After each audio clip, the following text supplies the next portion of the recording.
afternoon, everyone, and welcome back to Geek It Out. I'm yours truly, the Thanks right there with the boys, DonPrime and the V. Yo, what's good, everyone? What is up, y'all? What is up? Back Mandalorian again, on the way, fellas. baby. Mandalorian. I want to be like Din raging on some quality assurance folks right now. Give me 5 minutes, V. V. We only give him 5 minutes. DonPrime, you only got 5 minutes, DonPrime. Okay, you only got 5 minutes of ranting, and then we go back. I'm just gonna say, let's go. You're on the clock. No, I won't even need 5 minutes. I got my Sideshow Rancor statue came in first. It looked like a Russian bear mauled it through BBTS. Literally, it looked like claw marks went down it. And then when I opened the box, it was the right leg was like it was just completely broken. Like there was a perfect circle of crack right around the knee, and yeah, so it was in the crack. Yeah, under the knee. So long story short, I'm sending it back, and yeah, I've already got the label, so good on that. They took care of it that fast. Yeah. So. Yep. And it's more on the production of how, like, literally, there's a quality like QA inspector sticker on it. On the base itself, on the bottom of it, where the number part is, there's a giant ass glob of glue. And it's like raised, and there's like somebody's fingerprint, and there's like excess crap in it. And again, there's somebody had the guts to put an actual QA sticker on the side of the styrofoam when you have to open it. So, yeah. Wow, that's about it, man. Yeah. So you're not riding this Rancor, right? You're not going to be riding this. I mean, I've got to put the Rancor. Have to put the Rancor down. It's got a bad leg. I mean, Machete would be mad at me. Put it down, man. Yeah. Well, strap some M80s. Yeah, I got to put a bolt in the brain. Do the humane thing. You need that little pump gun from No Country for Old Men. Oh, that's sad. Oh, cigars and bacon, Puppy Lab, cigars and bacon. Yeah. What do you think? Don about to go nuclear because of a group of Russian Turkish bears handling his damn statue. Oh God, that's messed up. Oh boy. Oh yeah. It's all good. Let me see. Yeah. They gave him the Rancor treatment. Damn.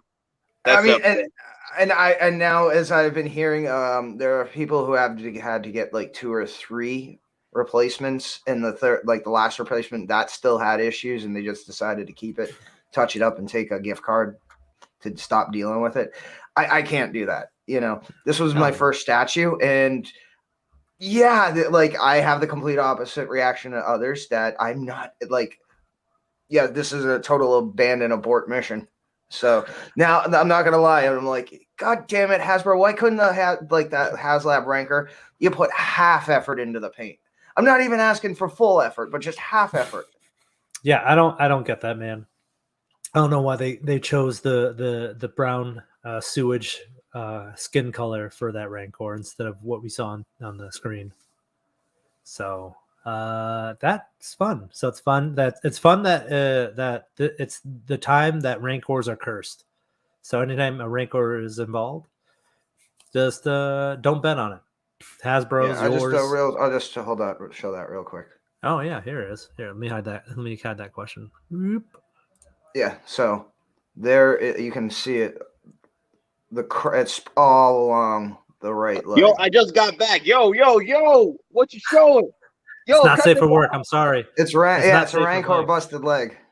Oh, okay. I'm about to say. And there's the and you see that little circle down there? That's the quality insurance inspector sticker. Wow. Someone this Rancor has torn its ACL, guys. It's not going to make it for the no, season. not the Don't ACL. put him on his fantasy team. Oh, and the area was completely ripped from his ear. Bad. Yeah. And the base was jacked up on the bottom again with the glue and stuff. So yeah. Hey, DonPrime, I feel you because freaking when Mike Mark 47 came out, I had to send it back like freaking 7 times. There we go. I had to send it back 7 times just so I can get the right Mark 47.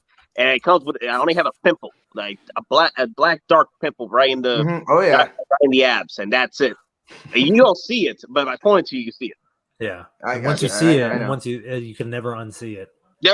I already know where it is. I already the exact spot. It's on the. Let me see. So it's on the right side of it. Yeah, on the right side of his on his like. Yeah, I mean, and the thing was, so like I open it up, and got to take the QC sticker off, take the knife, run it around the tape, open up the styrofoam, take the base out, look at it. First thing I see is, Jesus, there's a glob of glue on this thing, and it's a numbered base.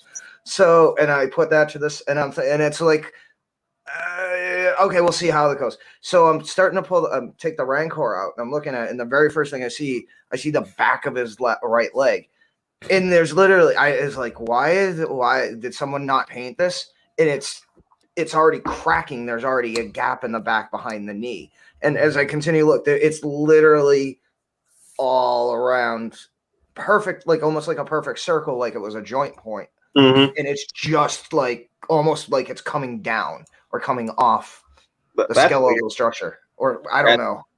That's weird. Hey V, you have a copy of the bingo Yep, chart, I got right? it. Oh, Okay, yeah. bring it up. No, not bring it up now because Denobi said he'll be coming in 30 minutes. You got it. Okay, so everyone is letting y'all know there's going to be spoiler talk in a minute, okay? So when Denobi comes in. But when Denobi comes in, we're going to be going in spoilers for episode 5.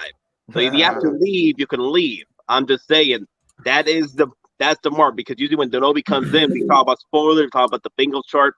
So that's our chance to do the review of Book of Boba Fett episode 5. Just letting y'all know. Before we start on that, okay, Big Dog 5-1, go watch it, okay? I was letting y'all know. I need to help the people out with this. But also, you must watch. I dropped a hell of money today. Hey, Bob Dylan, what's up? Bob Dylan's in the house. Bob Dylan. Bobby. Hey, Bobby. DonPrime, you already talked to Bob Dylan, right? Oh, yeah. I talked to him. He knows he's getting some stuff as soon as we get the 2022's fresh swag in with the new limited edition buttons. Yeah. Okay. Okay, that's good. For the people. But let me see. What was I going to say? Oh yeah. So Mafia James asking about the SS Trooper on the thumbnail. B, pull up because that's the one of the bad guys, or one of the right hand man of the. That's Hellboy. That's Clockwork. That's the Clockwork German. Yeah, I don't want to say that name. German. There you go. Yeah, I don't want to say that thing and get us demonetized. Yeah, no, as soon as I saw this, I know that this is from the original OG Hellboy. Yeah, the OG Hellboy. Oh, yeah. Yeah, because remember when they go to get, what's Rasputin? Rasputin, there you go, yeah. Isn't he the one that it's him or the blonde? Yeah, see? That pulls out the Nazi gold, and then he stabs the dude to, that allows the blood to flow to resurrect him. Yeah, it is a Hot Toy figure. It's a third-party figure. Hot Toy never made this. Never made a villain like this. Is that? See if you can enhance that. Is that an eagle around his neck? Because I don't think they'd go full bore like with the awards. Just like they're not going full bore with the symbols, which is. This is a third-party though. I don't know. Yeah. I mean, they blurred out the other stuff, so anything that's okay. So if you look at his armbands, I know Hot Toys would never touch this. See, look, his armbands are blurred out. So. Oh, damn. Okay, wow. They are going full costume authentic. Yeah. So when you get it. Yeah. Okay. Yeah. I mean, you know what I want to do? Though? Honestly, you know what I want to do? I want to get this and make my Red Skull. I want to make a custom Red Skull because this is literally is Red Skull. Look at him. This is I could. Yep. I could, and then do your own Hydra logos. Yeah, Hell Hydra. Okay, that would be good. Yeah, that's cool. Hell Hydra. Yeah, Loco Lu, easy. Yeah, again, to each their own. But I wouldn't. Again, this even as a movie figure. Yeah, I wouldn't touch this. This is. No, I wouldn't touch this. Just at this. Imagine you just had this one in your whole collection. Just one figure. It's like, hey, what's it's like I'm a fan of Hellboy, but you don't have any other Hellboy stuff. Exactly, or they don't have this one. Figure. But then you start looking at why do you have plates? Why do you have like weird forks and knives? What's this artwork that's like really old? That like I mean, it's just going on here. Yeah, you have this weird gold. I want a kit badge of freaking Red Skull, man. Because I have an extra head sculpt, right, from Sideshow. So I was going to use the grinning sculpt and put it on him. Yeah. FBJ, unfortunately, it's probably what you think it is. What's on the? Come on, dude. FBJ. Yeah, we're not gonna. We're not. Yeah. I mean, just look at the iron cross on his neck. It's Hydra. The Hydra symbol. They had to blur out the Hydra symbol. You know what? You know what his arm. It's on his armband. It's the Lance Armstrong. Live strong. Yeah, it was. I'll just say this: it was a symbol that was hijacked that actually had a traditional good meaning prior to its use. I know, Don. I am from that descent. Well, but I know you know, V, but how many other people actually know why and where it was allocated from? It's true. I'm just trying to. Yeah. Yeah, no, it's true. You're right, Don. Thank you for letting other people know. I mean, a lot of people don't know that because when they come to my house, they'll be like, "Hey, are you?" I'm like, "No, I'm not. I'm not." Okay, I didn't mean to drag it that way. Not. Yeah. Hi, Mark. Not. I am not. I'm not. not. Hi, Mark. Yeah. Yeah. No. No. No. Oh damn! This is a good figure though. Look at him. Yeah, it's great. I like the undercoat in this. This is like where it's like, yeah, the leather jacket looked cool, but like I didn't expect all this out there. Damn, I just want to make a freaking Red Skull. That's all I want to do. Yeah. You know, does anyone Yeah, I'm kind of agreeing. We should kind of wrap this up because this has the potential to draw too much issue. I just want to say one thing. If anyone watched Venture Brothers, it looks like Helper went to the dark side. Like it's like meh. If anyone's seen that, so yeah. I know. Thank you, Loco Lu. Thanks for putting this out there at this moment. If you're liking what you're seeing, press the like button. Thanks, man. Appreciate it. Oh, bad timing award. Yeah, great timing. All right. We explained what this is. So you guys can get this a 1/6 kit. You guys can get it. I think 1/6 offers are selling it. I think coming from Forum are selling it too. So it's about how much is this? Down payment $220. I mean $22. Oh, it's $182 is the total. Yeah. So yeah.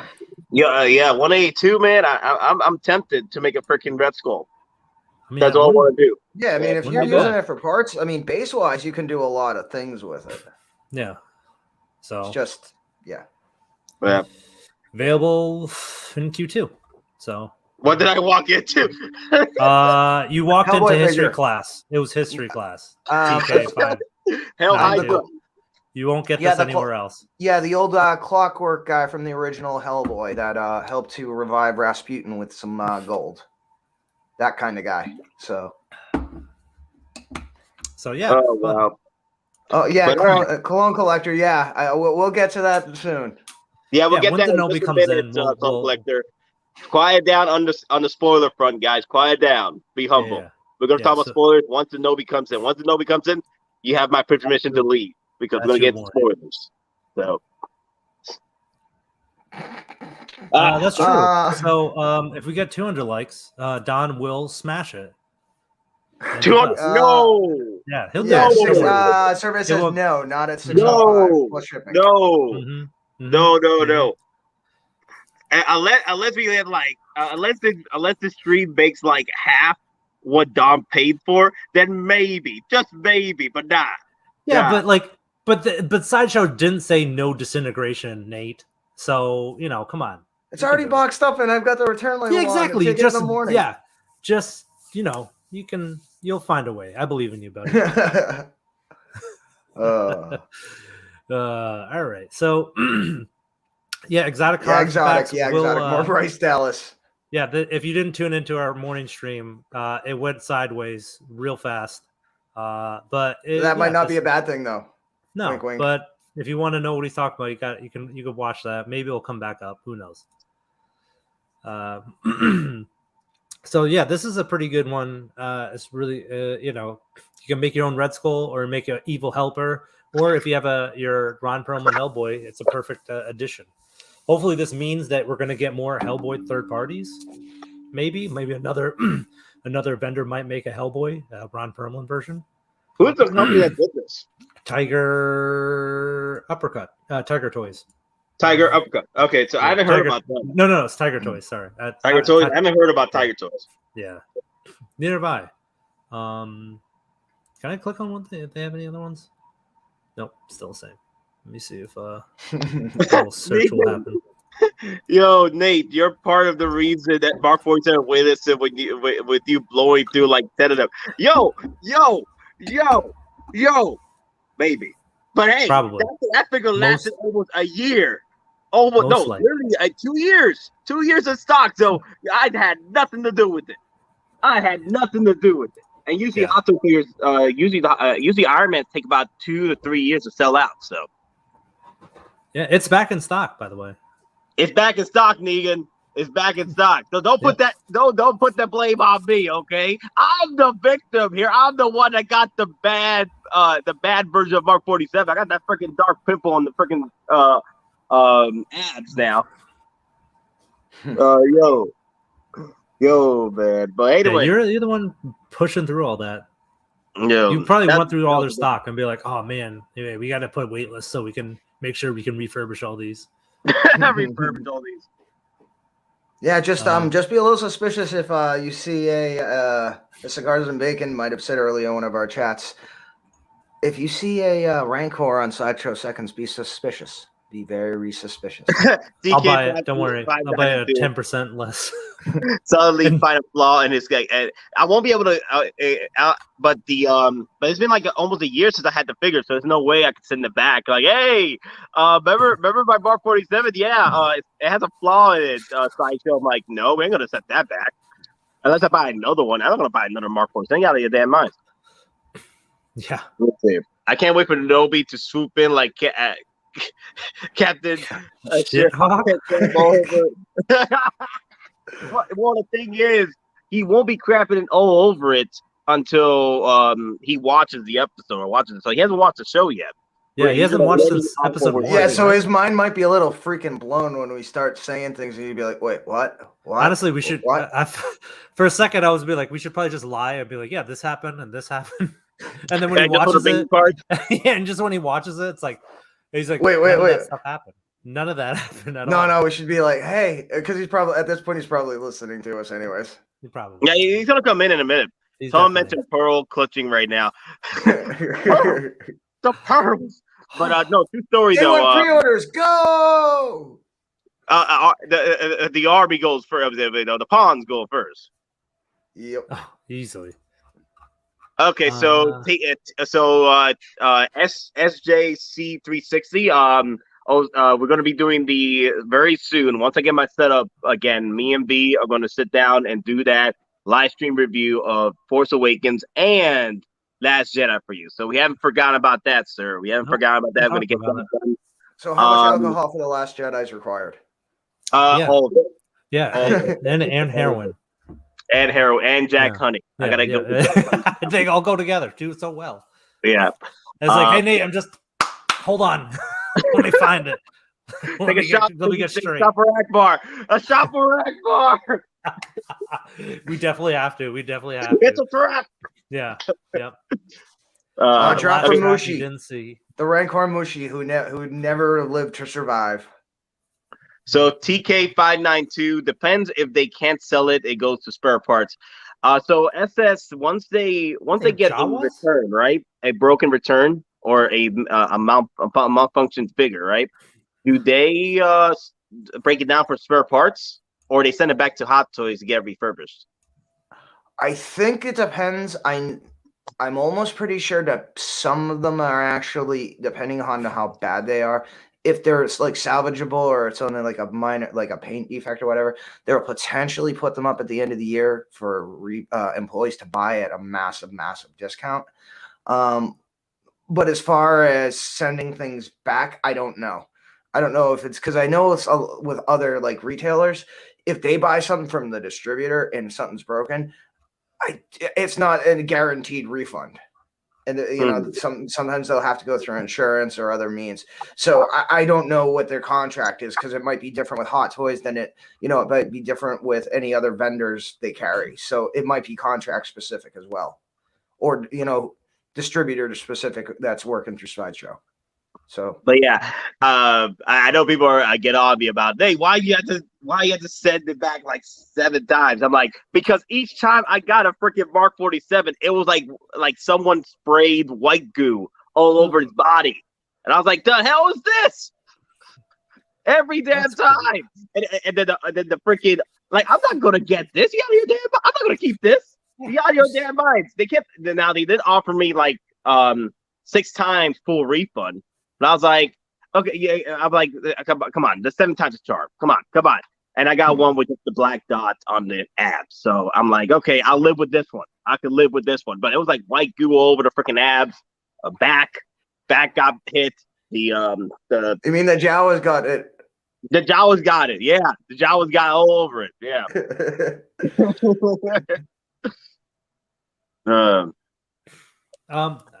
I did post one other thing. I didn't know they were doing this. If you want to check out, post it. Yeah. So this is kind of crazy. Okay. I didn't know they did this. So on Sylvester Stallone, Sly Stallone shop, he has a 1/6 scale Rambo from Part 1. So okay, it's not on any other site. This is just his own site that they made. So it's kind of like crazy that they're making their own 1/6 figures of, I guess, John J. Rambo. So my take on it, I like the attire, right? Yeah. I like the attire, but the head sculpt, it's weird. It looks like it's suffering from that. What's my boy's name? Asmus. Ash Williams problem. Oh yeah. Look at the face. It's very comic like. You know what I mean? Okay, yeah, like his eyes. It almost, if that was like a Rocky sculpt and they made the hair shorter, that would almost work, because it looks like his eye was punched in, or his eye is swollen a little bit. So they're probably going off of this artwork that they're doing to make this caricature of him. What's missing is like the pores and the detail of the paint job on the face, because it seems like they stopped halfway with it. They're like, it's good enough. Let's go, bust it out. So I don't know if you guys saw it, but do you guys want to guess how much this figure cost? It's like $260, right? Yeah, Nate. Actually, yeah, you guessed it. It's $250. What? Or $260. It's $260. What? $260? Oh, come on. Get out of here. For all of this, right? For all this, you get the knife, you get the compass that probably doesn't work, dog tags. How much is the Rambo from 3-0? I want to get that then. You get more. Yeah. So this is all you get. You get like, well, 1, 2, 3 pairs of hands, 4 pairs of hands, a knife, dog tags, a sleeping bag, and a little stand for $260. The new Hot Toys that came out. You could probably use that money and probably get them. So, probably a skip. As much as I love Rambo. It's a skip for me. I'd rather get the Rambo from 3-0. Yeah. I'd rather get that one. Yeah, I prefer the 3-0 one. But Exotic Carfax, you saying there's a Cobra for me? Like there's a Cobra version? I haven't seen that one. Let me know where that is. A licensed Cobra or a third-party Cobra? Either one. Show me where that one is, and I'd love to see it. But the accessories, though, I like the accessories on this. I'd rather use the accessories on this and put it on my 3-0, which I need to get that 3-0 Rambo. His first one. I need to get that one. That one's Rambo 3 when he's in the stand, where he's fighting with the Taliban, the Mujahideen. Oh, sorry, my mistake. Okay, I'm gonna send you something, V. I think this is very controversial. I think they found the. I think they found. Give me a second. Let me stop myself. Yeah. All right, Don. What do you think? Would you buy this? For the clothes, if I could part it out, yeah, like a lot of people are saying, but there's something about the head that's not sitting right with me. I feel like you could just kit bash this easily. This is like one of those. This is like one of the ones that, like, if you paid somebody like, hey, just do a Stallone head sculpt, and you probably get the same level of detail.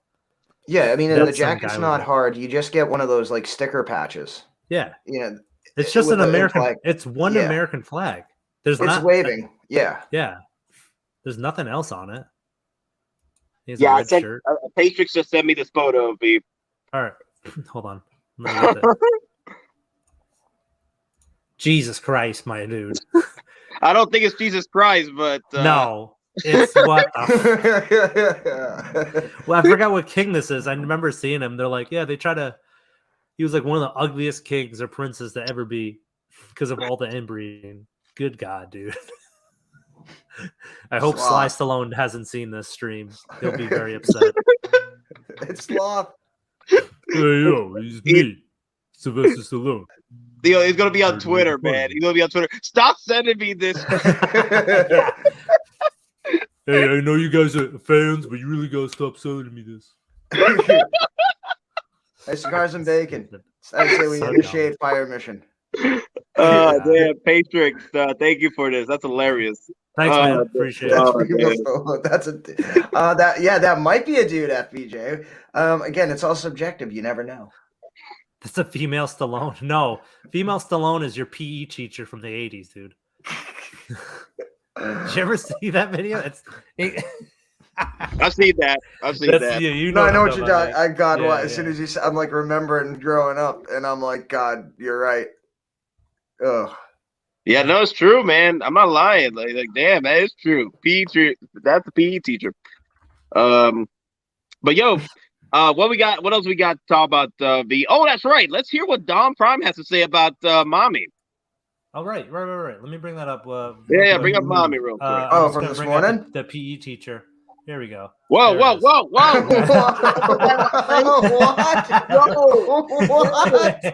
My eyes. Damn, what the hell? Yeah, I was expecting Bryce Dallas Howard's assets, not that. What the hell? Talk about subverting my expectations. Some whiplash, baby. I'm like, what the hell? Here we go. Damn. I can't live this down. Oh my God. This is how I get my privileges revoked. Oh, damn you. Oh, damn. I affected Bobby. I was like, whoa. The hell happened here? He just punked us. Yeah. All right. Here we go. Okay, we're safe. We're safe, guys. Easy. I think it's awesome. I think the head sculpt's pretty damn good, especially since it's her birthday today. Obviously, WWE, Hottoys, Sasha Banks, they obviously came to an agreement one way or another. So yeah, I want to talk about you with that, Don. Like, what you feel about that? Because that's crazy. I honestly thought the reason why they took forever to get this figure released was because they were trying to figure out the licensing with the head sculpt. Yeah, so I mean, well, and then it's also gonna break into like Batista and Drax. I think it's marketability right now. Again, Sasha Banks, she has the appeal of both Star Wars fans and WWE wrestling fans in general. So this is one of those figures that has dual marketing, dual audiences to buy, and it's one of those things, hardcore wrestling fans, they're just like the hardcore six-scale collector fans. They'll spend the money for quality stuff. But I think it's pretty damn, I give this, I'd say it's about 95% there. Just, Mafia James, like, I get it, Mafia James. I get it. There's a lot more figures out there that we are wanting over these Mandalorian stuff, but it's what we're getting, and I'm fine with it. We're still getting Mandalorian merch, Star Wars merch. I'm fine with it, and I'm cool with this figure. Like, I did want a Koska Reeves. The problem was I didn't think we were going to get a head sculpt. I want an army build my Mandos. I mean, I've said it before. I said it again. Ever since Last Jedi, I stopped buying Hot Toy figures. Not Hot Toy, Star Wars merch. I stopped doing that, right? Because of Last Jedi. But then freaking Mandalorian happened, and then season 7 of Clone Wars. I was buying stuff from way back though, like the older figures, Return of Jedi stuff. I've been prequel stuff, but nothing any future wise. But then here comes freaking Mandalorian and Clone Wars and Boba Fett. I was gonna buy everything now. That thanks to these media. So thanks to John Farrow and Dave Filoni saving the freaking day. So I'll support them either way. But yeah, I do want some OT and some more prequels. Like for example, Bespin Han. We need Bespin Han. Come on, guys. Or a Han Solo. If you're not gonna give us a Bespin Han, give us a Return of Jedi Han Solo. Give us a Mace Windu. The Endor Commando version, right? I hope it is the year. Man, they could do the re-release of the Bestman Luke too. Oh yeah, that's right. I keep forgetting about that. Yeah, never forgets him. Even Hottoys want you to forget about him. I'll we never had it. I don't know what you're talking I'll about. just say, if they do something, and again, this is not a rumor. I haven't heard anything other than the interview. But if Temuera Morrison eventually does appear in any other show in the future as like Rex or Cody or anything like that, yeah. But more specifically Rex in particular, and it kind of confirmed that he was at Endor, I could see them doing like a Nick Saint version of the Rebel Endor Commando, and then doing Endor Han, because they've already got Endor Luke and Leia. So I hope that's the case, man. I really do. I really want them to put that stuff out there. Yeah. Bespin the 3PO. Yeah, that's right. Well, Sideshow has license on that, so there's no way they're gonna break that up. They just did their 6th pre-run that just finally started to come into stock. 6th or 7th run. Yeah, at that point, I might as well just get a 3PO from Sideshow and call it a day. Yeah, I mean, if you use coupons or reward points, it's not that bad. I mean, I know, but your only other option is shelling out $1,000 for the Tamashi one. So send it out $1,000, my guy. Stacks on stacks on stacks on racks on racks on stacks on stacks, bruh. Yo, I can't do that, bruh. I can't do that, man. I can't drop $1,000 on a 3PO. You out of your damn mind. That's too much Beskar armor for me. Too much Beskar. No, yeah. I will buy it and then freaking melt it down into Beskar. Yep, I'm gonna make it into my own armor. Yeah, so this is made 3PO ingots. Oh, damn. Oh man. So all right. The mommy squad right there. Look at that. Damn, mommy's chill. This is the Charlie's Angel I always wanted. Yo, look at that. Charlie's Angels. They're looking nice right there. Oh my God, my cat is bothering me. Stop it. Stop it, dude. You and your flirkins. My flirkins, man. She wants attention. Still. Stop. Yo, chill. Anyway, Koska Reeves. Yeah, it's gonna be a cool piece to have because I like I said, I want an army build, and I'm pretty much there with my Mando squad. So my Death Watch squad, yeah, this is gonna be cool. Boba's Angels. That's good. I could see Boba's Angels. Ladies, I need a job for you. My name is Boba Fett, and I need a job for you. I have a job for you. My father was a Mandalorian, and so was I. I was left in the sands of Tatooine for death. It's like that Kingpin meme. He's like, anytime anyone asks Kingpin, he's like, when I was a boy. He just goes through that whole story. He's like, everyone's like, It's like, yeah, you got Mando's Angels. That's good. Mando's Angels. Yeah. So let's move over to Axe real quick. Let me hear Don's thoughts, because Don, are you okay with Axe not getting Hesco? I've been hearing this bandwagon of people already on Facebook, like support Axe Bros. Hashtag we need a Hesco. Hashtag maybe hashtag he'd be a background army build figure to go with Death Watch. Other than that, why does he need a head? Because wasn't somebody saying in the chats he might not even be playing this character in the Bo-Katan series? So yeah, well, I mean, he was even in the last episode. I mean, honestly, it looks like Kramer. It looks like Kramer from remember from the pic. He looks like Space Kramer. Space Kramer. So Yeah. like Punisher, like a Kramer Punisher or exactly. Yep. Ram Uh-oh. Pusher. Uh-oh. Who's Bingo. Is it that? time? Is it time? Bust out the It's bingo time. card. Is it All right. time? Yo, get the bingo cards. The man, Hold on. The It's legend. bingo time. the Nobi is in the house, y'all. Give a world welcome to the Nobi, y'all. Hello, everybody. Hello. Whoa, the man, the I myth, can't legend. hear anything. Hold on, Sorry. guys. I can't. Maybe I did something here. Give me 1 second. Sure, man. Don't worry about Audio's going through. I did. Give me a second. I'm gonna Super chat. reset this here really quick. Boba dies in that game, and then the myth is it. Look gone. what you did, Well, Mafia James. Hey, Look what you did. Communications disruptions can only mean one thing: invasion. I like Oh, this God. one. Hashtag, are you under your dad by? Oh, you're gonna collector edition. You're gonna use your Paul Rudd sculpt on Wolf over there. That'd be pretty cool. Yeah. I love that. So I'm okay with not getting a head sculpt. I'm so surprised.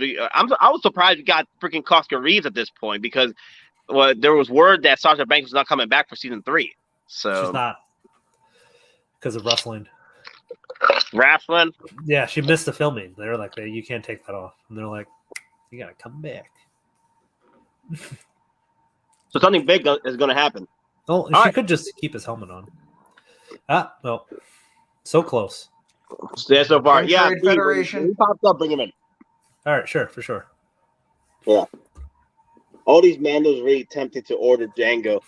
Yo, what are you doing? That's Dude, if you're gonna get any Mando besides Boba and Din, it's Django. Django is the daddy of all clones. Yeah, why would you want? Pre-order him, man. Yeah. I mean, well, what is your reason not to? I actually want to know that more than anything. Yeah, I actually want to know. Yeah, that'd be pretty cool. Share, like, and subscribe if you want more content. Please, hey, if you haven't, give us a like. Please do it. Yeah, talk to us, man. Faithful, talk to us. Like, why? Jack, you already know the head sculpt is on damn point already with Tamar Morrison. It's perfection. That's never, ever going to have a bad day unless it pulls a Tony Stank 1000. But no, like, they're never going to have a bad day with Tamar Morrison's head sculpt. This is daddy right here, okay? This is going to be what, like, literally, this is like what? A deluxe piece. Right here. This, like, all the accessories you get, all the different looks. It's literally almost a DX at this point. I can say though, the chest might be like Deathwatch Mando, where it's pleather, where you have to pull the armor off gently off the Velcro. I mean, it does have that potential look to it. Yeah. Yeah, this is a good piece, man. Yo, more so, like, if you're not a fan of Boba Fett, but you're a fan of Django, this is the one. Like, there you go. You can pose them up with your Count Dooku. That's what I was planning to do. Count Dooku and the B2s. Yeah. I might post Cody when I get Hunter in, because again, he was the OG trainer, especially with like the commando groups. So, something like that. I got word from Nobi. He says that he's resetting his computer, so he should be back in. Django was never that iconic for me. Boba all day for me, but I'm definitely getting Django. Okay, Sayful. Okay, you got redeemed. You got redeemed there, Sayful. You're a Boba Fett fan all day, day. I got you. But you gotta get the daddy. You gotta get the daddy. Come on. Donor daddy, yeah. Yeah, SJ360 right there. Django Fett is the OG Mark 1. Tony stole his swag. Yo, the Mandos are becoming the next Iron Man. And you know what? I love it. I don't care. That's my favorite. I have, because like each one's a different one. They have different personalities. So when army building like a Mandalorian squad, yeah, hell yeah, dude. Hey, I'll just tell you this: when Django comes in, and then something's gonna happen with Book of Boba Fett probably, and he's gonna go to blue screen a hell of a lot quicker than Mysterio. when it goes to waitlist, don't lose your head. Because the thing is, I think he's rest in peace, Django. Like, damn, too soon. DonPrime, too damn soon. How dare you? How It's only dare been 20 years. On the 20th anniversary of Attack of the Clones. How dare you? Wow, DonPrime. Wow. I'm hurt. I'm offended. Yo. 20-year anniversary of his death, man. So, real question: will his backpack be magnetic? It has to be. There's no way in damn hell they're upgrading all these other freaking clone troopers and Mandos and not giving us that magnetic. Look at the firing effect. It's the same effect that they've got on Bobas. So it's essentially the same backpack, just different colors. Hey man. Okay. All right, I'm good. I should be Oops. good. Oh, I sorry. should be good. Can you hear me? All right. I should be good. My bad. Oh my god. Yo. I can't see this bug like this all close up like that all the time, man. Chill. Daddy, chill. What? What? No, it was me. Sorry, not you, Oh. Shinobi. No. I was messing around. B is having all the controls, right? So Yeah, he's like this. He's mission control. So if anything goes wrong, he has to lock the room. Very nice. Hello, everybody. Hello, DonPrime. Hello, Mr. V. Nate. So I've been hearing the Hollywood buzz. The episode 5 was a huge success. It was a hit. It was a hit. Oh yeah. Yeah. Really? Okay, everybody in the chats, if you haven't watched the episode yet, leave now. Forever hold your peace. We're gonna be going to spoilers here. Before you get out, leave a like or a comment. You know, and then check us back in a little bit. Yeah. Please. So, first of all, I got my bingo card here. Oh, Mando showed up, right? Is the word? Yep. All Yep. Right. So, Mandalorian. That might be an understatement. Okay. And how was Boba Fett in this episode? Wow. No Boba Fett. In spirit. No Boba Fett. In spirit. Yeah, no. Well, he was only character had to a certain character was tasked by Boba to directly make contact with Din. So am I to understand that the best episode of the Book of Boba Fett, for it to become a success, you needed to subtract Boba Fett? Is that what I'm understanding? You're not wrong. Oh my god. You're not wrong. You might be. You might be right. I should have added a I told you so on this bingo card. I mean, that's the free Baka tank, right? A free bracket tank. I mean, that's it. That is it. Yeah, that's bonkers. It's bonkers that you needed to subtract Tamora Morrison out of this episode.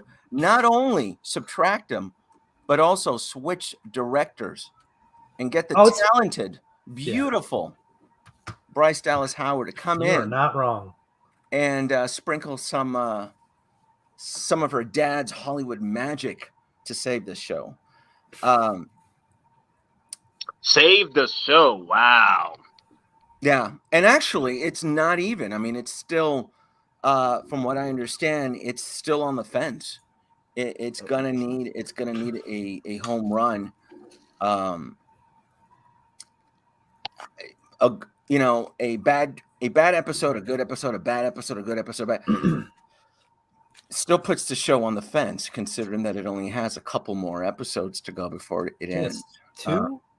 Two more episodes, and that's it. So. And technically, it's only 6 episodes, right? Yeah. Well, that was on 7. Right? Technically, it was only 6 dedicated. Well, maybe. Oh, you mean to Boba Fett? To Boba Fett. I mean, this is called the Book of Boba Fett, right? Well, we haven't seen the rest of the episodes, so we don't know if he will be in the other ones. So it could be these are the only 5. Like he's like it could be the Poochie thing. He's like. So I'm curious because I haven't seen the episode. I've only read the reviews and previews and stuff. Mm-hmm. Nate, what do you think? Are you still in that bandwagon? It's gonna get better until the last episode. I'm still in the bandwagon. It's gonna get better to the last episode. But the thing is, it's getting better now. It's getting better. Like this episode was really good. It's like the only reason why I gave it like an 8 and not a little higher is I wish I saw a little bit more Boba Fett in here, but that's about it. because I was like, okay, where's Boba Fett? I'm guessing they're going to tell that story in the next episode where he was during the time. If I was Jon Favreau, I would get back to the editing floor, try to scrape up some deleted scenes of the Mandalorian and whoever he was interacting with, patch something up. The less of Boba, the more positivity. Oh yes, oh yeah. I can feel it. Well, Jon Favreau did make another appearance tonight. So how about Fennec Shan? Is she dead yet? No. Okay. She's actually pretty spry. Did she show up? Yeah. Yes. Okay. Was there more flashbacks? Because that's their big shtick. No. So there was no flashbacks in this episode. No flashbacks. There was no. Yes, there was a flashback. No. There was a flashback. There were flashbacks of the on Mandalore. Yeah. Oh yeah, there was. Yeah. Well, I don't know. I don't know if those count as flashbacks though. Well, I don't know if those count as flashbacks. A flashback is when you're on a path from A to B, and then you reference because it wasn't from anybody's perspective. It was through a story. It was the telling of a story. It wasn't through somebody's own eyes. Yeah. All right. So does that count as a flashback or as a story? It's still a flashback. It is still considered a flashback. You have the final say. That's the trope. Did we get a Rancor eating anybody in this episode? Not yet. No. Not yet. That's what I'm saying. 6 and 7 is probably going to be introducing that. Okay. But somebody did get bit by a dog-like thing. Someone needs some shots, some rabies shots. Yeah. So Grogu is on the table, though. We're expecting him to show up to save the show, right? Baby Grogu. I think so. It sounds like it sounds like Grogu might make an appearance because at the end, Mando was like, "I gotta see a little friend before he joins up with Boba Fett." Okay. So we need him. We need him to bless the show to make it legit because he is the godfather of Star Wars right now. I'm not talking about Din Djarin. I'm talking about Grogu. He's gonna come in like a little priest and holy water. The show. He's gonna just have. Here's another side note. Din has made something for Grogu out of Beskar. It's a teapot. Yeah. Baby armor. A certain character has said it is against the creed to use weapons designed of Beskar because they can pierce armor. So the staff is no more. Oh, the Beskar! Wow. So this really was Mandalorian season 2, episode 9. Then is what I'm gathering. Yeah, season 2 epilogue. Yeah, epilogue. Yeah, because the thing is, during I think it was about a year since season 2. This episode showed what happened during that year with Mando, because Mando was going out trying to find his covert, and that's when he got with the covert and all that. So it's sort of like a season 2 epilogue to what happened. Yeah. Okay. Old friends show up for help. Now I know in the bingo card. Define old friends. What's that? Define old friends. Well, that's the thing. I'm going to have to ask the judges on this because I made it very specific with the old friends that it was going to be old past bounty hunters. Now, I assumed it was going to be the Empire Strikes Back and Bosk and so forth. It never dawned on me that the show would literally jump train tracks and this show sucks. Let's jump back on the Mandalorian train track here and let's try to save the show. So I'm going to talk to the judges here. I'm going to say the old friend showing up does fall under the armor and the heavy Mandalorian to come in and bless the show now. Yes. So I'm going to say the old friends showing up definitely counts. Believe me, they did more than show up. Mm-hmm. Oh yeah, they did a lot of backstory, which I love.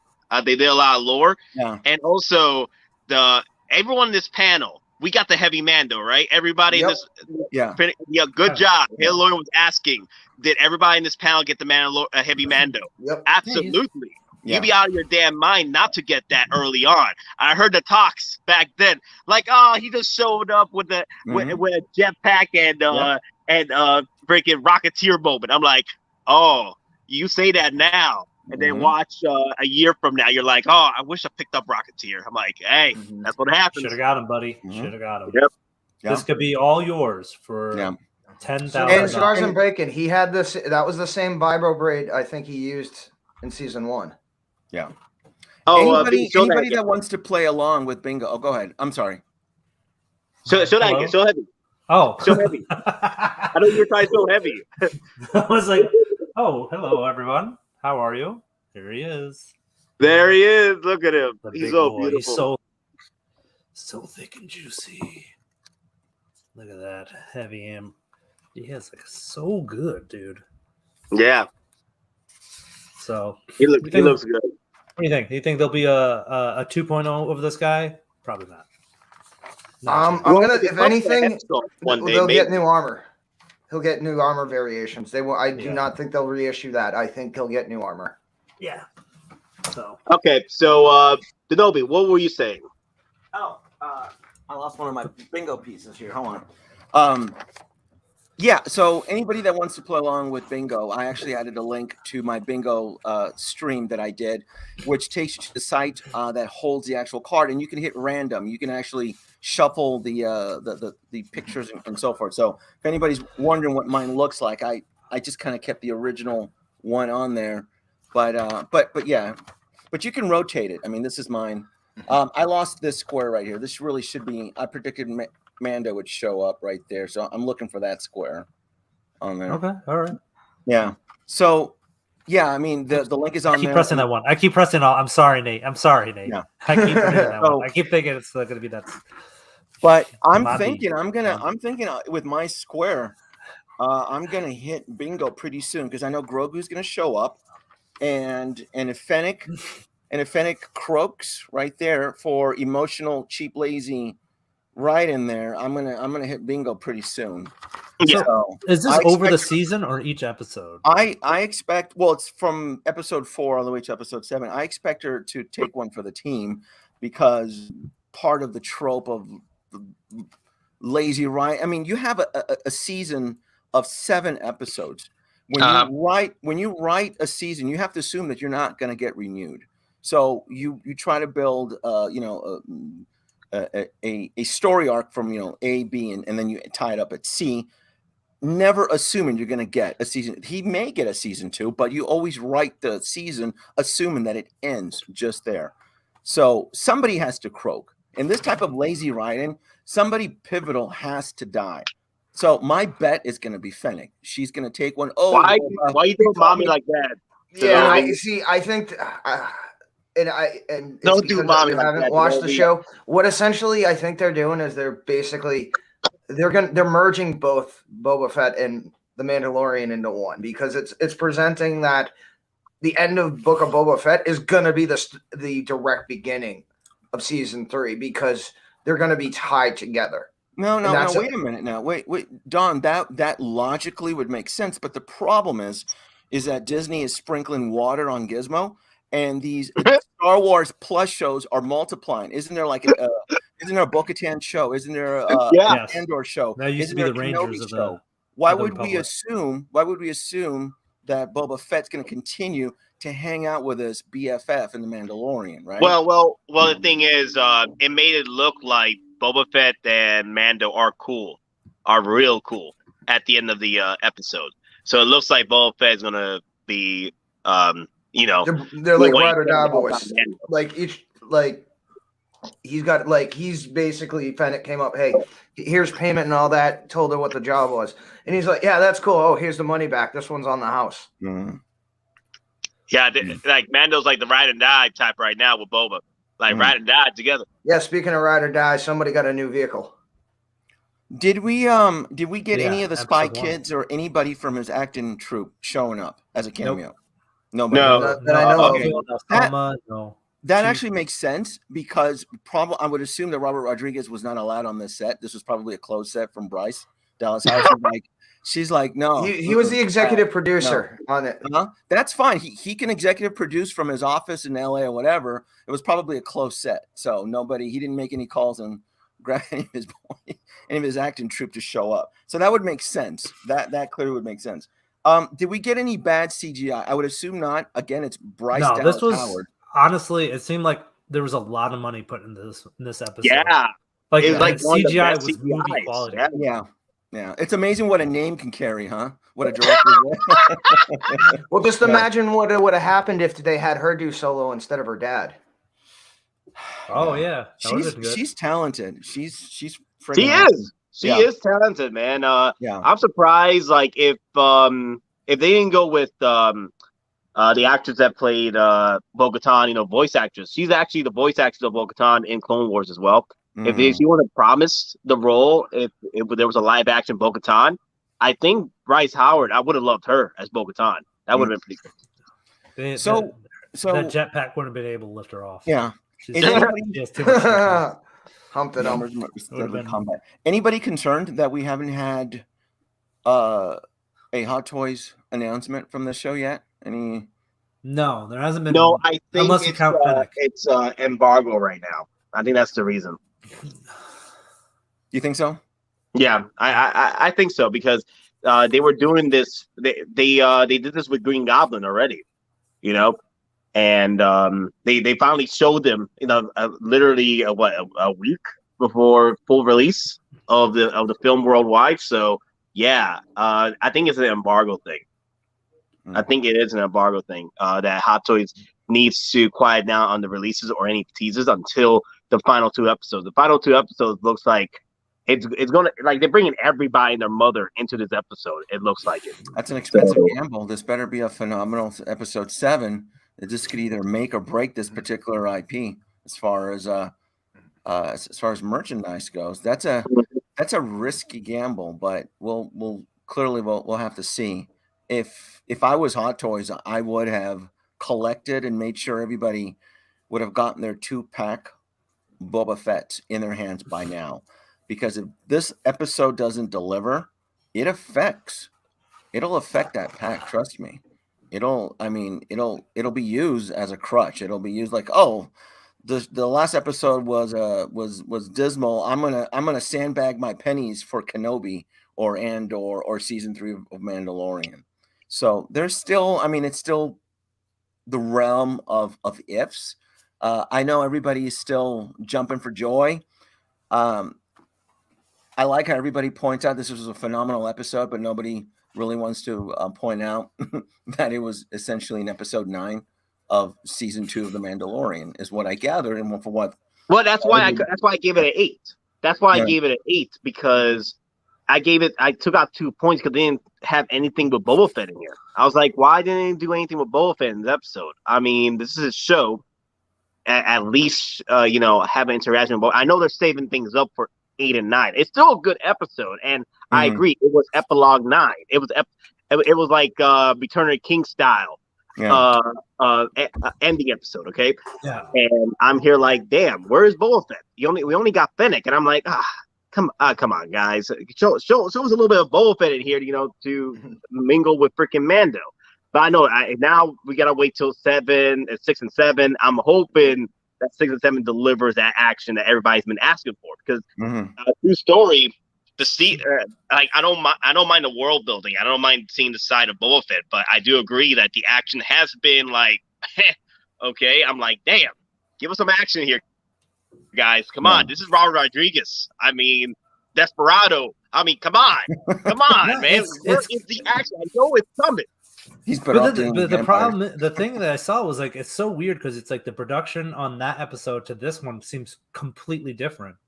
So it's like the funding for those episodes seemed cheaper to this one episode here, like, which was like bizarre to me. Like the whole time I was watching it, I'm like, what? It's like the quality here is so completely lopsided from what was in the beginning to what is now. Because he goes to different multiple stages, right? He goes to different areas and all that stuff. And, he go in different locations. He goes to the Rocky beat blocker place, which was pretty cool. But like just the way the cinematography and the lighting was done, the beginning with the Robert Rodriguez seems so flat and dry. It's crazy that it's the same shows and same producers that are just going through this.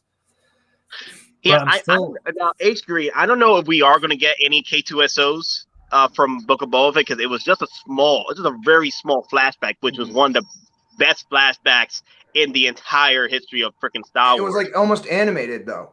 Yeah, it was like Terminator style. I mean, Empire. Yeah, definitely Terminator. On Terminator on the Mandos.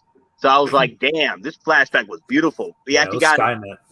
like they lived up to the hype of what happened in the Night of 1,000 Tears. I'm like, okay, we keep hearing this Night of 1,000 Tears. It's been freaking thrown at us for 2 seasons of Mandalorian, and he delivered in like what 2 or 3 minute flashback scene. I'm like, damn, I want to see a full movie of what happened. Yeah. It seriously looked like the Empire. It looked like they nuked Mandalore. They dropped some type of new weapon on it. They glassed the planet, except they did it through TIE bombers with some massive bombs. It literally looked like they nuked Mandalore. Yeah, I mean, you could put Sarah Connor's like voiceover, and it would still be the same scenes. Honestly. Oh my god, I was gonna do that. You know, But yeah, it's like the opening from almost like Terminator 2, when as soon as the endoskeleton hits the wait a minute. So we're talking about the excitement of a flashback in an episode that did not have Boba Fett. That's what I'm understanding. Yeah. That's true. Well, it's the Night of 1,000 Tears. And apparently it's supposed to be expanded on even further now in Kenobi. So they're drip feeding it. So we're more excited for the Mandalorian lore of Din Djarin and his awesome adventures. You see what I'm getting here? True. Yeah, we get it. But you're saying like Book of Boba sucks. The only thing good about it is Mandalorian. Yeah. I've been excited for Boba Fett as well. I've been pushing that we are gonna get the final 2 episodes, or the finale is pretty much gonna be put in. Okay, now you're hyping yourselves up to a Mephisto type level of disappointment. Hell yeah! Are you and what's his name? I saw him trolling here in the comments trying to PJ. stage, PJ. Is PJ still promoting Han Solo? Is he still Luke and Solo going to come save it? Where's PJ? Where is he? He'll come through. Do you want to bring him in? I hate to bring him in. Han Solo's going to come through. Are we off the Han Solo bandwagon, or are we? But the Nobi. The rumors were true though that the final 3 episodes were going to be the best ones of the show, and so far it met part of a rumor already. Well, shit. If you keep Boba Fett in the back of tank, I believe you 100%. Don't get him on the set. Keep him in hibernation. If he wants to flash back to his days in Tusken and how he crawled out of the Sarlacc pit, great. You might as well just hand over the keys over to Din Djarin and his awesome adventures with that Naboo starfighter that got retrofitted, which is already a fan favorite because Din Djarin blessed it with his presence. So that's going to clearly be the next HasLab campaign, which I'll support because it's Mandalorian. It's Din Djarin. Keep Boba Fett away. Keep him away from Mandalorian's awesome adventures, and everything will be fine.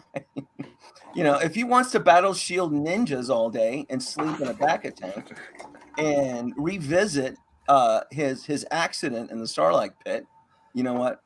More power to him.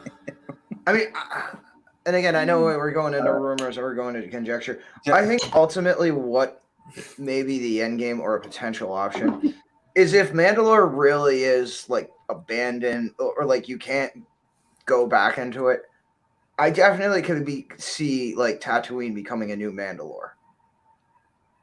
That could be. I mean, that could be the thing of like what Boba Fett offers is like any Mandalorians come through, he'll host. They have passage. I'm thinking Mando is going to make his own covert. He's gonna be leading his own team now. So that's why I'm feeling it. So yeah. Well, I mean, Episode 4 gave him his mission statement of what he's trying to do. He's like, I want to be the one that's giving the orders, not being the person that's being worked here.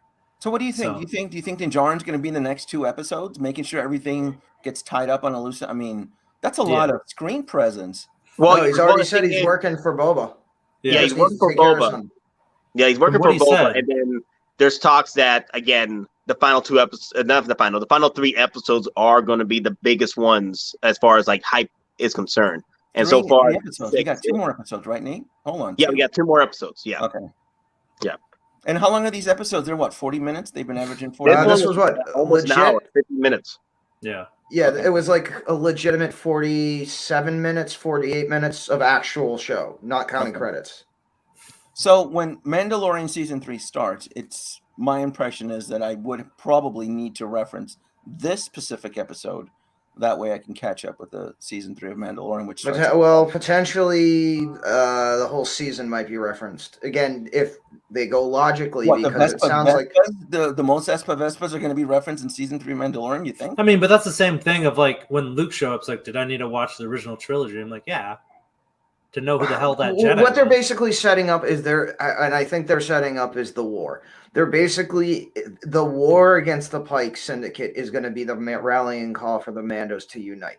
They're going to use that. They're going to get their thing done against the Pikes, and then they're going to basically somehow go to Mandalore. Because you got to remember, if Bo comes back, she's in possession of a number of former Imperial cruisers and dreadnoughts.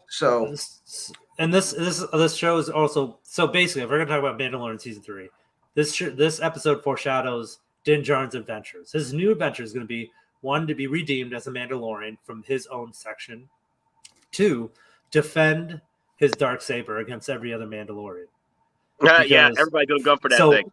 Those are the 2 plots. So his main arc is to be redeemed. 2 is defend the Darksaber, and 3 see his baby Gizmo. Dude, that sounds awesome. I'm on board with that. I'm on board with Din Djarin and his awesome adventures. That's an easy sell for me. I don't need to because I going into the season 3, which I believe it's still in production, right? Yeah, Season well, 3? yeah. At the moment, it's taking a COVID break. So it's on COVID break, but they haven't wrapped up finished, so they can still be exposed to script changes and screen rewrites. Meaning it's not a complete full filming, and it has not gone into post production, meaning special effects and things like that.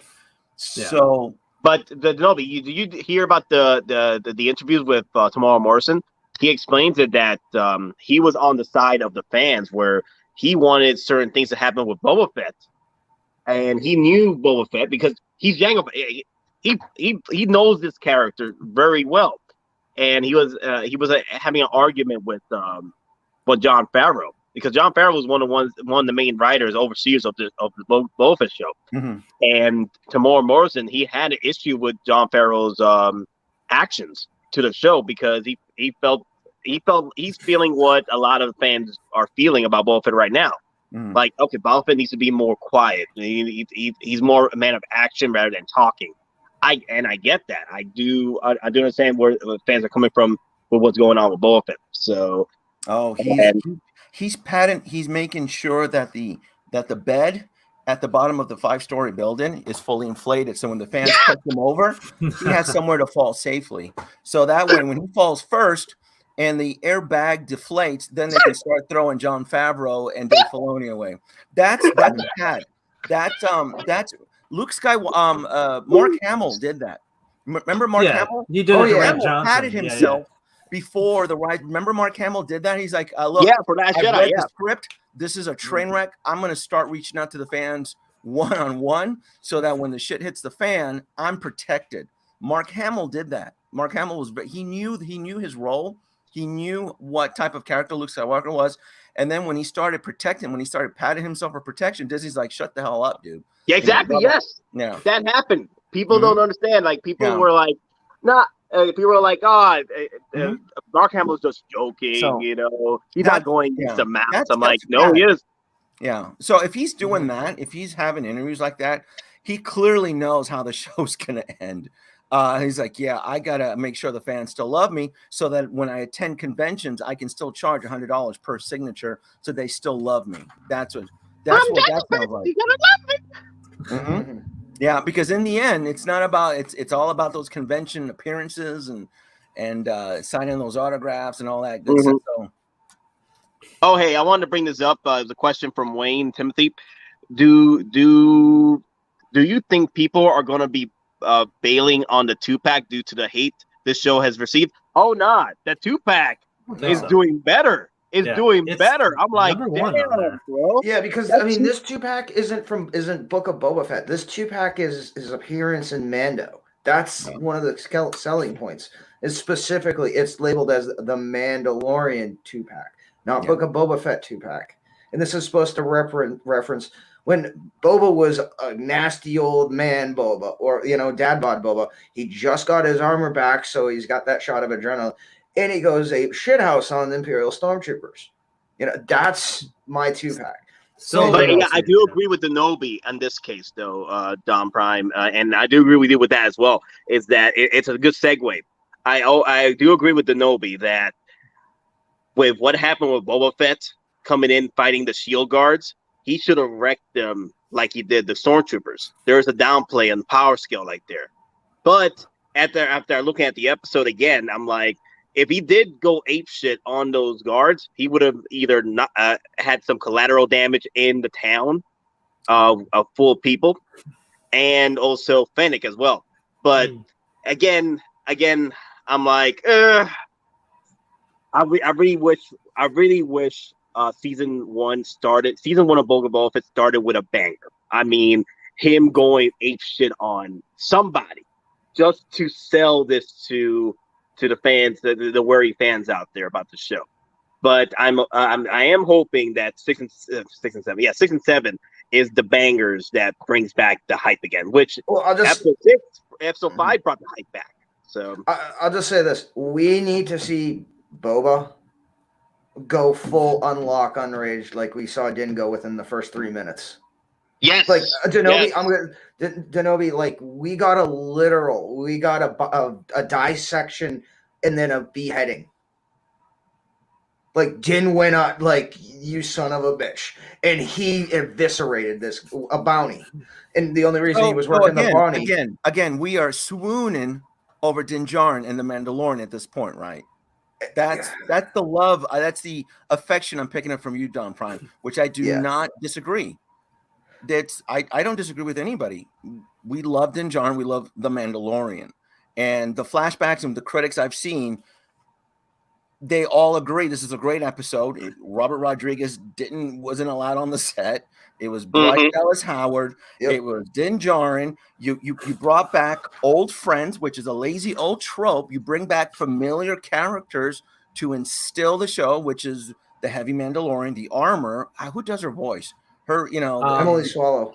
Great. Everybody talked about John Campy, a few other people online. They talked about how wonderful this performance. But it's not the Din Djarin show. It's not the Mandalorian show. It's the Book of Boba Fett.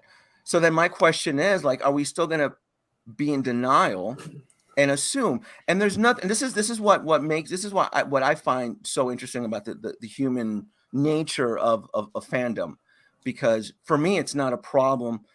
As much as I love Marvel, I will quickly dismiss any type of IP from Marvel that spins off. I'm like, nope, that's not for me. I can do it in such a snap. I can admit when a film is bad, but I can still look for certain things. But yet, it just seems that we're still going to be in denial up until episode 7. The only reason I stress my points is because we don't collect $20 or $25 Star Wars Black Series action figures. These are expensive pieces here. So I'm trying to, I'm trying to give a fair opinion here. Be careful, because if episode 7 is a train wreck right into a brick wall, trust me, it's happened with it will affect the value, meaning that there's a potential chance that this 2-pack, right, can go in the bargain bin. And even though it looks like it's on Sideshow, it has not charged and shipped from Sideshow here in the United States. There's nobody. I know. I fact-checked it last night with several people. Well, there's some people that aren't getting it shipped. They got the shipping notification. Not from Sideshow, Nate. Yes, from Sideshow. People are getting emails. Yeah, I haven't they're got getting one yet. I have not got one yet, but some but people are like the warehouse that's like, email that your order will be in the warehouse within the Okay. next 3 to 4 days. I've Your reached credit out card to will be several charged. people that I can trust and vet, right? My point, my impression is it has not shipped from Sideshow. I can see the fakery in the community to hype up something, right? We saw this. We saw this from other streamers in December, right? Hell, even January the 8th, where several influencers at that point in time were, oh, this thing is going to be into waitlist by the end of January 31st, right? So I get it. We all love Star Wars. We all want to influence, but sometimes our excitement gets the best of us. So, and they know who they are. They're like, oh, this is going to sell out. Well, I reached out to 2 individuals last night. The 2-pack. Now it may have today though. I haven't vetted it today, so I'll play devil's advocate. Maybe they started getting, but for as far as I can tell, that 2-pack. Remember, this is a $552 for most shipping and tax here in the continental U.S. That's a lot of money. But Nobi, I it's do like want to putting your hand on the iterate. Bible. What's that? But I do want to iterate though that people are getting emails. It's not the majority. It's only a minority of people. They've been boosting the Boba Fett email notification a few weeks ago. Yeah. So let me ask the right question then. Are they getting the notifications that it'll ship in 2 weeks, or has it shipped? My argument is, has it charged the payment card and left the warehouse? That's my argument. And that's why I keep saying, like, man, Hot Toys and Sideshow really should have gotten everybody's money before episode 7, because if episode 7 is a train wreck, it could be a potential, side effect of dead stock. Apparently, it's the warning one. It's the coming into the warehouse. Make sure your credit card information is ready within. But the thing is, Sideshow recently, they're not giving you like 4 or 5 days anymore. It's down to like sometimes you're getting less than 12 hours. Okay. So but I do agree with you, Denobi, though. I do agree with you. There was a time where people were getting notifications for Venom being shipped out, right? And they paid for it, and it took like literally a month to get shipped out, even though it said they were getting stuff in the warehouse already. And it took, I'm like, why is it taking a month that someone already paid a Venom for? That they got the shipping notification that it was going to get shipped out, literally in a few days. And then, so I can see where you're coming from, Denobi, about that, because sometimes Sideshow is like, we want the money already, and still, like, they did that to my Captain America 2012. They took my money and ran. Yeah. They took my money and ran and told me it was going to get shipped out this week. So like this week, I mean like last month. Nate, explain to Ben what I'm talking about, because some of the viewers may not understand what I'm referencing. So somebody needs to, very layman, somebody, if you want to, Nate, go ahead and explain because Ben doesn't understand what I'm referring to. Well, the thing is, Ben, what nobody is trying to say is that our people, our collectors right now, getting the guaranteed shipping, like literally, it's getting paid and shipped out. We're not there yet with Book of Bothan. People are getting shipping notifications and are, I'm hoping, receiving these figures. But there's been times where, for example, when I had a shipping notification for 2012 Captain America, it told me that it was getting shipped out, and it took my money, right? So I just took my money and ran, and they told me, oh, a month delay because it's still in the freaking docks. And I'm like, wait a minute. You told me that this was going to get shipped out literally this week because you took my money. So and that's where I tend to exercise. I'm trying to just be cautious, because if episode 7 is dismal and that 2-pack has not shipped yet, right? And we just got teased with some beautiful figures last night from the Night Owl team, right? Because we in the community, we look at things now and then we tend to forget. So they're dropping the Night Owl situation. What's her name? Axe Voz and Axe Axe Wolves and Koska Reeves. Mommy. Yeah, which they look phenomenal, by the way. They look really, really cool. And if you look at like the time frame that they're dropping, I think April of 2023. Yeah. Hey, you can pull those up. Yeah, sure. So it's all about juggling, because most collectors right now are juggling. They're like, you know what? This show was a big letdown. I stuck with it from point A to point B. Now they're asking me to cough up $550 on average.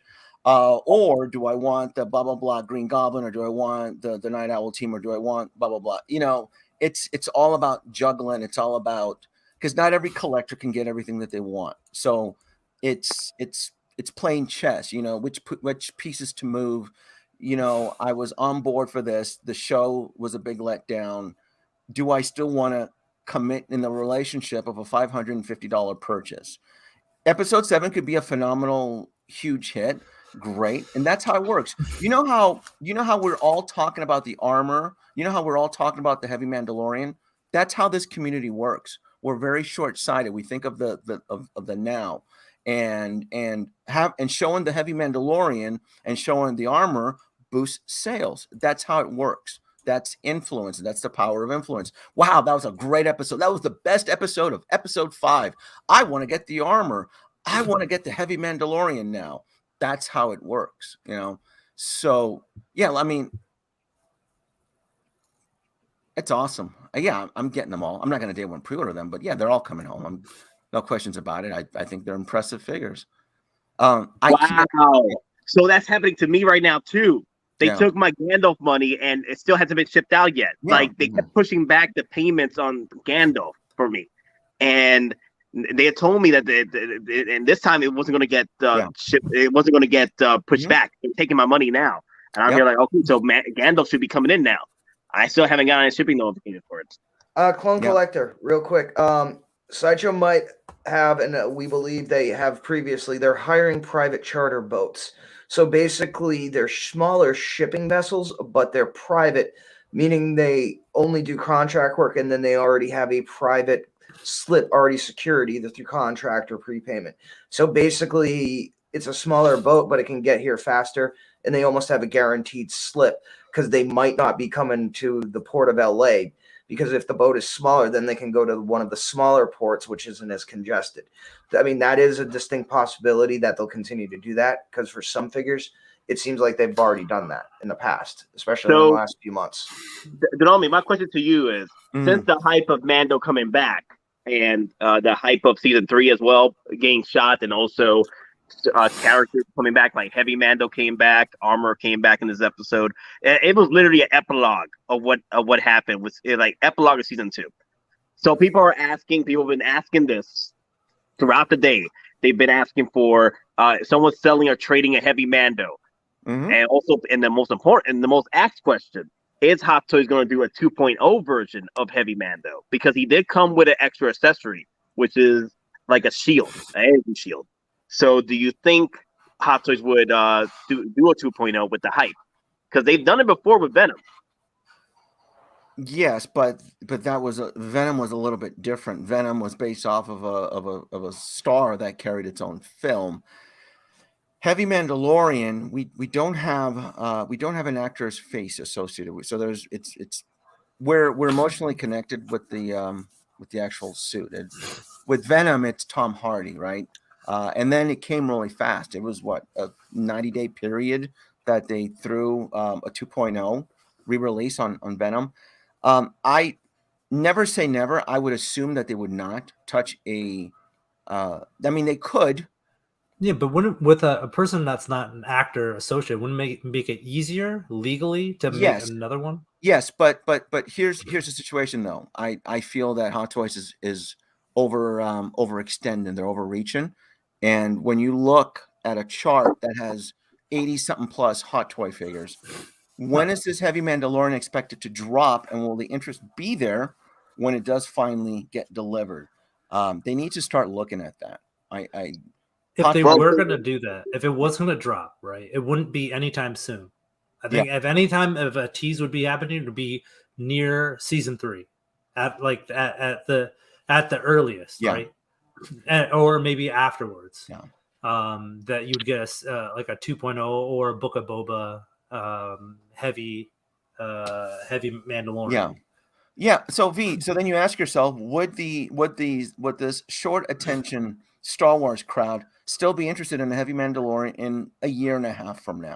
On average. See, that's the thing though. It's like Hot Toys doesn't cater to any of that stuff. Like they'll drop a cable randomly years after that movie has been finished through the theater run and on DVD and on TV. Oh well, that's different then. If you're speculating that a few years down the road we'll get a heavy Mandalorian, sure, why not? I wouldn't disagree with you on that. All I'm saying is that they just dropped Axe Wolves and this other chick that are going to drop in a very crowded time frame of April to 2023. I already looked at that star chart. It's dangerous. We have the Mark I diecast that's dropping around that point. I've looked at that temporal timeline. I've seen it. It's scary. There's a lot of good stuff dropping around that time.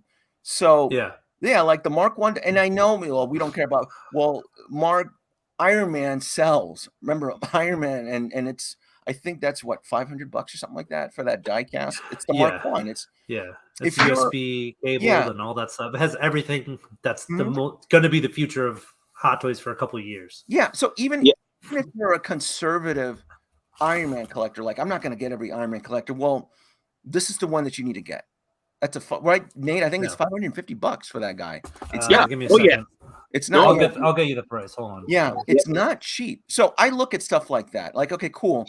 So they're dropping these Night Owl chicks around the same time as Iron Man. I want to get them. I cannot day one pre-order them because I don't want to paint myself into a corner where I'm pushing out $1,000 on or more. Oh, look at that beautiful piece right there. Yeah. So he's almost a foot tall too. So yeah, that's going to be in high demand. That is the legacy original with a phenomenal head sculpt. Assuming that they deliver a phenomenal head sculpt, that's gonna reign in April, regardless if you collect Star Wars or you don't collect, or if you don't collect Marvel or not. That's going to be hot stuff around that time. And then there's a few other pieces that are dropping. Oh. You know what else is dropping around that same time frame? The additional clone troopers. Yeah. Commander Vaughn and Commander Vaughn. There you go, Nate. Yeah, and Jesse, around the same time. Girl. Honestly, if you guys want a heavy Mando, you're looking at it. Like it has a flamethrower. It's like it's got rockets. It's got jetpack. But Safeful, I think he dropped it perfectly. Safeful dropped it perfectly. I don't think we are going to get a heavy Mando until maybe a very big like accessory pops up in the show, or it is in the Mandalorian show or something significant because he said that Mandalorian assemble, or a head sculpt reveal of down barreled young face CGI'd in there. Something needs to happen. You know what I mean? Something needs to happen. Yeah. It's kind of weird because I don't know what they're going to choose from this line. Like, are they going to make Danny Trejo into a Hot Toy? Yeah, like, he was prominent there. Are they going to make freaking what's her name from not Dirty Dancing, Flashdance, Jennifer Flashdancer? Yeah, are they going to make her or Black Croissant? However he says Black Chrysanthemum. Yeah, I'm not gonna lie. I'm gonna be mad if we get Black Chrysanthemum before we get Chewie. Yeah, we got the Tuscans. We're gonna get Milton. So like he's gonna come with the red swing line. Yeah, V says we might get these characters from this show. What happens when we get to Kenobi? And Kenobi has the A-list stars that we're all gonna want. Are we gonna care about these clowns in Book of Boba Fett when you have Anakin? When you have Hayden, when you got it depends on who it is though, because there'll be the potential for Black Chrysanthemum. I can't say his name. Sorry, he'll probably appear in Obi-Wan show Kenobi because it's already established. He has a history with him, very personal with him. Yeah, and they've already hinted at it as soon as you saw him because of the scar over his eye, because Kenobi gives him that. Black Chrysanthemum. Who's that? Is that the Wookiee, the Wookiee bounty hunter, the gladiator, the former gladiator? Yeah. Do you think, Nate, they'll make them? That's a risky R&D. That's expensive R&D there. if they're gonna risk an R&D, it has to be Chewie. I mean, if they do Black or Sand, don't get me wrong, a Wookiee is still a win, but it still will be a disappointment for me because I want a Chewie, and I want to update it too. I want to update R&D Chewie, and I'm like, if the rumors are correct that Chewie's gonna pop up in Book of Boba Fett, that'd be pretty cool. That'd be setting up both those figures coming out, but I'm not holding my cards on that. I just want a good finale for Book of Boba Fett. That's it. I mean, I want an action-packed finale. You're being real right now. You're like, just give me a good ending. Yeah. now the thing is, though, isn't Black Stanton physically larger than Chewie too? Yeah, he's larger. Yeah, I look at that character on the photos. That everything there from top to bottom is expensive R&D. You can't use an off-the-shelf body. It's all soft goods from top to bottom. Original. I mean, it's going to be interesting. Cheap. It's not going to be cheap. No, it's not. It'll probably be $320, and everybody says that they want it, and then when it goes into pre-order, and then you see the sticker price of $350, and everybody starts to clutch their wallet. You're like, yeah, you see, this is why. Clutch your pearls. Clutch them. It will be interesting. But out of everybody of Book of Boba who do characters, this is the one character. That's the new ones that everyone would want. Okay. Like I can't tell there's not any other characters that showed up in the whole series so far that people are like, oh, this one's better than that one. It's just the Wookiee. Yeah. And you're right. Everyone wants the Wookiee. And you're right, because like I said, I do enjoy reading the reviews and I do enjoy which characters are the standout ones. And even though I don't care to see any of the episodes, I do find it extremely fascinating as to which characters are grabbing that attention. I tell this to my friends. I tell this to you, Nate. I try to think in the fourth dimension. I like to think in the future. So everybody's talking about these beautiful figures from the Night Owl that were just released. I'm like, cool. I need to know the price points, and I need to know the exact temporal coordinates when these things are going to drop so that I can be ready, so that I don't tap out, so that when I'm asked to step up to the plate, I can swing. That's how I curate. That's how I manage my collection. And I will look, if they make this Wookiee character, who I don't know who he is, I will probably most likely get it, because I know with Star Wars, it comes in moon seasons. It'll be hot for several years, and then it'll go dormant, crawl underneath underground until the next Iron Man or movie or whatever shows up, right? Right? There's that worm that comes out every 3 years to mate, and then it goes back underground. That's what Star Wars is right now. And Star Wars is out mating right now with Under the Moon. So I have to take advantage of this. I'm like, okay, cool. I need to see who can give me the best deal. Until the train hits a wall. I'm hoping it's not this show. I really want to see the Kenobi. For me, the Kenobi show is going to be. I'm trying to be optimistic, because like going back to your logic, right? This is just what's now, right? Like everyone's following the hype that what's just now, just Book of Boba Fett's just right now. Okay. We have so many others coming. We have Obi-Wan, Andor. And those are still in production. And you don't think that witch KK from Disney that can come in and wave her wand, Kathleen Kennedy can come in there and start cutting budgets? You don't think she can come in there and pee all over the sets? On these shows that aren't even done? Story. Huh? Kenobi is her baby. That's her baby. KK? That was her movie, yeah. Yeah. I don't trust that witch. She is a Sith witch, by the way, if she's listening. KK is a Sith witch. She's going to come in and she's going to ruin the fun, No, you're right, man. I mean, she already did ruin the fun, man. Yeah. Like, it wasn't like she's going to ruin it. It's ruined. We're just trying to build back the party, and she just keeps coming, burgeoning the door now. I look at all those production. Oh, the production's been put on hold. Like, how you mean it's not filmed yet? You mean we have to wait for episode 7 to air before we can resume production? Oh, Jesus. Yeah. We got to get those 2-packs out shipping, because if this is a hey, I wonder if you know about this, but the 2-pack Boba Fett, it's I think it's because of the low quantity of them over at HK, but Toys Wonderland, they're selling it for like what, $700? $800 almost. $800. It was like $750. Hold on, I'll bring it up. Wait. Yeah. Let me see if it goes in price. That's what After you're selling it last for week, now, right? we Before episode 7. Let's talk about this after episode 7 airs. Let's see how the stock market reacts. Oh damn, PJ. Paradox there is in the house. We got PJ? Yep, we got PJ. Oh, we got PJ. Here we go. Mark PJ. Saber. I'm ready. PJ. What's going on, Denobi? What's up, V? What's up, Don? Oh, man. I can't stay on too long. I just because I'm Yeah. getting ready for the stream, but I definitely want to just hop in and say hi.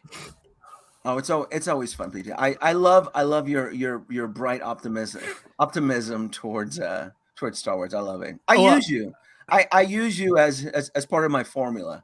Add a little bit of sarcasm, add a little bit of PJ optimism, and let's see what the algorithms will produce. Yeah, and that's the thing too, right? Like, you know, I get it. I get everyone's opinions, distaste for, you know, what's going on with the Book of Boba. But here's the thing: is that what I was telling to a couple of people before, and I was talking to people in the chat, is that you got to be consistent, right? You can't be there shouldn't be any like hypocrites or hypocrisy in terms of your opinion. You can't say I don't like Boba Fett. I give up on Boba Fett.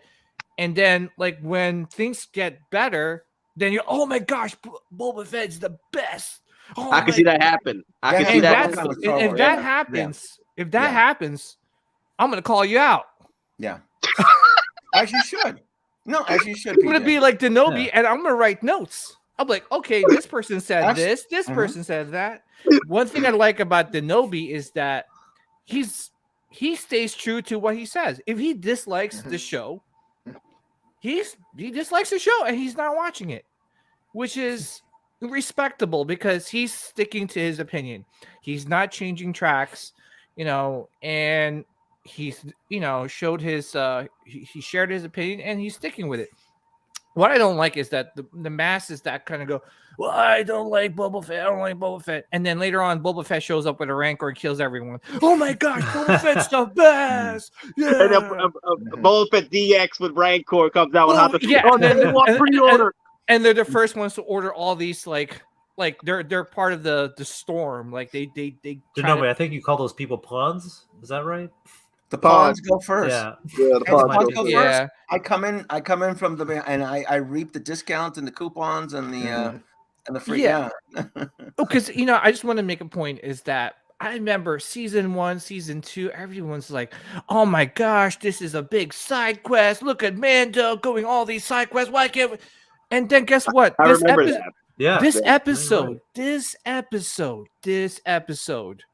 everyone's going crazy, right? Mando, yeah. But no, PJ, do you remember people? Remember when people started complaining about Bryce Howard? Bryce Howard directing the Seven Samurai episode. I'm like Denobi too. I'm like, when it comes to Star Wars, I'm like Denobi too, man. I take my notes, I keep quiet, and I'm like, okay, so big side quest. Oh, what's this? We're just being taken for a whole big, what is this, like a video game? Guess what? This episode, I'm sorry, guys, it's a quest. It's a quest. If you think about it, it's a quest. Think about it. It's a quest, but it's a quest. But it's a quest he needed to take. But I love that aspect of that. It was just like, hey, what's a day in the life in the universe of Star Wars? And this is what it is. And that was awesome to me. It just proves my point is that no one's ever happy. No one. No. It's Star Wars community, bro. It is. It's the most segregated community. I've said that from all the time. Yeah. Yeah. There's but different factions for that. With us, of course. See, you know, like, let me tell you, like, I eat a lot of like Star Wars stuff, right? I love Star Wars. Certain things I can't take. I can't take Last Jedi, Rise of Skywalker, right? I like The Force Awakens. I barely made it through the first Clone Wars movie. And if you guys watch that movie in the theater, you guys would know what I'm talking about. Yeah, you that know? one's the animated one, right? The first one that came out in theaters. Yeah, that's I saw that in theaters, by the way. Yeah, the cartoon one. Yeah, 2008. Right? Yeah. Watch it now. It's still really rough. And you know what? How many people hated Ahsoka? How many people hated that character? Yep. I'm telling you, I listen to all opinions. I respect them, but what I just don't like is the hypocrisy. And I was telling people, it's like, yo, if you're gonna bash on something, stick to it. I don't want you bash on something, make people feel like crap about your opinion, and then change your opinion like later when things get better. Like, oh my gosh, Book of Boba is the best. But here, like the first 4 episodes, you're like, oh, I hate this crap. This looks like this is horrible. You know, what is this? Old man Boba. And it's like, you know, come on. Like, all right, I get it. You don't like where the show is taking, but I'm gonna call you guys out. If you start changing your opinions and jumping and being a bandwagon. You know, like I said, I'm gonna be like Denobi too, taking notes and calling you out. PJ, I just want to see. I won't call you out. I'm just messing. I'm messing. I won't call anyone out. I'm not calling anyone out. I just want to see how many people are going to commit when they start to get those charge notifications from Sideshow. How many of them are going to stick to their guns? That's exactly where I'm like, because if you go on Sideshow, a lot of Star Wars stuff is starting to sit. You know, you can dance around it all you want.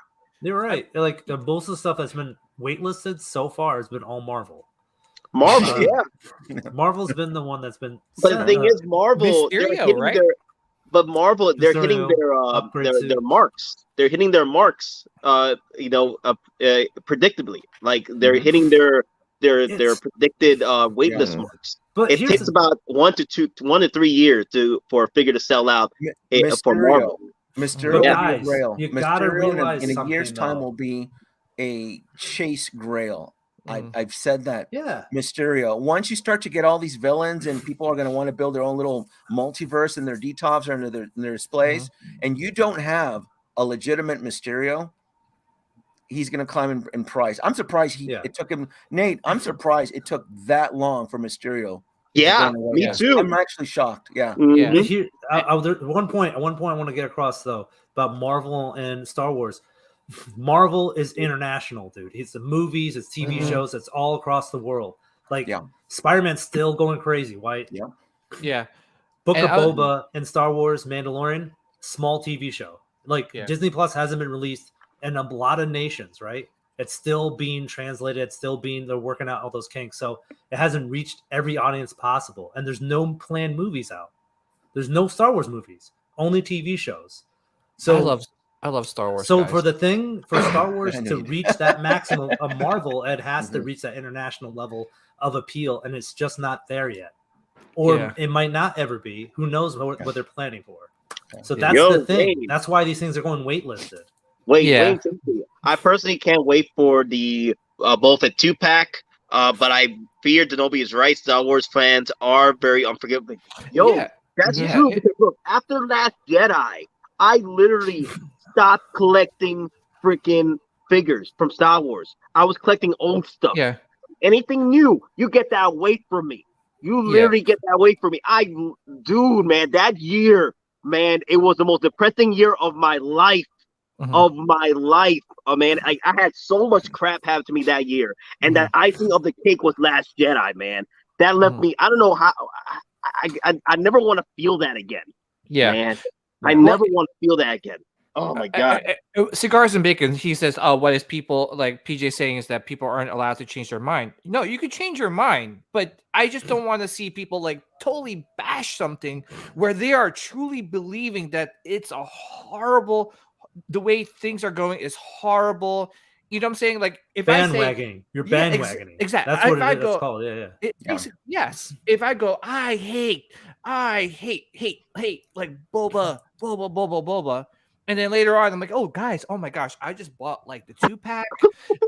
You're and then I love Boba. And then it's like it's like the hypocrisy. It's like you're such a big hypocrite. Like you're going around telling people like you hate this thing so much, and then you change your mind is fine, but it's do you think that could happen, PJ? Do you think after episode 7 airs, do you think several people in the community are gonna flip flop because Yeah. I never. Well, I could be, yeah.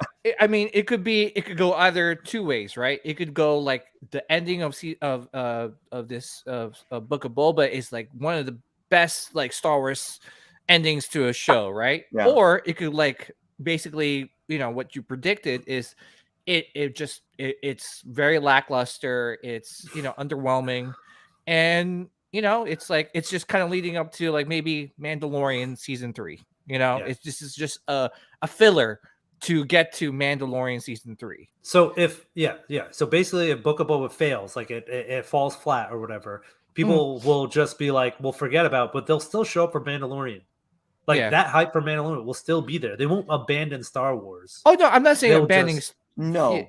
Yeah, I just want people to stick to their guns. If you are so vocal about something, and so like you're persuading people about things like this, stick to it. It's okay. Like stick to it. I just don't want to see people like you said, being a bandwagon. Like people, I hate Tom Brady. He's the greatest quarterback in the world, guys. 8 rings, my guy. He is 8 the GOAT, freaking rings, my guy. Yeah, but I'm just saying, just the real world. I mean, is it true? I mean, yeah, it's okay to like, hey, I don't know about the Book of Boba, guys. I'm not sure. I'm disliking it now, but and for the record, I do not hate the Book of Boba Fett. Oh no, I'm not. I just dislike it. I just think it's a bad show, and I don't want this show tainting the water source down the river, affecting all the other good stuff like Kenobi. And Kenobi, I'm not calling it. Mandalorian season 3. And Kenobi, I hope you're not. I think Andor's gonna be good too, dude. The one thing with Kenobi is like Kenobi. I hope you're not thinking like I'm talking about like other people where I hear from other streams. I know what you're saying, PJ. It's like it's so like it takes a lot of energy. It's consuming when you hear someone talk and express their hate and their dislikes. I've seen people say, "Oh, never collect Hot Toys," or "I'll never collect statues."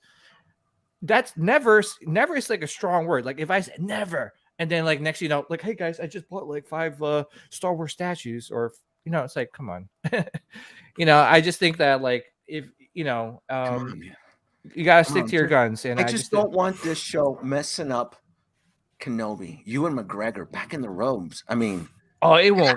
I don't think about that, Nate. Think about that, Nate. Dude, I know. I'm buying every damn figure from Kenobi. I don't care. I'm buying everyone, man. Well, so far they said all the right things. I don't want Sith Witch KK coming in here. Well, the Book of Boba, we lost subscriptions. We lost subscribers because that's what it is right now. It's all about subscribers. Yeah. That. Well, it was reported that after episode 4, there was an uptick in subscriptions. Okay. Well, the Disney annual pass holders meeting is March the 9th. So let's see those numbers retain. Yeah. Well, here's the thing too. I really think that the Boba Fett, I think it's not meant to be a TV show. I mean, originally it was supposed to be a movie. Then I think no, PJ. Remember, Mandalorian was supposed to be Boba Fett's show, and KK came in and switched it. And PJ's talking about but PJ was talking about the guy who did the last Fantastic Four movie. Had the rights to do it. Oh, that's right. He was going to do it as a spin-off. Like it was going to be Solo, then the Rise of Skywalker, and then Boba Fett was supposed to come out after that. Yeah, and then they canceled it because that guy lost his mind, or he just attacked the studios. He was overwhelmed. Yeah, it was a lot. Yeah. So, and the thing is too is that like I think this show was seriously meant to be a 2-hour movie, 2.5-hour movie the most. I just think that like because it is a streaming service and they don't want people to cancel their subscription after 1 month because you have to think about it. If they just do a movie and they just put it out, people are gonna just subscribe for that month, cancel. So with the 7 episodes, you have to think about it's how many months? 3 technically. 2 months. 2 months. Yeah, 2 months you're committed. So it's like they're, what I'm saying? Like and who knows? Maybe they'll get people that drop off and they really like, okay, well, I'm going to cancel. Or you get the people that just like, oh, I forgot about canceling it. Or, you know what? There's other shows here that I like, oh, let me check out this Mighty Ducks show. Or let me check out this Shang-Chi. And I think that's what the formula is. right? Kenobi was supposed to be a movie, then they switched it up to a series because the money is in the subscriptions. It's always Netflix- been there, PJ. It's always It's always been Yeah, there. but I'll just tell yeah. you. I mean, and I kind of was into this last night, so I'm watching Disney Plus, and I think one of the biggest failings though is again they have such a large property. You know, they have to turn on an adults only section or an adult movie section, meaning they have the Fox library. Why isn't Die Hard on there? Why isn't stuff like anything related to Fox? Like it's on Aliens? Because what? So Disney Plus has that, but only in the UK. So in the US, they're only making it at kid friendly. So nothing rated above a rated R will be allowed in the US at the moment until anything that will move over to Hulu. Yeah, they're moving everything to Hulu. That's questionable. Yeah. So because they're all in the same house. Yeah. Okay. I mean, because I just think because I thought they were doing Sky Network in the UK rather than it all going on Disney Plus. Oh, Disney is based in the US, and you got to take care of the Bible Belt, so it's family friendly IP, and there's a lot of politics behind it. But you don't want people tune into Disney and be like, "Why are these dropping F-bombs? I take my kids here." Yeah, you don't want that. That's their dumb thing. PJ, before you go, because you said you're gonna start your stream at 8, right? Yeah, I'm gonna be leaving pretty soon, but yeah. So there was a big, not a big question, but it's a funny. I want to hear your thoughts on it. It's a little funny, but I would because it's funny. It's funny. So Joe Man 007 was asking, what do you have against side quests? PJ. No, I don't. No, I really don't. I don't have anything about side quests, but I've heard people's complaints about side quests. And then when this episode aired, everyone's like, "Oh my gosh, Mando! Oh, I love you, Mando!" And then you're like, "Wait a minute, let's look into this real quick. This is a side quest that you hated, but said you loved this episode." You know what I'm saying? Like, I loved it. I love people. I didn't know what to expect. The Mandalorian from the very first episode. This is cool. Mm-hmm. I cannot run this past my computer. I don't know what to expect. I'm going to keep watching. The Book of Boba Fett, the pilot episode. Oh, hell, I know how this is going to end. Yeah. Bye. See, the thing, and the thing is for me as a Star Wars fan, not to have like a Star Wars content for the longest time, and now we're getting it. And side quest doesn't. I love side quests. I play video games. I do the side quest missions. I love the side quest because it was world building. It's building the world of Mandalorian, right? Mandoverse. But I just don't understand people's thinking. It's like, again, you said it's like, what Denobi said. The now, dude. They want the now. They want they want action. Want the love. They want the thing. They want the nostalgia that they felt as a kid. This is why. Yes. Well, V, this is why I said. This is why I said that episode 1 should have been at least Boba Fett going ham. I'd like just to get him out, get that energy out, because people expected Boba Fett to have a banger. I mean, they needed that energy out. Get that energy out, and then work. And then work on. Here's the thing, though. Here's the thing. Like everything is the inverse of what made Mandalorian. Mandalorian was made as standalone episodes, right? Every episode's one movie, right? He has an arc in each one. And so with this one, it's the inverse, is that the whole thing is serialized into one giant arc, and you're just kind of watch it over the whole week to week.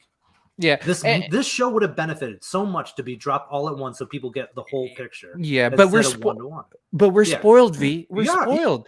I mean, look, fans, we're always spoiled. No, but we're spoiled with the binge watching. Like, for example, I binge watched Cobra Kai in like one day. I'm gonna be binge watching Ozark. Oh my gosh! Like I had to stop watching it because it was getting like late and I had to go to work the next day. But it's just that like we're spoiled, like we're, I grew up in the days of like, okay, you watch an episode and you wait the next week. I mean, for goodness sake, I had to endure Lost for how many seasons? Oh my God. And years too. Like, every years. time it ended. But to answer your question, man, this is the thing. This is what makes the difference of why they won't do any of that stuff, is because this what we're doing right now keeps it in everyone's mind. We're talking Yeah. about each episode to episode. Because if we binge watched it, how many people are still talking about Cobra Kai? They're like, that was great. This is fantastic. And we plus just lose everybody? It says 2 viewers. Anyone see that? Yeah, I think it's a glitch because I was gonna check YouTube right now. I want to see how many people are on YouTube because that's weird. I'm like, damn. Yeah, Like, what did PJ say that we lost 80 people? Damn you, PJ. I know. I'm sorry. It's all right. All right, we're back. We're back to 83. Yeah, all right. okay. Anyways, but okay. Yeah, to your point, PJ. Go ahead. No, but I gotta head out, guys. But All right. I just want to say, love you guys. You guys are the best, coolest people on earth. Denobi, you are the godfather of 6 scale of collecting. I mean, seriously, like you make the best points ever. And seriously, guys, like, you know, please listen. Denobi has been around the game for a long time. I like every time I watch the streams, I write it down, not just so that, you know, for me, it benefits me in collecting. So he's predicted a lot of things, the storm and all these things. So Denobi, shout out to you, man. I really respect you as a tuber and I appreciate that, PJ, because like I said, it's about having fun. It's about collecting. It's about not tapping out, and it's about getting the characters that we want. And they just don't understand. They don't understand. Like, look, this is fun. It's expensive, and if you're not careful, you can get injured. Oh yeah, and trust me, I've seen some like people my $600 Rancor. Oh my goodness. Nate, love you, man. Seriously, I gotta organize the stream so all of us can like hang out and stuff. So we'll talk. So yeah, man, we'll talk, man. What's your topic, real quick, on your show, PJ? Real quick before you leave. Oh, we're just gonna talk the Star Wars stuff. It'll be the spoiler talk and the new releases, the newest Star Wars releases. So cool. All right, guys, have a good night. Peace, man. Later, bro. Yeah, Denobi, I don't know if you heard real quick, but to just recap. So my Sideshow Rancor came in today. You love it? What's wrong with it? Everything good? Do you want to run down the list? Pull up the pictures. Yeah, hold on. Give me a second. Did it arrive broken? Oh, more than that. To quote Cigars and Bacon, it looked like it was mauled by a bunch of Russian circus bears. They didn't double box it because I thought for that price for shipping and the fact it wasn't an option, it came double boxed, but nope. First thing, opened that up, took the base out. On the bottom, there is like a huge giant lava glue. Oh, so here's the crack. Yeah, the crack is right across. It's literally, it's almost like a flaw or defect in how they designed it. And you can see it's like almost like a joint. Yeah, it's like right on the toe. It's just a glob of heavy glue. Oh, yeah. So right here. Okay. Well, you know what? It is. You bought it through Sideshow. Yeah. You've taken the photos. I've already got a return label on it. Oh, really? They're gonna make you return it back? They usually will. They'll usually make you film a video. Oh, hello. Oh, I lost you. Yep, we're there. They'll make you probably take a video or photos and destroy it in front of, and then it's cheaper. That can't be statues can't be salvaged. Yeah, but I told them I want a refund, and they sent me the unless they're gonna try to sell the base. Oh, you're doing a refund? Yeah. Oh, okay. You're not doing an exchange. Okay, gotcha. Okay. If you were doing an exchange, they would just let you keep it and destroy it and take photos, and they'll send you a new one. They do that for statues all the time. I know. Hey, DeLorean, I am on the wait list, but I don't know if again, I'm gonna be honest with you. Yeah. I'm not impressed with the quality, especially if I got out that the packing quality was lacking. Look at that Rancor over there, though. Beautiful. My Rancor came in top-notch pristine, so I have no. In fact, any statue I've ever bought, even like Jabba, that came in. But I do live next to California, so it's not like the packages have to travel very far from his Sideshow. His package, if I didn't, there's no pic. He hasn't put the pictures up, but his package was. Oh, hold on. They're in the Hold on, let me grab it. It was pretty bad. But Don, where do you live? Like in Canada or like Canada? No, I live in New Hampshire. Where he's still a U.S. man. Is it where in the forest? Like, is there people around you? Or Don, I'm fucking with you. Come on now. I know. He's an Endor dude. I would be scared if the forest would have Endor. I would be scared to visit DonPrime and then like the UFOs will come in and abduct me because I just assume you're out there in the sticks. But it'd be cool though. Yeah, Don comes like, hey, you need to have this glow stick and whirl it around your head just to make sure you're okay. Okay, hey, I've never... question to the panel real quick. Facebook user asks, Facebook user, I can't see your name. Gentlemen, DX Obi-Wan or DX Palpatine? I'd say Palpatine. I would like a DX Palpatine. Yeah, I'd say DX Palpatine. What are you doing it as, though? Are you doing it from Revenge of the Sith? What film? What film? Revenge of the Sith. DX Palpatine. Ooh, in the red robes? Yes. I am the Senate. I would take that. Yes, Denobi, yes. He goes, yeah, it just shoots I'll out. Take one of those. Yeah. Yes, please. Hey, who knew he was a magician? Yeah, I'll take that. I don't know why they haven't done that yet, though. I wonder There's why a they lot. haven't. Yeah, bro, we have Django, right? Django Fett still hasn't come out yet. So it's like the Rise of Skywalker tainted poor Palpatine's, image and reputation. Hottoys is like, we don't talk about that. The Emperor, no, it did not sell. Hold on, I'm still getting the pictures. Bro, I would like Palpatine. Damn, man. I think they're holding out on us for Revenge of the Sith 2025. So 20th anniversary. I think that's what we're going to get. Yeah. Give me Mace Windu. Yeah. I want Mace. That's the one Jedi. That's CT603. That's why I was picking on DonPrime, because he's always bragging about his tax-free. I don't pay tax. I don't pay tax. Yeah, I make it up in property tax, though. Believe me.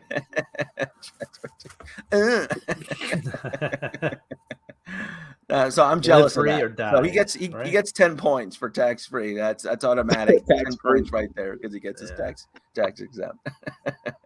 I hate paying taxes. You guys hear me bitch all the time about paying shipping and tax. Yeah, that's not a that's a lot. Hold on, all right, so I'm gonna share this. That's not a $300 figure. That's a $400 figure after shipping and taxes, man. Mm-hmm. Yeah. Oh yeah, look at that. Yeah. Oh, that was a mountain lion. Wait a minute, that was outside your door, right? That was. It was a Wookiee, dude. That was a Wookiee. That black chrysanthemum. Yeah. Hold on. Took those knuckle busters to it. Holy smack! Look I at that. have no. How the hell does that happen? Yeah. Wow. Yeah, that's Tom Brady, but it was still this package. Got pissed. I'm like, damn it, man! I lost my new ring. Yeah, my new ring, man. Yeah. No, I was looking forward to this thing. I actually built a stand for it. So you just don't like it anymore? You're not gonna get? You just want it back now, or are they sold out? I do not trust another one. I'll put it that way, because on our chat, the fact of where the crack was, the fact it basically went around the whole area around the knee, it's probably a design flaw. Because if it's one thing if it's just one area, but why is it like a perfect circle around the lower part of the knee and where it's specifically where it's bending? I mean, was this delivered in a truck or in a helicopter? It was like airdropped in front of your door? It was one of those Amazon drones. Care package. Yeah, it was a tactical care package. Yeah. Okay. Yeah, it was like Call of Duty where you're freaking throwing out smoke. Yeah. Bring it out. Yeah, I wanted the AC-130, and this is what they gave me. I don't know. I mean, it's like my neighbor has been encroaching too. He's gone too far. I mean, and I'll be honest with you. And again, it's probably this was my first statue.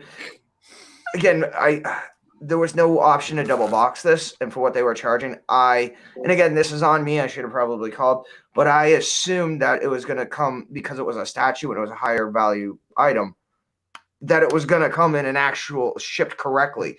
Because when I opened this thing, it's literally the box and then it's the item. There's no foam, there's no bubble wrap, there's a bag. That's the only protection. And again, it's not a 1/6 scale figure; it's a $600 statue. So again, me kind of assuming that they take it was proper care. It was probably not assembled in China. It was probably assembled in the U.S. They probably took some shortcuts on it. That's crazy though, because every set you've ever bought from Sideshow, it's always come very well packed. No issues at all. If anything, right now for any Star Wars collector, I would recommend Jabba the Hutt, the statue piece they got. I need to get that, Kenobi. I need to get that. Yeah, if there's one statue piece to get, it would be Jabba the Hutt. That I would tell anybody. You need to. So you don't think Hottoys will ever do a Jabba the Hutt or Or man, it would be great if Hot Toys does the Rancor 2-pack with Boba Fett riding it. That would be a good DX. Like I could see them doing it because it would be a power pose piece with DX. Like they could make Boba Fett their first DX piece for Boba Fett with a Rancor to go with it.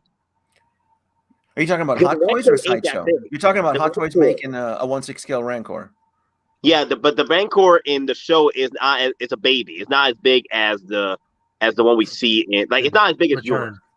Yeah, it's not as big as the Return of the Jedi one. If they used vinyl like they're doing with the Blurg, they can probably get away with it. Maybe even outsource it to another company so it doesn't show up in 2 years. I would buy it. I would love to have a Rancor. Within reason, you know. I wouldn't even mind if it was made out of vinyl because I'm pretty positive that Blurg is going to be vinyl. But even with vinyl, as long as the paint application is stellar, you're not going to know it's vinyl unless you pick it up and you hold it in your hands. Most collectors can't tell visually if something's made out of vinyl. In fact, most Japanese companies use vinyl for their Godzilla high-end figures. Some other can't think of the company that does it. Exo Plus or X Plus, they use vinyl and they create masterpieces with vinyl. So I don't have an issue with that. We need P-Rock to confirm on that. He's the Godzilla guy. Yeah, I'm pretty sure it's X Plus, and I know that because they made my high-end Nautilus, my little submarine that I love from 20,000. Yeah, you keep talking about that. That's a grail piece, right? Oh, and then some, yeah. Yeah.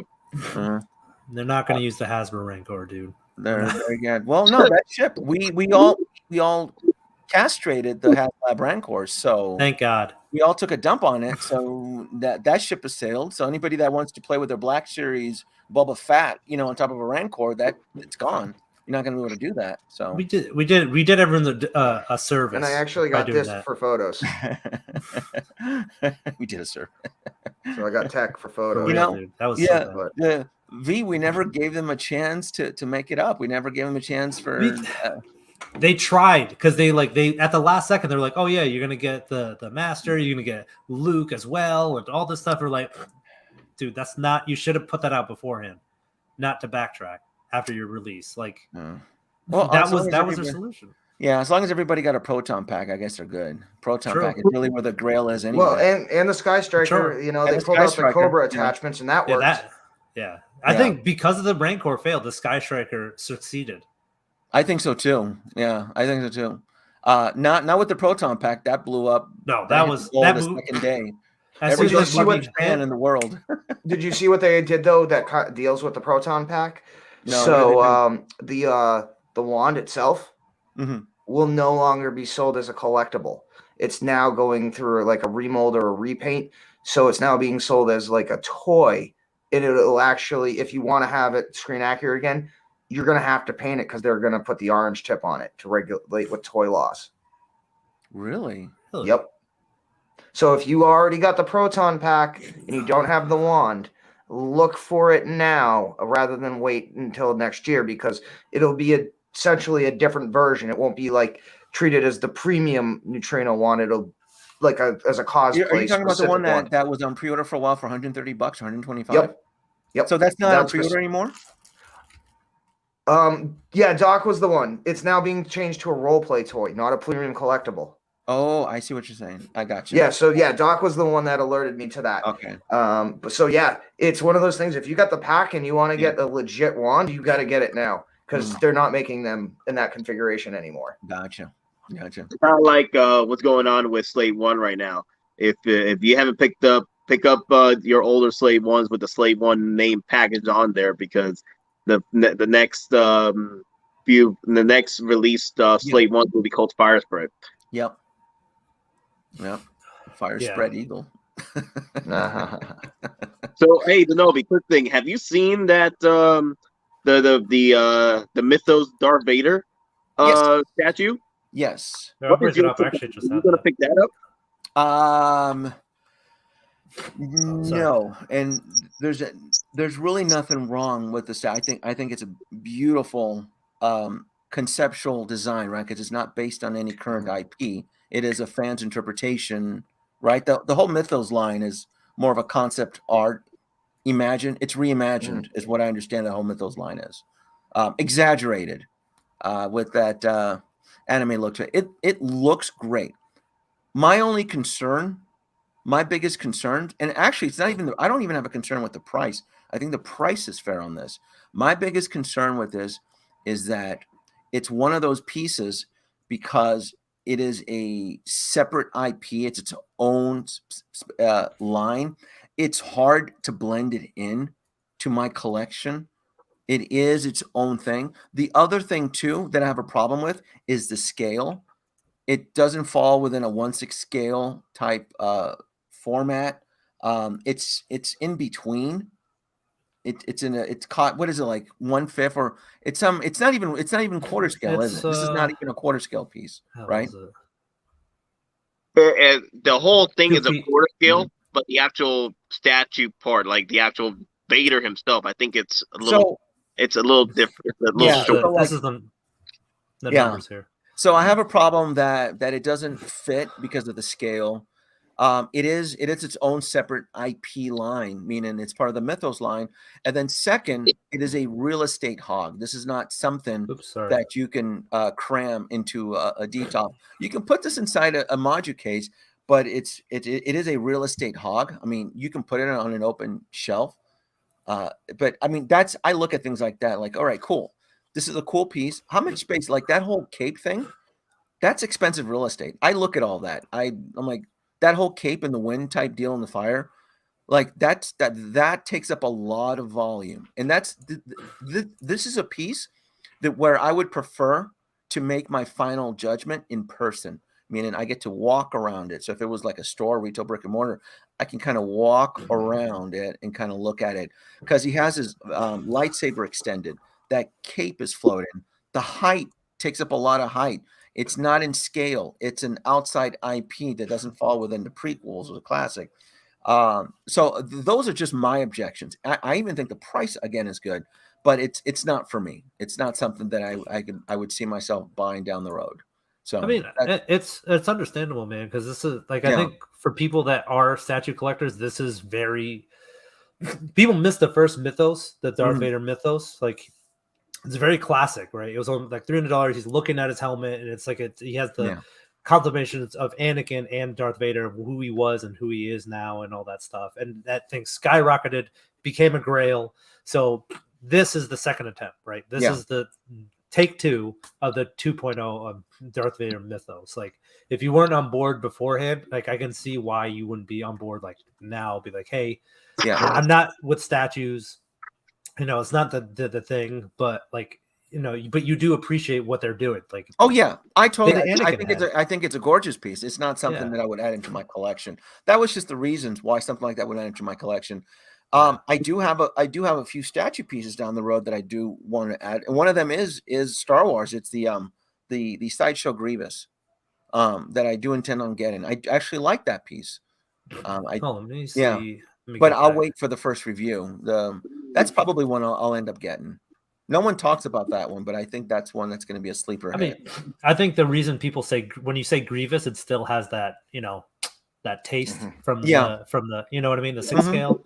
Yeah. So that's why people when they say that, I haven't pre-ordered it or anything, but I want to see what it looks like on the first reviews, and then I'll click and move forward with the purchase.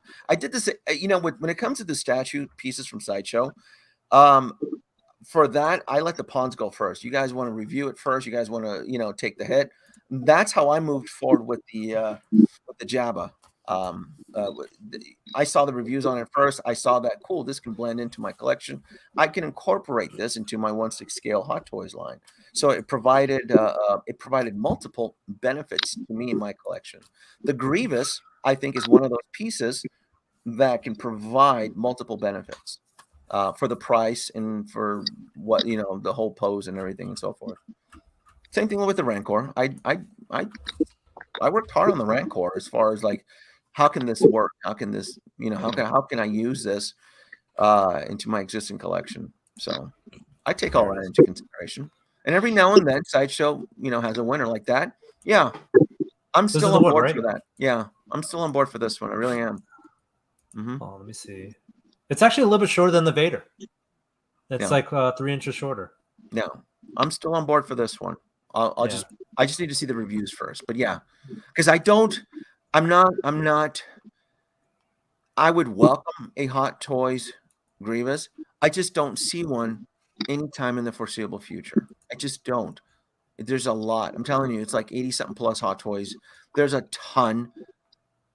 And even though everybody says that they would want a Grievous, I'm very skeptical about the community if they would shell out, which I think it's going to be, Nate, I think this is going to be between $400 to $500. This will be probably Iron Man money if Hot Toys ever made a Grievous. This will probably Yeah, dude. Like 450, 475, but it'll be a hybrid. You know, it'll be. No, but you got look at the Mark 1. That's what you'd be looking at. Like that's the range scale you're going to be going for if they do Grievous at that level, right? Yeah. If Hot Toys made a Grievous, the arms would have to be die cast just for the dependability and articulation, and so that way you can get those poses. It would have to be metal. It would. Yeah. The body portions of it could be plastic, but the internal skeleton would have to be die cast. So it would be between $450 and $500. And I just don't think the community would support it, even though we all say we do. Like, we all love Grievous, but when it comes time to bat, it's different. It's always going to be different. I agree, Denobi, because look what happened with all the cries and shouts for Cyborg, and Cyborg at the bestsellers and the bottom feeders. Yeah, I mean, I gotta pre-order mine because the thing is, like, he's gonna be part of my Justice League collection. Like, I'm the few that just stuck with my Justice League collection. I went in. I was late to the game collecting Hot Toys, and the Justice League figures were selling for like discounts. Are you one of the chosen? $100. Wow. So I made a steal with all of them. I bought them for most of the $200, except for Superman and Batman, because they were the last ones, to come out. Yeah. But everybody else, man, I made a steal. I was like, even though I hated the movie, I love the characters. I brought them all in, and I kept them. And then now we're getting Cyborg. Yeah, Cyborg's coming home. Yeah. But here's the thing: if you do want to do, I think you made that point. Like, everyone sold their DC line, so that's why Cyborg's trash now, right, in the low list. But if people really wanted to, like, you can get Wonder Woman. You're getting the 2-pack with Nightmare Batman, Black Suit Superman. Aquaman's coming out with his own movie. And then you have Flash movie coming out, and you're gonna get the old, the Ben Affleck suit again, and then you're gonna get the Flash, right? Yes. So you can technically make it. You just won't have the same bases. It just won't be the same bases, and it won't be in the same continuity of the film. But yes, I agree with you, and I have seen it. You theoretically can still build a somewhat Justice League, but with different pieces from existing properties. But yeah, you can still build it. But I mean, I guess the status, like me and Nate are aware of, is like, who stuck with the Joss Whedon Justice League, and I at the time I said it, even some of my reviews for Justice League, I go, this was not a good film. I always acknowledged the Justice League, but I collected the figures because I saw the fourth dimensional value and scarcity down the road, meaning these characters are never going to be seen again. So I need to think of the now. All right, Denobi, do you want to move forward on the Justice League because you're never going to see these characters because the movie was trash, right? Even though I somewhat enjoyed it, it's a weak popcorn film with Josh. But now we got the Snyder cut. That's like giving it, like, saying it's weak is like that's giving it grace. Yeah, in my eyes. But the point is, I still acknowledge that it was a trash film, but I collected those figures for other reasons, where everybody's like, oh, I hate the film, so I ended up selling. I don't want to mention a few people. I remember a few people talking about that they sold their Justice League below cost or retail, and now these characters are hard to come by because of the Snyder cut. Each one of them right now, second market, $350. Yeah. So Superman $350, Batman $350. Yeah. Even I think Wonder Woman might be the lowest of like maybe $250 because she which Superman? You're talking about which Superman? Like the Justice League. The Justice League one. Okay, even Batman versus Superman is still $350. Yeah. I think Man of Steel is the lowest out of the 3 Superman. Yeah. Hell, man, freaking what's it call it? Tactical Batman. That one. Oh my god. That he was going for $200. Yeah. That's he was. insane. I bought him for 200. About a little over. Yeah, I Mhm. bought him for 220. Right on, but I bought him from 220 from a friend, and then after Snyder, I think a little after Snyder cut, that thing went up like what, like $500. I Yeah, was like, it's the most expensive Batman, Affleck Batman right now. Yeah. The tactical Batman, because like they had a mass producer of the armored Batman from Batman vs Superman, so a lot of people had those, and that one is gone. You're not, his armors, you never use it again. But the tactical one is the Justice League one that he used, right? Yeah, Because you can use Night the Owl. other one. Yep. I mean, Yeah, Batman. Yeah, Yeah. basically Night Owl. But yeah, it's crazy to see like how much those things have risen, because like that movie did resonate, the Snyder cut. Mhm. So now people were like, well, now I kind of want to get this all again. Yeah. I And this can't. could be the only cyborg we are ever going to get for years to come after it gets released. So I look at all that.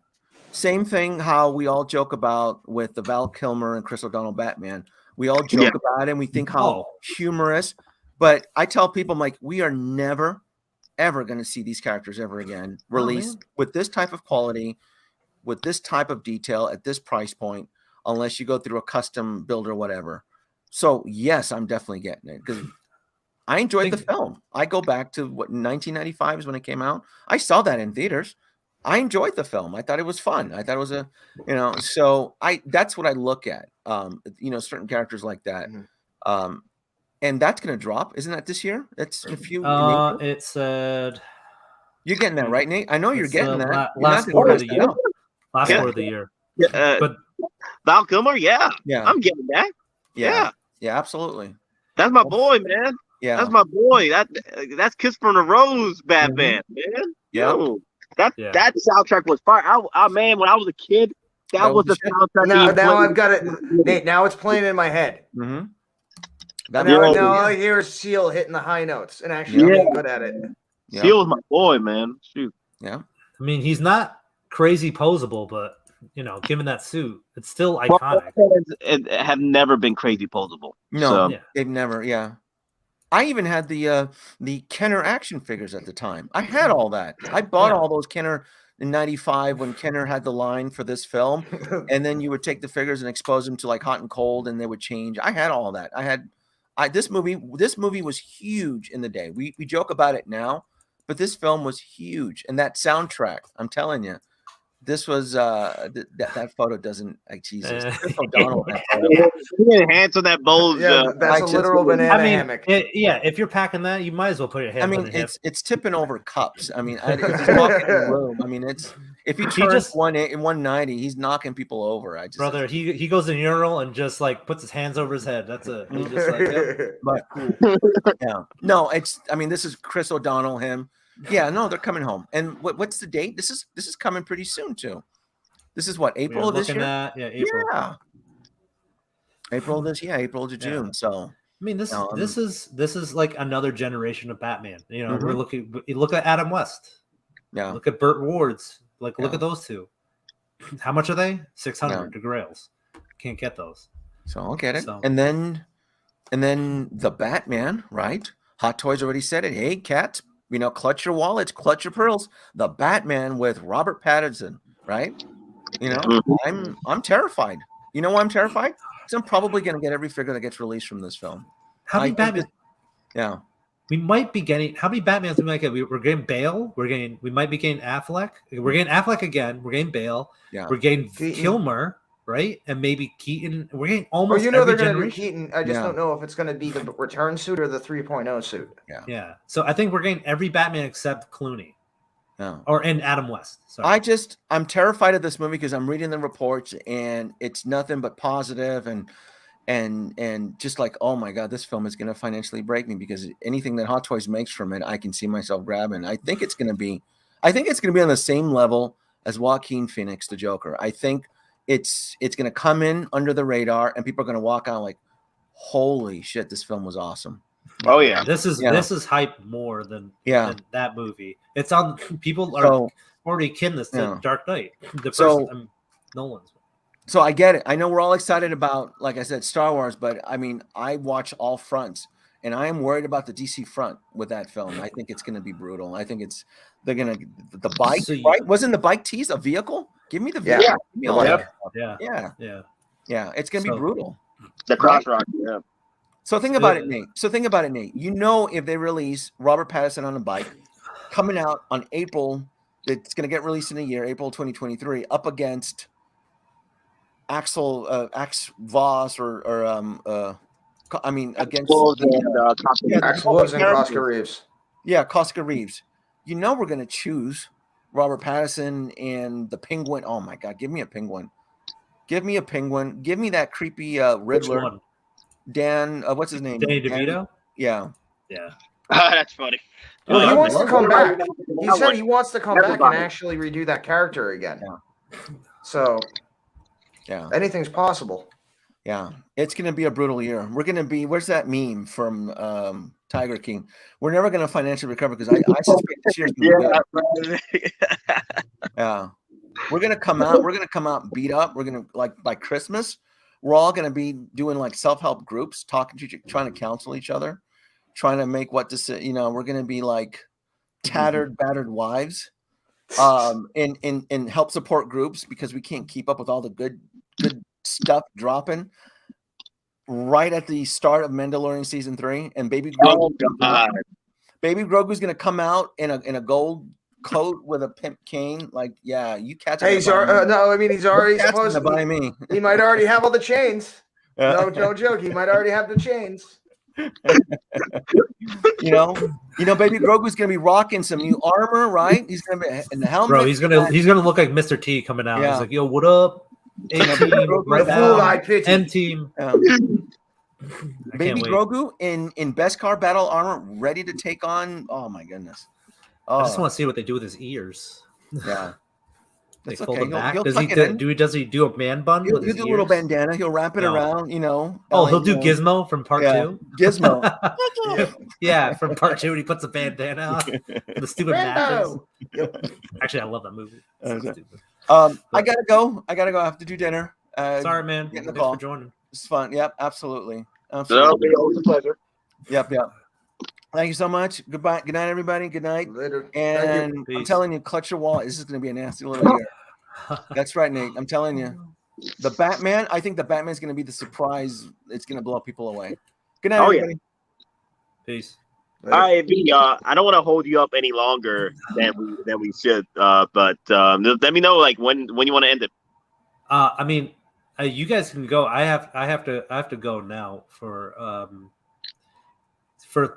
life stuff. Yeah, for you guys. Yeah. No worries. But you guys could keep going if you want. I just won't be producing as much or putting stuff up. Yeah, it's fine. If I need anything, I'll ask Don if he wants to share something. Okay. His computer. All right. Give me a second. I'm gonna hit the head real quick.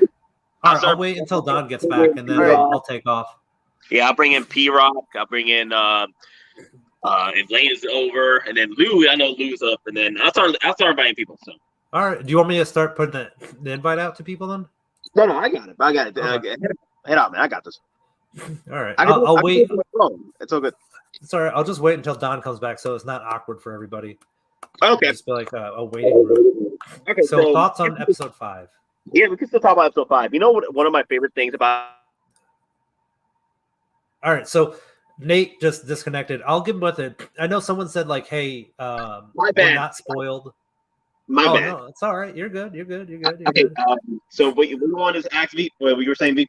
I was gonna say someone mentioned earlier. He's like, "Hey," I mentioned something like, "Hey, we're spoiled as Star Wars fans." I said that, and someone else is like, "No, we're not spoiled. We're consumers of Star Wars." And you're right. That's true. You are. Everyone is a consumer, and you have the right to judge each episode as it is. But the thing is, it's like we Star Wars fans have a level of expectation of what you're going to get into because we have so much of it, and and that expectation is always running. Like that's why The Last Jedi failed us so much because we knew what Star Wars was, and then when it wasn't that, people try to convince us it was that, and it's not. But the other thing is, it's like there's a lot of things that people want. It's like, hey, I want lightsabers, I want all this stuff, I want just pure action. Sometimes going into that is not the best idea. It's you need the stuff to build up to it. But comparatively, if you had to choose Mandalorian over Book of Boba, Mandalorian has been consistent, through its episodes. When rewatching it, this has been kind of going all over the place depending which director you get. So it's very hard to gauge where this is going. But episode 5 really was like the highlight, even though it didn't have freaking the main star in it, which is kind of weird to say, because it's so surreal to say that, because it's like, we're here for Boba Fett, not for Din Djarin or the other Mandalorians, but it was so well directed and told so well that you can't help but love it. What'd you think about it, Nate? I feel that with Book of Boba Fett, right? Yeah. For me as a Star Wars fan, enjoying the lore building. I'm always about that lore building, and I can see the potential with Book of Boba Fett. And people are comparing Book of Boba Fett to freaking sequel trilogy. I mean, they're like, oh hell no, there was no lore building to begin with freaking a sequel trilogy. Don't bring that up.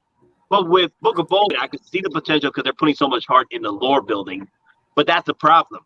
You're putting a lot more work in the lore building than you are with the actual character himself, the main man, Boba Fett. And I also feel that, like, I don't mind the redemption arcs. I don't mind him going through this path. But once you set him up to where he did in the end of Mandalorian Season 2, where he was going out, taking names, being a savage, right? And then you bring him in, being more, taking the backseat on his own damn show. I feel that, okay, so I know you're doing the world building, I know you're doing all this and that, but you gotta make sure that these final episodes with Boba Fett coming in as the main character of the show, he's gonna have to bring in the heat, because all this build-up, please, all this build-up can't be for nothing. Boba to come in swinging. I mean, freaking taking names in these final 2 episodes. I mean, the Pike Syndicate better never touch Tatooine ever again. Yeah. Well, here's the thing, Pete. Yeah. Did you watch that? What I told when I told you about the Boba, the Don Corleone move? Oh no, I didn't see it. Okay, so and again, people probably know what I'm talking about. So when they're all at the table, there's one specific shot when it's from behind Boba, and you see the chair, and you see basically when you're seeing his left side. And you remember from The Godfather, he does that hand gesture. Yeah. Boba did the same exact thing when he was at the head of the table where he's trying to establish this authority. So that right there was an instant reference to The Godfather. And so basically what I think he's basically going to go is scorched earth. If you're neutral or you treat him with respect, he'll treat you with respect. If you threaten him or anyone that may come back to threaten him, he's going to unleash hell on you. And I think that's what he's trying to essentially establish as his leadership style. He's not looking necessarily to make allies. He's looking not to, quote unquote, make enemies. So that's why he was cool with just stay neutral. And I will pay, basically stay out of my way and you'll still get paid. But I think he's going to do that thing where he's going to be like serenaded as king, and they're going to have a montage where his goons are taking out all like the other like head leaders or whatever. Or I think it's going to be that the other syndicates are going to see him do something, and that'll be the rallying cry. Where or the syndicate is basically going to force their hand. Yeah, it has. We could talk about the episode. We're talking about the new episode, right? We're talking about Ronnie. If he's going to go scorched earth, then literally, and it's going the Godfather route. This is Michael Corleone, like when he was taking out all the families who opposed his family and trying to take his father out. Like that's the way he's going to go at it. Like you guys were saying, the montage. That's probably what they're going to take that, just like in the Godfather. Remember when they set the final plan, and then every person's in their spot to take out a certain person at the exact same time. Yeah. Do you renounce I hope it's something. Yeah, the Catholic, the baptism scene. Because we got that's exactly what I was thinking of. we got some of like Boba going crazy. Like he took out those biker guys in the bar and stuff like that, just using like just a stick and a broken gun. Like he had some badass with like him swooping down in his slave one, just blasting all the bikers and just like taking them all out. Like that was awesome. Like, but like the thing is like he needs to be more emotional, I guess, more emotionally attached or whatever. It seems like he's being like reserved for something that's, you know, a bigger overall arc. I don't know. I maybe I'm alone on that. Well, if they're treating No, him I like get the that. He's Godfather, reserved, remember, and that's they were- intentional. If it's Godfather style, then yeah, they're gonna get the whole more reserved because, I mean, you never saw Michael freak out. You never saw Don Corleone freak out. They kept True. them together, and then they enacted their vengeance. Yeah, it's Yeah. just like it's perception. You know, again, it's like that military thing, and kind of like you could go with the same thing because he was trained by Django. It's if you look like you're ready for a fight, you're going to eliminate 90% of the fights that may happen. Yeah. It's kind of like that thing too, and True. it is not being overbearing. It's just that confidence. It's that Psychological warfare. Exactly. So he's trying. It's one of those things. But also at the same time, he's also trying to gain the respect of the people. So that's why he's going to the ground level people and he's giving them work and treating them with respect. This is why I think there should have been a line after the whole situation in episode 1 where he got wrecked by the shield people. Yeah. There should have been a line where like Pheonix was asking, why didn't you just take off and if I did that, I would have caused collateral damage to the people around me. Like he cared about the people of Mos Espa. He didn't want to cause that collateral damage, right? There should have been something there to tell us that there's a reason why Boba Fett didn't go savage mode like he did with the Stormtroopers, because he literally could have taken out everybody in that spot. I mean, everybody and their mother. Like there was no point. Well, does it reference? Does it go to like the what was it? The last episode where he's like, "I pledge my life to protect yours." Is also that one of those things where like he couldn't just jetpack off because that would leave Fennec to what 5-1? It's true. Yeah, that's true. Because if he jetpacked away, then you know, and then missile bombed him or whatever his wrist was, it'll put Fennec in danger. So you can't use that as a collateral damage. Hello, we got hey, the what's up, man? What's up, You watch Lane? the latest episode, Lane? Yeah, just a All little right, bit. yeah. So my Awesome. question to you, Lane, are we getting a Mandalorian Heavy Mando 2.0 release? What say you? No, Yes or no? No. Oh, No, no, I'm not. sorry, no. Rodney. I'm Sorry, not. buddy. I'm not gonna fall into the trap there. I mean, if they did a 2.0, like literally all they could do is add the The shield, like that. but no gun. Yeah, yeah, and how much more fun, honestly, would that be? The big ass space Gatling gun. I mean, he looks cool, but the space Gatling gun is a lot of what makes kind of his character and stuff. I thought it would look kind of funny and cool if he's just got the knife and little shield. Such a big guy with a little knife and gladiator shield. shield. Yeah. It will be an accessory pack with the new. It will be an accessory pack to the new Mandalorian that comes in Book of Boba Fett figure. Yeah. Like it's gonna be an accessory pack deluxe edition where you get the shield attachment and the knife. Bible break. Yeah. Yep. I It'll be really, the I hologram. love, The shield will be the hologram extra that you get. Yep. I love Local. this. Nice. What's up? What's up, Good, people? nice. How you guys doing? For whatever I've been reason, you Bounce and Grogu kind of reminded me. Guess what, folks? We still have the 2K giveaway contest up and running till the end of the month.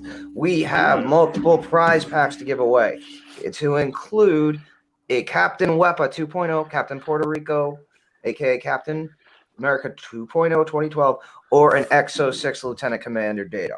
Again, those are basically, we're going to pull it. 2 winners for those, an A and a B, and then we're going to do a toss-off. But we also have a 4th place and a 3rd place prize. Again, Lane has graciously donated a whole bunch of 112 scale figures to include 6 Black Series figures. Those are going to be on a lot unto themselves, 3rd place. And then 4th place, we've got some more figures from Lane. We've got a 1/12 Ranger, Evil Ranger Hunter, Evil Kimberly. We have a deck-out 7-inch Battle Beyond the Stars figure. We got a custom base that lights up, and we got some amazing fan art of Captain Rex. And again, that will be running through the end of the month. So basically, you got till Sunday night to You put your. have to be on. You don't have to be on the live stream to win the giveaways. And so if you win, you got 3 days to let us know to accept the prizes. So if you're not just have to be awake. With the winner, you got 3 days. Got 3 days. March back into the role. You just have to be awake, Clone Collector. So That's my boy. now, one thing for you guys for the episode. So far, I don't know if it's a good or bad thing, but is it a bad thing we can say that the best episode was the one that didn't have the actual star of the entire show? What I'm mad about. I know. That's the same thing I'm mad about too. It did have the 2 coolest characters we've had in Book of Boba. Yeah. Mando and Pheonix Shan. Yeah. Hey, in that armor, respect, or heavy Mando. No. In that respect, what it is this. Everyone, I know Nate and Denobi was saying that this is the episode 9 of season 2. Mm-hmm. I say this is the prologue to season 3. Yeah, that too. Prologue to definitely. season 3. Now, this is what Don was saying earlier about how they're sprinkling little bits here and there. You know, they're getting us prepared for Kenobi show. They're getting us prepared for Ahsoka. They're getting us prepared for Endor and all the other Disney Plus shows and season 3 of Mando. And the best way to do it is with the Boba Fett, the Book of Boba Fett. Yeah, but Boba Fett show hasn't had enough time to establish its own main plot.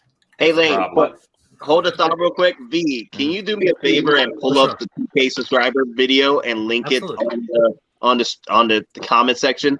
So everyone, all you have to do is follow my pinned comment on the video. Like it. You want to watch it. It's an hour long. It's something that we want to update you guys on what we're going to do this year for 2022. It's on, everything is on the pinned comment on the comment section of that video. So all you have to do is just answer those people. Yeah, but don't respond to Nate's question. Make your comment your post so it gets counted. Facts. So I just linked it, everybody. So it goes out there. So you guys should see the link now. That's the 2K giveaway. I know what Lane was gonna say that Boba Fett hasn't been established. No, he's established. Even Mandalorian needed Boba Fett in his show because what we got with Boba Fett is basically a role reversal. The problem is that we're critiquing Boba Fett based on non-canon material, things that we love about Boba Fett, with the exception of like the films where he always has his helmet off. We never see him without it. We're critiquing him off the War of the Bounty Hunters crossover that he was in all over the place, where he was kicking ass and blowing other things away back, trying to keep hands carbonated body. Yeah. In canon stuff for now. Yeah. But sure, it's in comics, so how much you count that as canon or not is up to yourself. I mean, exactly. They brought Kristan into he has the scar, so only over there. He does. Yeah, he has the scar from the comics. Yeah, but he has scars everywhere from stomach acid. But I know you got to be a little bit careful. But I know they're trying to. How dare you have an opinion, Fad? How dare you? How dare you? Yeah, you have an say opinion this that's not ours. Oh. I'll say this before. So I am enjoying Book of Boba Fett as much as I like to critique it. It's just this episode showed that they do have the quality and the standard to show you in the last 3 episodes. So if it keeps this momentum going, it's going to be one. It's going to finish very strong, and I can't wait. Well, it had maybe 2 episodes that were weak in it that I thought. The weakest was episode 3 with the Power Rangers. Not much happened, man, and it was just very jarring. But there was story to it. You mean the best? It had the absolute best chase scene we've seen since International Space. No, since The Last Jedi, with the fastest chase we've ever seen. Lane. All I can think of when I've been thinking of that now is I hear it in Boba Fett's voice. Pheonix, assemble me a team of teenagers who fight as good as they with attitude. Now, see, Hottoys needs to make those so that now that they can meet from the international multiverse. No. Power Ranger Green Goblin confining in, and No. finally the No. 5 can No. become one No. and become the glitter. Lane, it was a joke. I Lane, it was a know. joke. It was not an excuse to go into some multiversal tangent. No, but they could combine together No. for the glitter Megazord, No, Lane. and it would be perfect. No, Stop Lane, it. no. Lane, I'll tell you this much, Lane. I'm gonna blame you forever because people like to say that Howard likes to listen to this channel, and I'm like, I don't believe that. But if he is listening and he If he listens did vehicles, actually, did that would be the best. idea and releases the freaking Power Rangers, I'm gonna be pissed at you, Lane. I'm never gonna. No. Yeah, Listen, and no, listen, instead of Lane. Zordon, you get a giant face hologram of Boba.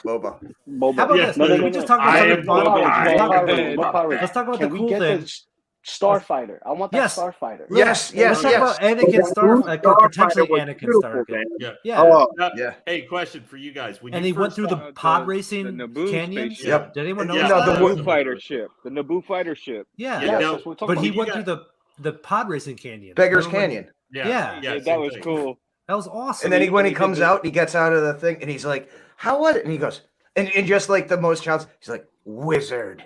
Yeah. So Let me ask you did y'all guys. notice? Did y'all notice the X-wing fighter is the double for Luke Yeah. Yeah. in that Oh, episode? is that him? Yeah. Oh, Yeah. that's Yeah. who that is. Double. Yeah. Yeah. Let me ask you guys a question. When you first saw, like, it kind of broke it, in parts and stuff, when I first looked at that, like, from the front, I actually thought that was Grievous. Yes, that's exactly what I thought it That's was. what I thought it was the yeah. Grievous ship that Kenobi escaped from. Honestly, Yeah. I thought it was. No, I thought I thought it Anakin's was pod Naboo. racer. No, I noticed how low it was. When you notice how low the fighter was compared And then to how it had the front, draped, how it almost Yeah. like had the dual radiators at the Yeah. front. Yeah, I I thought it was pod Anakin's racer. pod I racer. thought that He's like, was- I got yeah, you I a thought we were ship, gonna and get he's a like, pod you racer. son of a bitch. Nah, you know what I thought it was? I didn't think it was a ship. I thought it was a pod racer. I Yeah, knew it. That's what I said. Yeah, that's what I thought. But it couldn't I have thought been was the pod Anakin's racer. because we I tell you. already knew that Cobb Vanth has one of his turbines. Can we talk Yeah. about the Easter egg droid? BD? Yes. Yeah, BD. he's Cal alive. Kestis? He's Oh, yeah. alive, From buddy. Jedi Fallen Order. Yeah, as soon as I I saw it. was Cal expecting Cal to Kestis' make droid? an appearance at that Me point. too. I was like, please let us see Cal. That'd be so awesome. He just became. I mean, like, at some point, I thought he was going to David go Bobo. with Mando. Is that the original Especially- BB or another variant? It's another I don't variant. know. It's Oh, a very it looked BB. exactly like his BD. It had the yellow eye in the right instead of the Ah, left. Until they say it by name, we can't confirm or deny. But I I heard thought there was a BD is point. BD. Mando was going to take him especially when he did the hologram. He's like, "Where's this Parker? Oh, thanks, little guy." And then he was talking specifically how they gutted the astromech slot for the additional. And I thought BD was going to go with Mando at some point. It had the little foot taps, like a little Yep. tapping tap. So Mando, what I'm thinking Mando's going to happen, if he's going to get a new ship, he's going to have to get a cruiser large enough to fit the Naboo starfighter for his fighter exploits. Like if So basically, he's going to get a drop. He's going to watch him get like an LAAT or something like the one that could actually carry the walkers, not the normal troop transport, but the modified version, the carrier version. yeah, he's going to need a fighter, a cruiser large enough just to carry the fighter and carry enough storage for because you can't fit a bounty there. You probably be able to fit a bounty where the droid would go, but that's one guy. I mean, like, nah, you want to get more. You want to rank up these bounties and set them up in your ship. You know what he's going to do? He's going to create his own fleet at this point because he's got the money because he got brought in Gideon alive, so that doubled his bounty. He gave money to everybody, but he's still he's dropping credit like it's no problem. Yeah. Yeah, this is not Mando episode 1 of season 1 Mando. All right. Yeah, this was pretty much I have to go, Mandalorian guys. season So. 3, All right, episode take it 1. V. Peace, guys. Sorry. Later, Later, We're brother. to cut everyone off. Later, but V. Goodbye. Later, V. Later. So, So, But anyway, what's up? Nate, what you were trying to say earlier, you were so you were mentioning something about the BD droid, right? The BD droid. It was like Fallen Order, right? So yeah, that's what he's originally from. Yeah. I'm guessing that is Cal because I think it's the same name. I think it's the same It's the same name because he named Yeah. him BD.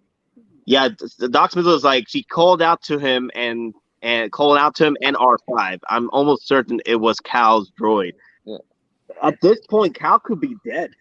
So I think Cal's going to be old by this. Yeah. No, it'd be about 30. No, he'd be in his 30s, like single. Young 30s, early 30s, if not late By 20s. the end of Because- Return of the Jedi? They even said that Cal Kestis is returning in Jedi Fallen Order 2 because it's continuing his story. Yeah. So this may be a little nod to get us a little bit more info. How for long what's ago coming. was it Jedi Fallen Order before A New Hope? It was 4 years. I don't think it was that far in. I think it was like 4 years. I Almost like the time, like if maybe before Rebels a little bit because of the Inquisitors, but there's not that much gap between that and Rebels. The one thing I want to know is Din Djarin going to get training from Luke? Yeah, well, he did get a little training with I guess he's been with the covert for about almost a year with them, chilling with them. But I feel that he's probably gonna get. He already got training with them, but I could see him getting training by Luke to get some sword training with that lightsaber because that dark saber, man, he's like he hurt himself. I'm like, bro, get some training before you use that. Well, and here's the thing. Wait. And I'm here's the thing mistaken. that they're actually. Previous I had a hard time wielding that. You know, P-Rock got happy seeing that thigh action. But the thing is though, and it was almost like an EU Legends thing that they're slowly bringing back into canon, is that okay? Han Solo, he was able to use it, no big deal, whatever. But what the essential thing is, the more you use it, if you're not a Force user, again, you either like the armor was saying, you have to become in tune with the blade, or it will fight you. It's going to again, if you're not Force sensitive. Jedi, Sith, any other element of Force user, it is almost extremely impossible. But the simple fact he can wield it as much as he can means the blade, as weird as it sounds, because the crystal is still somehow attached to him because it still allows him to use it somewhat. Because again, chooses you, and then you build the saber around the crystal that chose you. Yeah, kind of that exactly. So. He might not be a Jedi, but the crystal, it almost senses his destiny. I mean, I don't want to be like the the mythic, like a but sword in the stone. It's like sword in the exactly, stone. I see a Mandalore. Exactly, because you have basically what is it, like 7 types of basic literature stories. So this is essentially, like almost like a Lord of the Rings to become the king. He is going to become the king of Mandalore, and this is his trials and tribulations. Do you think Bo-Katan's going to try? Yeah, he's going to bring balance to the Force. No, because they explained it so well. I'm just joking. No, I do not think Bo-Katan is going to come back because now Din actually knows the real backstory that she allowed the Night of 1,000 Tears to happen. It was under her watch as Mandalore. Wait, that's going to be something good to tell us in season 3 of Mando. Well, and the thing is, and they actually said there was a prophecy, a Mandalorian prophecy, she said that the darksaber, Mandalorian if it is wielded by someone who did not win it in combat, it curses the planet. Yep. So, and that's everybody that's alive thinks that Bo-Katan is essentially, she might be a princess, but she's a cursed princess. Yeah, he even mentions it, that Bo-Katan is the one that cursed all of Mandalore. There you go. Back in Rebels, Sabine went through the same thing. Watch the Rebels episode where she's training with damn, I forgot his name. Kanan? There you go. He trained with Kanan for a while before actually mastering the swordsmanship of the lightsaber, of the sword. The thing is, with the lightsaber, there's a lot of power emitting from that blade as well. But not only that, there's also that weightlessness with it. But the thing is, you gotta be also able to control yourself from actually slicing yourself off because there's no counterweight with that blade. So you're not only hitting the person, but you're trying to stop yourself from hitting yourself. Yeah. You know what? That makes absolute sense. That makes a lot of sense because Mike, a well balanced sword held properly can do a lot of damage to your opponent versus yourself if you know how to wield it. Now, in this case with the Darksaber, it's not about the sword being balanced, but the wielder being balanced. And again, Mike, it doesn't necessarily have to be force sensitive, but it is already established because there is a Kyber crystal that is powering the Darksaber. Kyber crystals are essentially alive. When they're made, they choose, like the Jedi, they go to Ilum. They go basically on a Jedi vision quest where the Kyber crystal calls to them. They don't choose the crystal chooses them. Then they build the saber around that. So the crystal itself is alive. So again, it is easier if you're a force user because you can be in tune, you can be in balance with the blade, thus the crystal. But if you're not a force user, you have to learn the balance. And that's what Kanan was trying to teach Sabine, and that's what the armor was mentioned. There's a natural balance. You have to basically be one with the blade. You have to be instinct with it. And so like the armor would call that magic, whereas it's almost like a biological symbiosis because again the crystal is alive. And they showed it in Jedi Fallen Order when you do the quest and Cal the crystal calls to Cal when he's hallucinating and about to die from the cold. The crystal calls out to him and he finds the Kyber crystal. Well, I'm just going to say there's one thing that popped up on my radar from the episode, most of all, that basically said, Howard, you need to reissue this, was seeing the K2SOs running around just blasting everything. Oh, Terminator? Terminator? Oh, my God. Well, yes, okay. It was literally a Terminator visual, but the, what is it? Not the assassination droids. The Viper droids?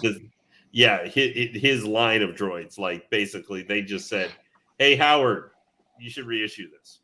No, but you know the thing what I love though, and Lake Studios brought this up. Let me see. They brought up the lore with my boy Heavy Mando. He is. Oh yes, he's a Vizsla. Yep. He's literally next in line to wield the Darksaber, honestly, because it's under his family. But remember, the armor also said that Bo-Katan tried to use the sword in name only, and she failed. So there must be the armor must be telling Vizsla to hold back until you can earn it the right way. Because if they earn it, again, they'll damage their covenant because they'll fall. You know, if they didn't win it, and you got to be careful how you followed this armor though, because I'm wondering how good a leader she is if they're down to 2 and she kicked 3 and she kicks one of them out. Basically. She's keeping her code. She's being noble in her own way with the ways that she. However, your creed is great till everybody's dead who followed it, and then it doesn't matter anymore. But it's not that. It's not so much that they're dead. They remove their helmets and they can't come back no more. That was. No, I'm just following this creed. If it makes everybody dead and they're no one alive to remember, your creed never existed, so it doesn't matter. Well, you say dead, but the thing is, we never seen the Mandalorians dead. Well, they said they were down to 3. No, they were down to 3 because of the code. They were down to 3 they because got of the killed. code. No, they got killed. In the Covenant on Navarro. See all the helmets? They were all killed because they rescued Mando when he was escaping Grogu. They're dead. Yeah, they're dead. Oh, she was melting down all their armor. They did say armor did say that some did escape. So they're still out there. They haven't found the covert yet, the new covert. Yeah, but they said 3. It was the armor, Heavy, and Din. That there was 3 there, meaning they would start to work on the Covenant, and that's why the first thing they did was reestablish the arming forge, because they're there to set the Covenant up. They're basically the recon element. They're setting the new base up, but it's not ready yet. You know what? You know what I love? I love the fight. Because they were like, okay, so they're gonna fight. They got their rockets. If they fall off, they'll just fly back up. And here both of them taking off the rocket jetpack. They're like, oh no! This is gonna get real. This is gonna get real, y'all. They still got the grappling hooks. They still got the grappling hooks. They can Spiderman. You know, it their way got out real of it. when Mando sat there slicing Heavy Mando up like nobody's business. Oh, he was He was John going whipping at him like a sushi chef, man. He was going for the amazing. like the hamstring Arms. and the ligaments. Yep. Basically, he was going for quick moves, but that would basically mobility Cripple kills. you. Yep. Yeah, Mobility mobility killer. kills. Star Wars Universe had a comment though. He said the armor sucks now. IMO. Just because Heavy Mando is Vizsla doesn't mean that the Darksaber belongs. They lost. Well, Star Wars Universe. I'm not saying that he deserves to have the blade. He doesn't deserve it. Hell, but at this point, Boba Fett deserves to be next in line to be Mandalore because of his lineage. I'm not saying he needs to be. I'm not saying. That's the same thing with Boba Fett. That's the same thing with Vizsla over here. It's just that they have that history where they are. If it comes to the point, they are in line. If they to take up the show. I want to say this. Real quick. Go ahead, Don. I'll just jump in. If you're talking about Vizsla using the Darksaber to gain the throne, you're right. He does not technically lay claim. However, as a Mandalorian, that being a weapon forged by a Mandalorian that is his ancestor, under the Mandalorian ancestral rights, he has the right under the clan name to the Darksaber as a weapon itself, as just the weapon, not anything else, the lineage or the legacy or the rights that come with it. But as a pure weapon, he actually does have the clan right to it. Again, That's based what I was on gonna say. lineage. Yeah, okay. exactly. That's what I was gonna say, because what Nate was saying is exactly what Heavy Mando said. He's like, that sword is a part of my family's lineage, and I could take it to its rightful place with him and his clan. You know, he'll be next in line to rule Mandalore. He basically said that outright and challenged him. And that's he told him it belongs to me. It belongs to me. Yeah, it belongs to my family. It's mine. I should, have the sword. Yeah. And the only reason Mando got to keep it is because he won that battle with him. Even though, she called him out for taking off his helmet and now he has to redeem himself. Yeah, but he won the fight, so that's why he gets to keep the saber. Yeah. Yo, I loved it when Mando had to reveal that he did, on helmet himself. He revealed his helmet. He revealed his face. He didn't say nothing. Here comes Heavy Mando like punk ass. Yeah, apostate. Apostate. Heavy Mando was like, "Yay! I win on a technicality." Heavy Mando, this thing with Heavy and Mando Din Djarin, they are pretty much, for me. It reminds me of the older brother and the younger brother. The younger brother messes up. The older brother's like, "Yeah, there you go. You're not the favorite no more." Watch. You know what? Now that you brought that up. Watch, they probably trained together as kids, or his family is the one that took him in, and they're actually technically brothers. I just thought of that because you brought that up, because they Heavy cares James about Bond Din Djarin. brother thing going on right there. He wouldn't. It didn't. Heavy. He acts tough, but he cares about Din Djarin because he would have never saved him if he didn't like him. Yeah, and he wouldn't have healed him when he showed up, and he healed the burn. He would have just been like, "You heal yourself." But I knew there was going to be a slight issue between him and the Darksaber when the Darksaber was revealed, and Heavy was like this. Oh man. Yep. Now my boy, and then he starts questioning him, like, "How did you come by it?" And then Moff Gideon, beat his ass in combat and took it from him. It's amazing how one episode with only a few minutes in raised the price of the figure $100. That is so mind-boggling. Well, you know what the funny thing is? How many Moff Gideons are now being sold because that's the only way to get the Darksaber? Technically, second way to get the Darksaber, Chrome Mando. Chrome Mando has the Darksaber. Yeah, but if you already have one, are you going to get a Chrome Mando just for the Darksaber? You're going to get a potential new character that comes with the Darksaber that you can actually have Mando pose off with. What's going to help? That's true, but you also need the spear. The spear is already. You can get it through 3D print kits, my friend. I've got Mando in his season 2 upgrade with the spear from a 3D print kit. So, well, don't forget what's going to help sell a little bit. Well, you're gonna have to melt it down, Don, to be accurate. Grogu armor. It's a Grogu. Okay, hold on. Do I got a lighter? I just need to do this. I just got to do the tip. Just the tip. Actually, you know what's going to help maybe get sold a little bit after this episode is some of those armors from Hot Toys.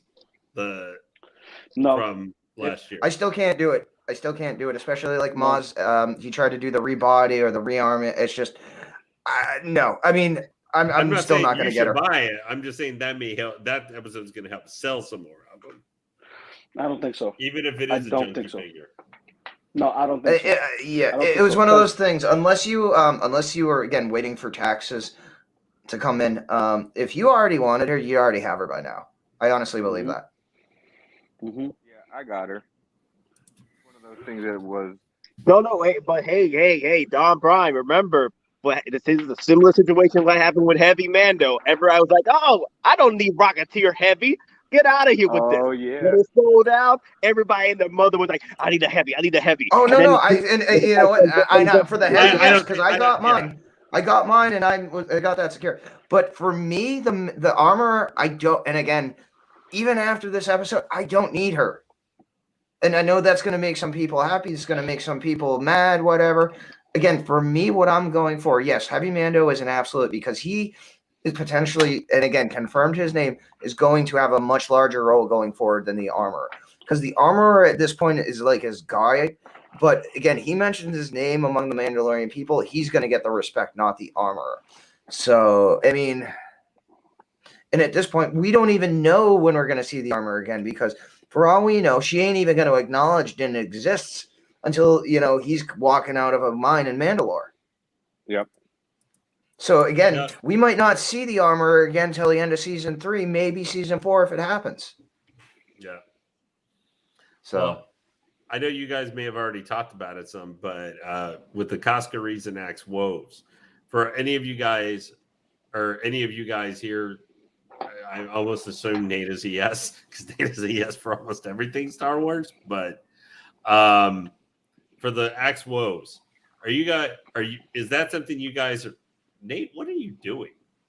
I don't know. Don't worry Nate's about being Nate. He looked like he's he the was man. flapping like a Nate's being out of his mind right now. He's trying to tell you to steal third base.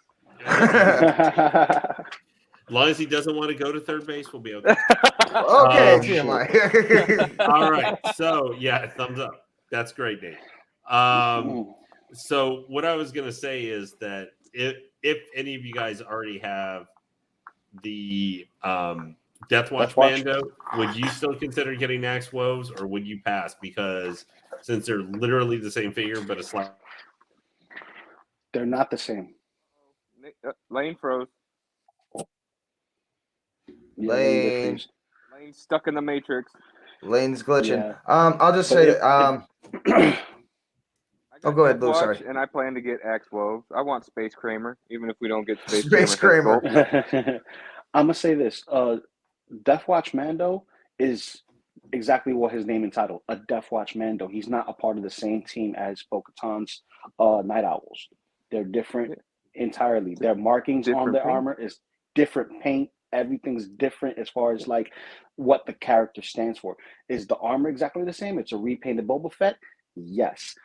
But they're different characters entirely. If you want to recreate that scene, you could probably get away with the Death Watch Mando being in the back. But if anyone who's a Star Wars fan that actually knows the lore and who's who, it's like saying, why is Darth Vader holding a blaster? Like he doesn't hold a blaster, he holds a saber. It's out of place. Mm-hmm. And Wolves is basically, if you look, it's a repart figure. It's got the helmet, I think, of the animated Boba Fett. It's got a repaint OG Mando, the Dura Steel chest plate. Mm-hmm. It's the same, just different color. It's got the Death Watch, like shoulder pads, belt, and some of the knee accessories. Yep, so I mean, iPad. Exactly. Wolves is basically Hot Toys going, okay, what can we make with stuff we are like? What can we get the biggest return of investment on without dropping any type of R&D money on? That's why we're also not getting it. I don't see what the big deal is. I mean, people will buy 32 different versions of Stormtroopers. Yeah, but no, that's not Hot Toys' decision. Hey, look what I was making. I take offense to that. What? I take offense to that. Sound is gone. Great. Hey, can you hear me? Oh, we're losing people. I think the internet's starting to go nuts. Hey, can you hear me?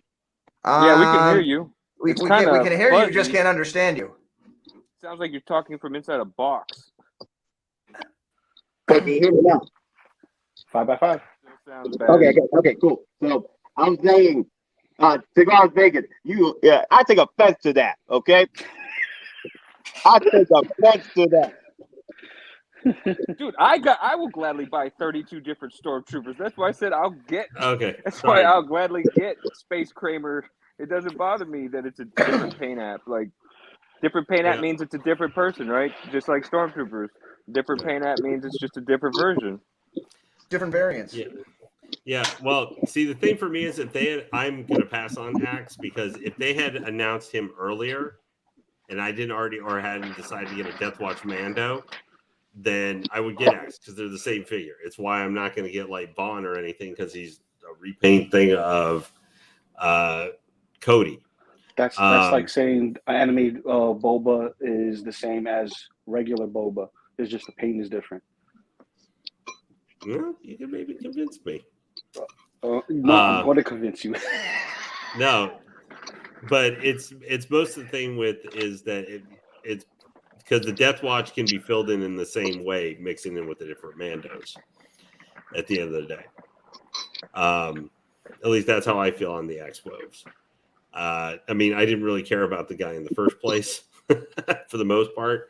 It's mostly about, like most people, I think Axe is one that could end up being a pretty sought after figure later because I don't think a lot of people are going to order him. Well, I do agree. To Koska. I do agree with TK592 though.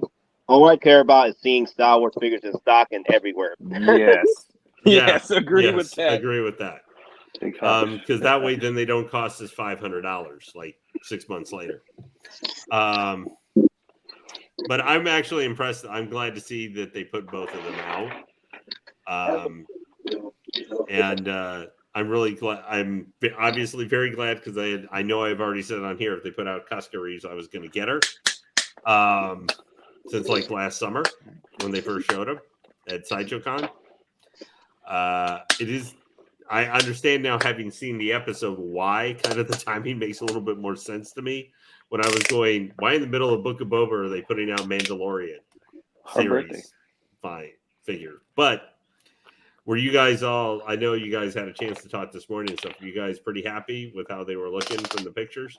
That's basically my wife, bro. Yeah, I'm getting them. I'm cool with them. I'm getting them. Yeah. That's basically my wife, brother. Bigger and bigger, man. Yep. You know. Now,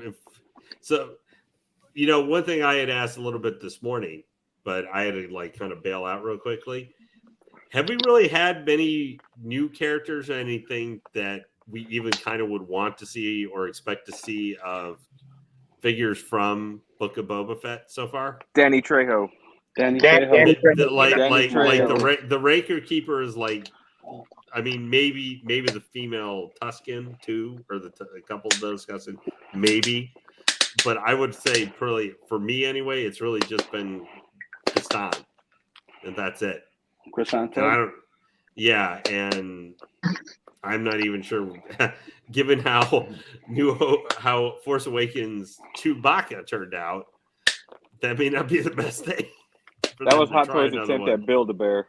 Yeah, I don't know if it would necessarily be the best. He's the only one I kind of can think of, at least. And I'm not speaking about from what we saw for like Heavy Infantry 2.0. I'm talking about new characters exclusive from this show. I'm just glad we didn't see Mando get like a new, part of his breastplate replaced that was like bright red or something, because then we'd be having Book of Boba Mando. No, we saw a weapon get removed. That's what we saw. That's what we saw. I'd like to see the new Gamorrean guards done as Hot Toys, seeing how it's a whole new look for them. Yeah, That's that might true. be kind of cool. I'm still not sure I see the likelihood of what from Book of Boba could get made, though, because it's not The Mandalorian. It's not the main show of Star Wars on Disney Plus. Mandalorian I'll season take 3. all flavors of Vespers. Mandalorian That season was- 3. I can see 12 more figures getting made. That was Nate's cue to scream everything. I couldn't hear that. Mhm. I couldn't hear that. I was like, Everything. yes, everything. Yes, everything. But you know what? No, you gotta do more. Everything. You gotta do it. He just took his pills, you know. So I don't know what he's on. Which mommy will wave this? Lithium. Koska, Bo-Katan, or Fennec? Fennec. Fennec. Ooh, Say Bo-Katan.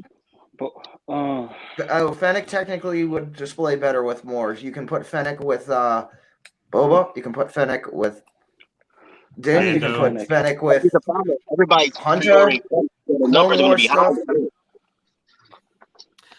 Because this is old lady. This is old lady. Not young. It's old Bo-Katan, not young Clone Wars Bo-Katan. So but Well- all that changes when you put on the helmet. Yeah. Yep. Well, with Bo, I could maybe see that just considering when she was originally announced and stuff. You know, since it's been what, like almost A year. It's about to be a year. I think it's about to be a year. May the 4th was when they announced these things, right? mhm. Wait, no. I It think was it was before even before then. It was the Sideshow Con. Oh. Bo, nah, I think Bo-Katan was before that. Bo- I think Bo-Katan was Koska toy and fair. Axe were showing. First. Bo-Katan was It's toy about fair. a year since, I think it's been about a year since it's pre-order release. Yeah. Because she's April, or maybe you're right. Maybe February, March, even. I think it was coming out of the It was toy fair. Chinese New Year. It was toy Because fair. Okay, so and to answer AJC 360's question, not a fan of them, but what do you think? Why do you think TW has battle damage 85 at they 255? bought too many. And well, I Am Legend answered it right here because the shipping is like 60 to 100 USA. Yep. You have to wait until Yeah, they. Leah June, it said. Yeah. They're actually, What, is that I think, because I think, like I think is they that were because down of all to the one, though. DHL issues now and the issues with the Yeah. Rona and then Mm-hmm. not only that, then it's Chinese New Year and then And not shipping only has that, gone up. Also, the- the Iron Man have always been oversaturated. and Iron Man then have the always Olympics. overmake Yeah. them. So Like I said before, man, when we're all dead and gone and future civilization finds us, There'll they'll be find more nothing Hot but Iron Toys Man. Iron Mans. And they're going to think that was our god. All hail Tony Stark, the Yeah. man of the 1,000 drinks and the man of the 1,000-watt heart Why did reactor. their god have a robot body and a human head? They damn. Well, we questioned that about the guys we have today. Like, they're so going to be asking, why is there a giant 50-foot tall robot in the remnants of Japan? Yeah. They must have been There destroyed was by this no ancient yeah, robot. yeah. The Gundam Wars began, and mankind did fall before them. And then they're Yeah. going to ask when they find the tombs, who the heck was Whitebeard and who the heck was Ace? Because those are characters from One Piece. oh that my God, were One Piece. actually have don't even, man. that actually No. those guys have graves in Japan after they died Yeah. like 10 years ago, and they're still there. And I'm just like, What cartoon characters have graves in Japan? yeah. Someone asked why, and I said, Japan Enough has said. crazy stuff like that, man. Well, Like, Japan they just probably wonders do. why we have a real life Rocky statue in Philadelphia. Well, you know, there's that too. I'm not going to say we're totally Oh. beyond that. Well, apparently, also, I mean, Detroit, they have a RoboCop statue that they've had in storage for like 2 years because they can't find a place to put it. So, yeah, They moved it around a couple times. They'll That's come a- back and find That is cinder great. blocks and no Are statue. women characters allowed in here? Oh no, come in. No, Yes. have fun. Join up with the Yeah. chat. Yep. This is not the He-Man Woman Haters Club, so you have nothing to fear. yep. We're not Al Bundy, and this is not No Ma'am. Yep. Wow, Don, that helps mark our Nice age reference. there. If you get Yeah. that reference, holy mackerel! Come on, I was like 7, 8 watching that stuff, and it was, and like half of it, I was like, "What am I? What?" So, Yep. Me too. But I still anyway, thought it was all funny. So, speaking of, like, I am really hoping. I'm really hoping. Yeah, my GameStop got in the Darksaber the other day and tried to get me to buy it. And I said, nope, not spending $225 on that. No, but I won mine in combat. I can be Mandalore. Did you beat down your mail guy or UPS guy? No, I beat down the FedEx guy. Yeah, that's why your statue showed up the way it did. No, it was UPS though. Showed up the way it UPS did. was UPS should be on my side. Yeah. Don, sorry. I wanted to, before we got too late I didn't know when we necessarily would wrap up tonight, but I wanted to ask, because I was worried. I just saw some of the Facebook posts. So I saw some of your pictures you posted. What the hell happened to your Rancor? I just saw the Cigars and Bacon says it probably was attacked en route by Russian circus bears that got let loose. Along with the infected monkeys. I saw bears, and then like there was a gif of a bear, and I was like, "Well, he lives up there," but I didn't know if they had black bears. Did it like get left at your front door and then attacked it or something? I didn't know exactly because I couldn't really look. No, but believe me. Well, if a bear did attack it, it went right for the leg, and literally there's a crack all the way around it, like perfect. Wow. Yeah, because it's when I was on with Collective Weekly, because one of their guys had gotten the same Rancor, and he had unboxed it, and like his had come and like everything was fine with it, but I saw yours, and I was like, I thought you were actually, I didn't have time to really look. I thought you said like a bear came and attacked your package or something. Is what I. Oh no! Believe me, if that did, I believe me, I'd be busting out like the ring footage or like the video footage, and I'd be like, I got some stuff. Who's paying me for it? Yeah, license it out to all the news agencies. I can promise you, this was not my fault. Sideshow. I have video to show. It was the bear, not me. And after the bears left, a pack of rabid raccoons came and thought it was a garbage can. Yeah, no, crazy. I'm sorry. Yeah, no, I just kind of looked at some messages. So I saw the pictures and the other thing, and it looked like it's something with like the bottom with the hole, like something could have ripped at it. And I just saw some comments. No, it just. I mean, I almost think like in a UPS truck or any of the box trucks, they have like the ridged walls on the inside, and I'm almost thinking like something happened and it literally like slammed up against it, and like because it's segmented. It's they're like each rip is equally distanced apart. Yeah. You know what happened? Sideshow gave him a refurbished statue. That's what happened. Yeah, it's the one that fell off the semi. Yep. Because I saw that, Don, and I automatically, I saw your pictures, and I automatically started having roll in my head. It's like, why the hell am I not going to be surprised when my J&D Catwoman comes in probably March or April? That is exactly what's going to, because of the delivery service I have to use now. It's got to get delivered to this place, and then they have to bring it to me at a assigned time.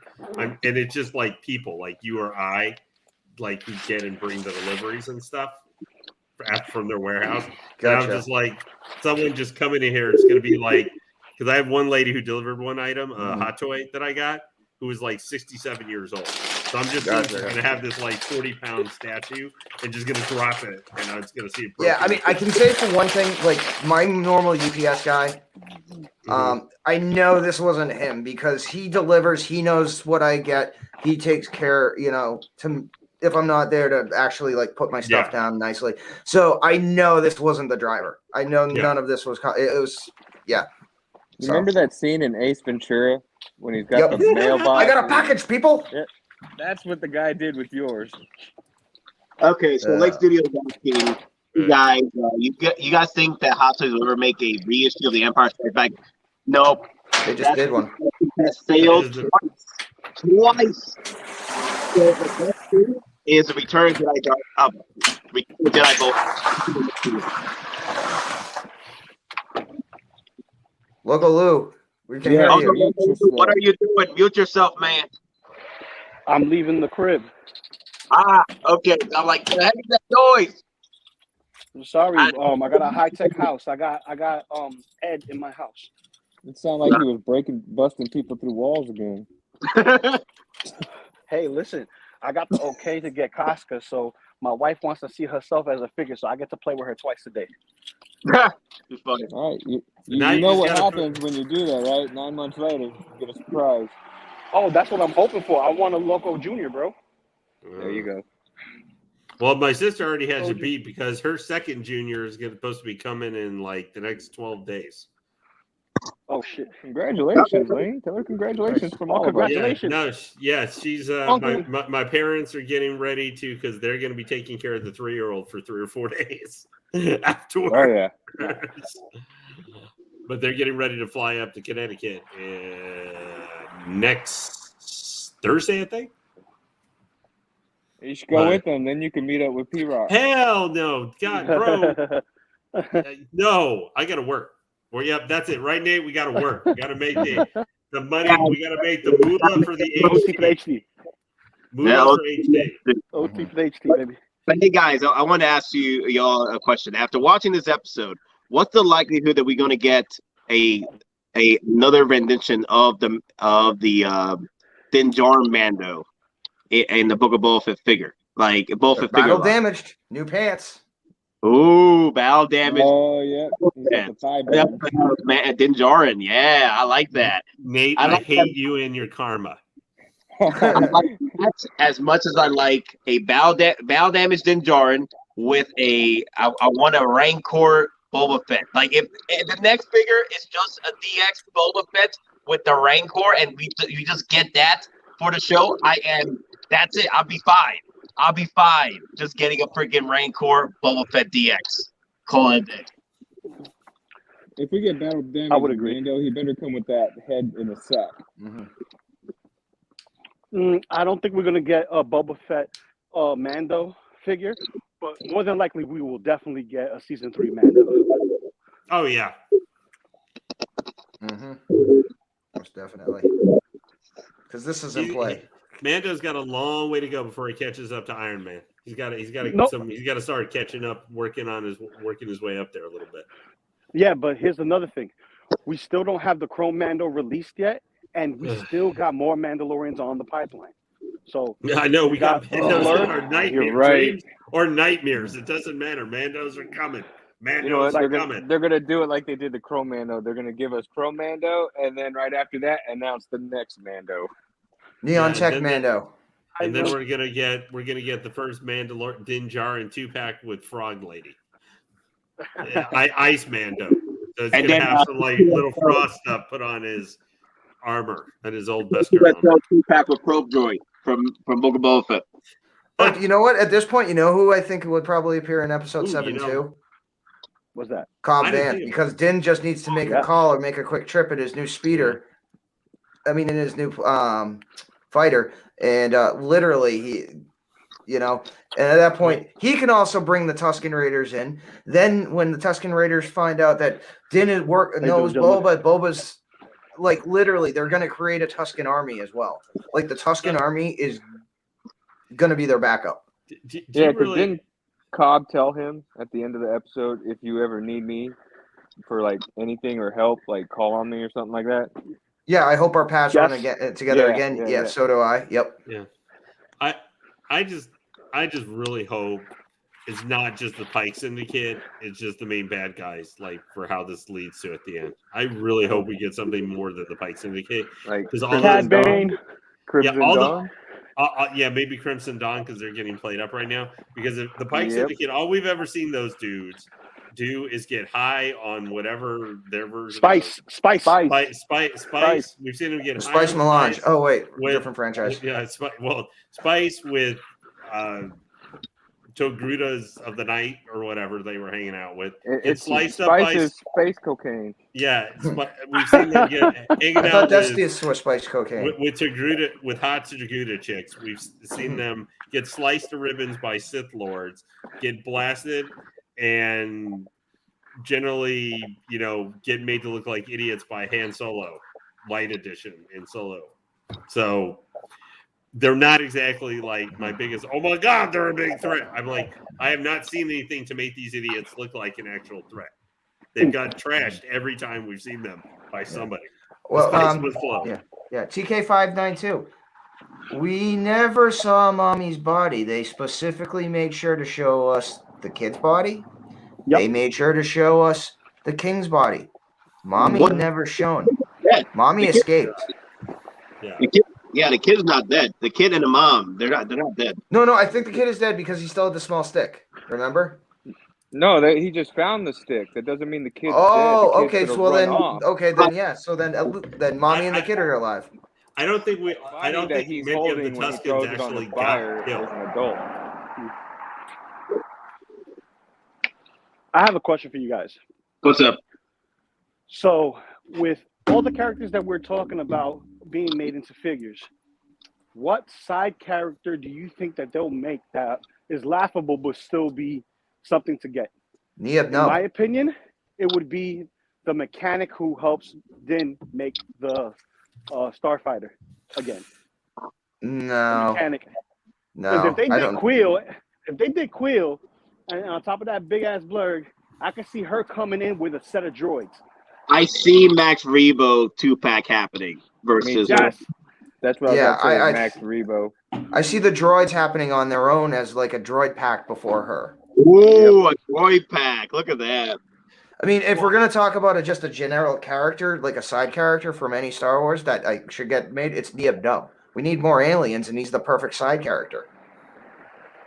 Seeing when we're So- talking about the mechanic, what's up with the Ewoks being hairy? Or not the Ewoks, the Jawas. The Jawas. Exactly. I was the Jawas. thinking Harry. Yeah, The Apollo's Ewoks a being freak. So Ewoks popped into my head because I was thinking Harry. But what's up with the Jawas being hairy? Oh man. Well, there are different Jawa tribes or types, maybe though. Oh man, that was hilarious, man. I loved it. Yeah, I and the loved Jawas it. stealing bad. catalytic converters from the Pike Syndicate. Yep. I had a brain Also, you fart. guys, someone mentioned in the comments already, but I Doc. think this, like they stole, like someone stole, one of the Jawas stole what Din Djarin needed. It's a callback to When You Hope. It's that part that Solo used. It's much larger much larger in New Hope, but it's about the same like design, but it's much larger in New Hope. But it's the one that Solo tried to block the trash compact from getting through. Okay. Yeah, and that big giant cylinder like piece. Yeah, that's the piece that. The that- cryo freezer thingy. Yeah, I just Yeah. saw cryo. That big old long tube that he was holding. Yeah. Yep. But then it was like, where did you get a like? Where'd you get this from a like Republic era Starfighter? He's basically like, where the hell did you get this turbo? And then he's got Nos. Let me see. Yeah. No, I'll buy her 100%. I'll buy every. Nate, you're hollowing out, brother. Oh. Can you hear me? Yep. Okay. So, I think I bought every Mandalorian hop tool. I haven't stopped yet. Do we have to worry about you getting run over by a car? No, it's New York. They're gonna honk at him, and Lou's gonna say, "I'm walking here." I'm walking. Doesn't here. matter. Me and Lou almost got hit by a freaking Humvee, like a real Humvee in New York. Yeah, that's true. But if they hit me, it was like hitting adamantium wall because me. Nah, but we need Greek cargo before we get the mechanic lady. I want Greek cargo first. I agree. But I can see her being made because she has so much character. She's funny. She has tons of stories to tell. Plus, she's been in giving a us bunch little of things. episodes now. She's been in a bunch of Jawas. I doubt it will happen though. Because damn, like I don't think he's gonna sell. I don't think she's gonna sell. I can see her like the armor. You're gonna have to throw in Sideshow exclusive. You're gonna have to throw in a whole bunch of damn droids with her. I mean everything. To throw in BD, the pit droids, R5. I just want a jumbo swamp rat. the Bino one from A New Hope, Treads. Mm-hmm. I just want him to have Like show Nate up in the said, last 2 her episodes. and a complete set of droids, and then people Yes. will want it just for the droids. Exactly. And give her that jumbo womp rat that went and grabbed her by the leg. I just want them to have show up in one of the last 2 episodes. I want Bill Burr.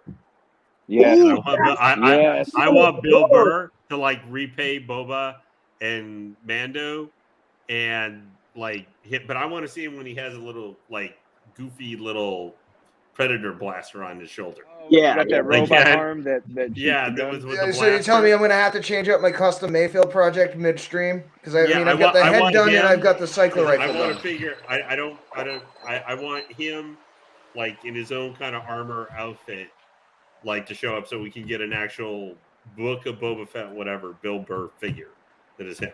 Like I really want them to do one of him, something more along the lines of his season 1, maybe he's still using like the chest plate from the transport trooper or something for protection or something, or just something like that. I would really like to see his character, but he might be a Mando season 3 thing. That's probably, so if they never bring him back, that's fine because his character arc I think had a good ending if they leave it off that way.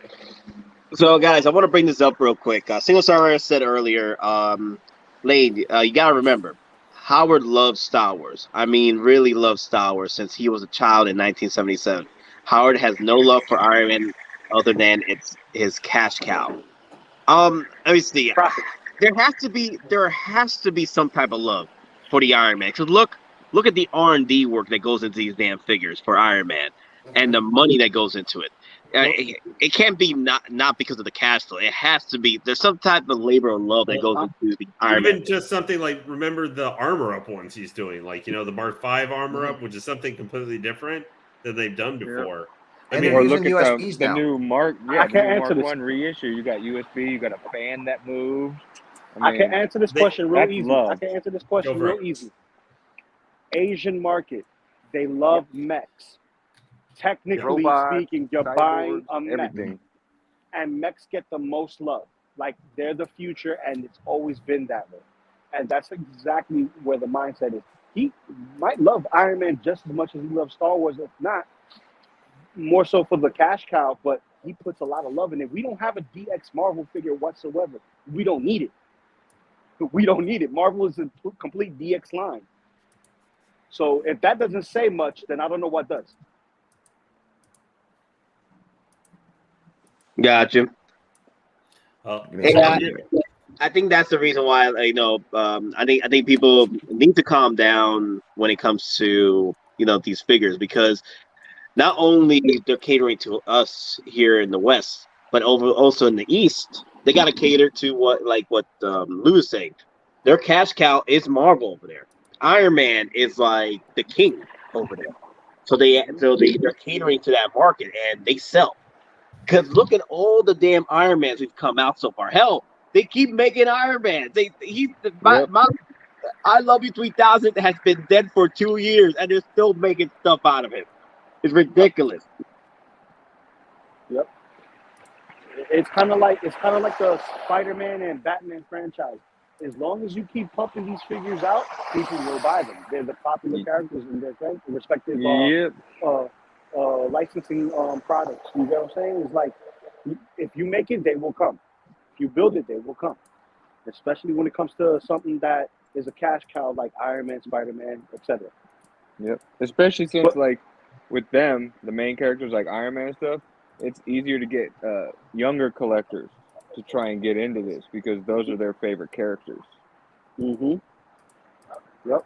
Because that's how my son wanted to start collecting. He saw the damn Hulkbuster. Oh man, I still need to get one. I'm gonna have to I still need to get one. You should go for the 3-0, Lou. I'm gonna get a 3-0 also. It's not just I'm gonna get one. I'm gonna get a Hottoys with 2 shoot. You think I'm gonna let Nate have the Iron Man Grail of the Century? Hell no. I gotta have it too. I got 2 Hulkbusters. I'll let you boys have fun. One for my son, one for me. I'm fortunately now, I will be paying off this week, and finally have paid off the last Iron Man I think that I'm gonna need with my Mark. I'll be paying off. I'll have my Mark 1 War Machine reissue paid off, and then I'll have my Midas Iron Man, my Rescue, my Iron Patriot, and I'll have my War Machine. So Lane, my question to you is, what will stop you from collecting Hot Toys in the near future? If they go on average over $300. Ah.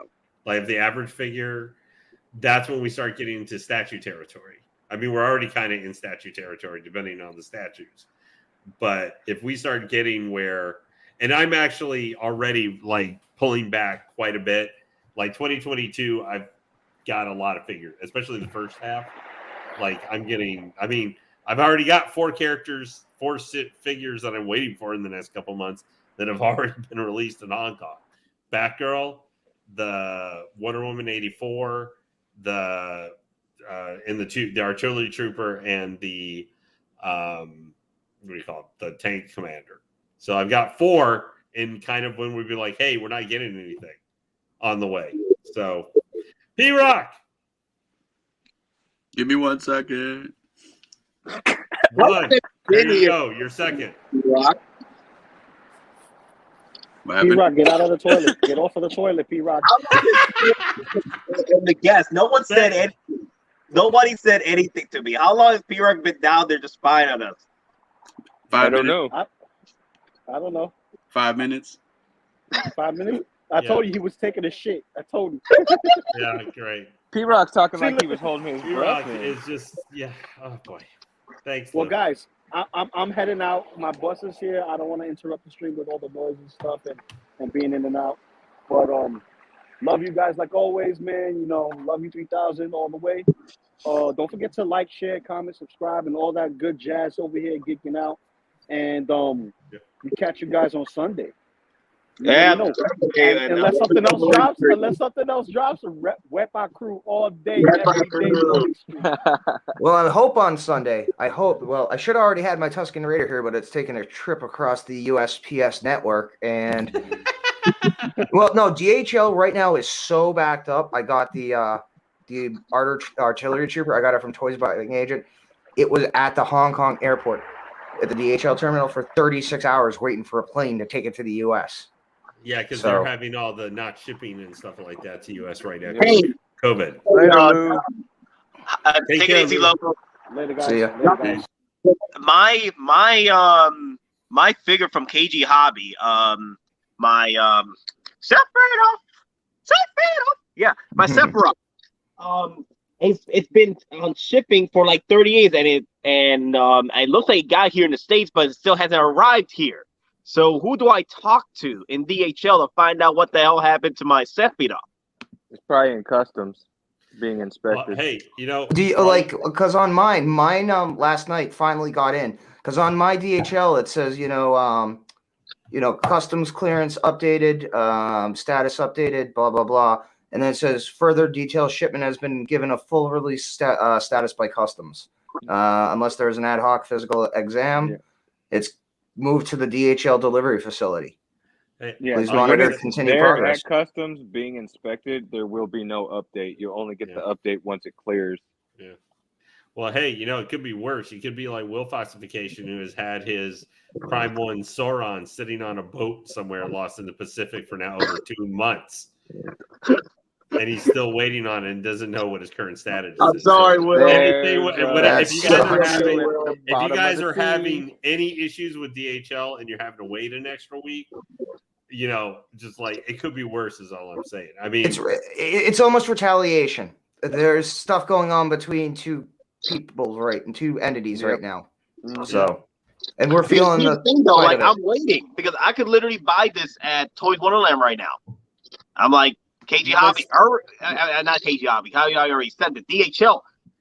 Where is it? It's been like a month. It's more than likely, Nate. It's at customs. It's just backed up, waiting to be pushed through and inspected. I'm sure If that's it- what's 'cause happening. If it with shows some you of the that other... it's in the States and it's not moving, then more than like, because you won't. Once it updates that it passes customs, then you'll get the update that cleared customs en route to next destination. Yeah, because I'll be honest, Nate, my stuff 99% of the time, because I'm 40 miles outside Boston. It goes to New York, and then from New York to Boston. It went to Cincinnati for the ship. No, because that's actually another hub too. So there's like 3 hubs. So I think like New York might be so overloaded, they're using other facilities, and then it'll clear, and then they'll send it to New York as a cleared package. Yep. So it doesn't have to go. So basically, when they do a flight, they have stuff that's already pre-cleared, and then they have stuff which is technically still bonded because it hasn't cleared customs yet. Yep. But hey, Yeah, I watched Beverly Hills Cop. My question to you guys, someone asked, sister, there you go. When do we think we are going to see Django drop? I mean, this has been the most asked figure to be dropped. 2 weeks. I'm thinking 2 weeks. End of the, because I think if we see one more flashback, it might be with him and Django, and that would be the perfect time to release it. Tear up like a mother. Yeah, but they're going to be in the middle of either that or March. They're going to be in the middle of Chinese New Year. It's gonna. I'm feeling March. I'm feeling like it's gonna be part of that banner picture they always put up every beginning of the year. True. It's gonna be part of that. It's gonna be part of that banner. Like, that's a good. Like they put Captain America and Mark 85 in that freaking banner. Okay, so remember that. Sorry, I didn't mean to start laughing like that. There, just like, but with Jane, I mean, I'm expecting people to. I don't know, maybe in the next, like you were saying, Don, probably next couple of weeks, by like mid-February or so, people are going to probably, I think, will start getting emails from Sideshow saying it's, March to April, or they'll have it March to May or whatever, for quote, it's been pushed back, which can't we all figure that out by now pretty much, that it would probably not be coming that soon from Sideshow, because it hasn't even been released, and we got 5 days left in the month, So if it got pushed back to March to May, I don't, like they had the pushback with people were having like with Ahsoka we're reacting like crazy, like, oh my god, the email got pushed back again. I'm like, yeah. This is why I did not want a 2-pack Boba Fett to come out in December. This is no January. This is why. Because we are in the precipice of all the freaking backlogs after what happened with the holidays. And now we're going to get hit with the Chinese New Year. And the Olympics. What, at the Olympics too? The Olympics start in like 2 weeks. They already, because of everything that's going on there, they had, like, all Olympic athletes have to do a 3-week quarantine in country. Dear God, 3 weeks. My brother is and again, and I'm not joking. You don't want to know how they're freaking doing their testing, because I'm not joking. They're doing rectal testing, rectal swabs. Drop trow. They're gonna. I'm not. Yeah, we're not joking. They are that. They're being that anal about it. Pun intended. Literally swabbing you down the range. Swab the rod. Yeah, it's just like MEPS, except it's not an old guy. It's not in the front. It's in the back. I read you hate you guys sometimes. Oh my god. Oh my gosh. Can you imagine that's your job for life? No. Hey, as long as they pay good, hey, I don't care. As long as I'm able to buy as many Hot Toys as I want, I don't care.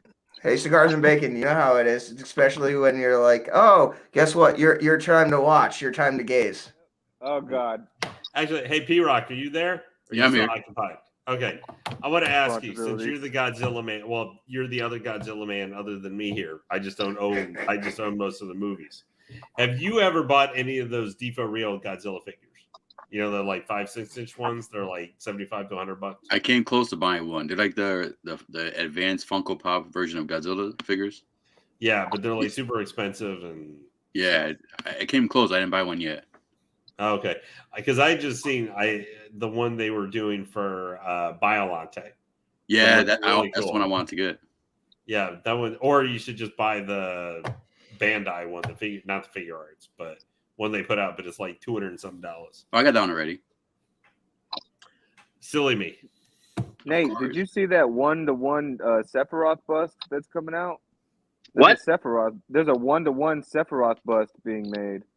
Yeah, so I'm not doing that. I'm not doing busts or statues, man. I don't do that. Well, I'm considering. I am really considering that Vader, though. I mean, that Mythos Vader. Yo. Oh yeah, that's pretty cool. I still like the original one. You know, the 1/4 scale one coming. I still like that one better. But the Mythos one is cool.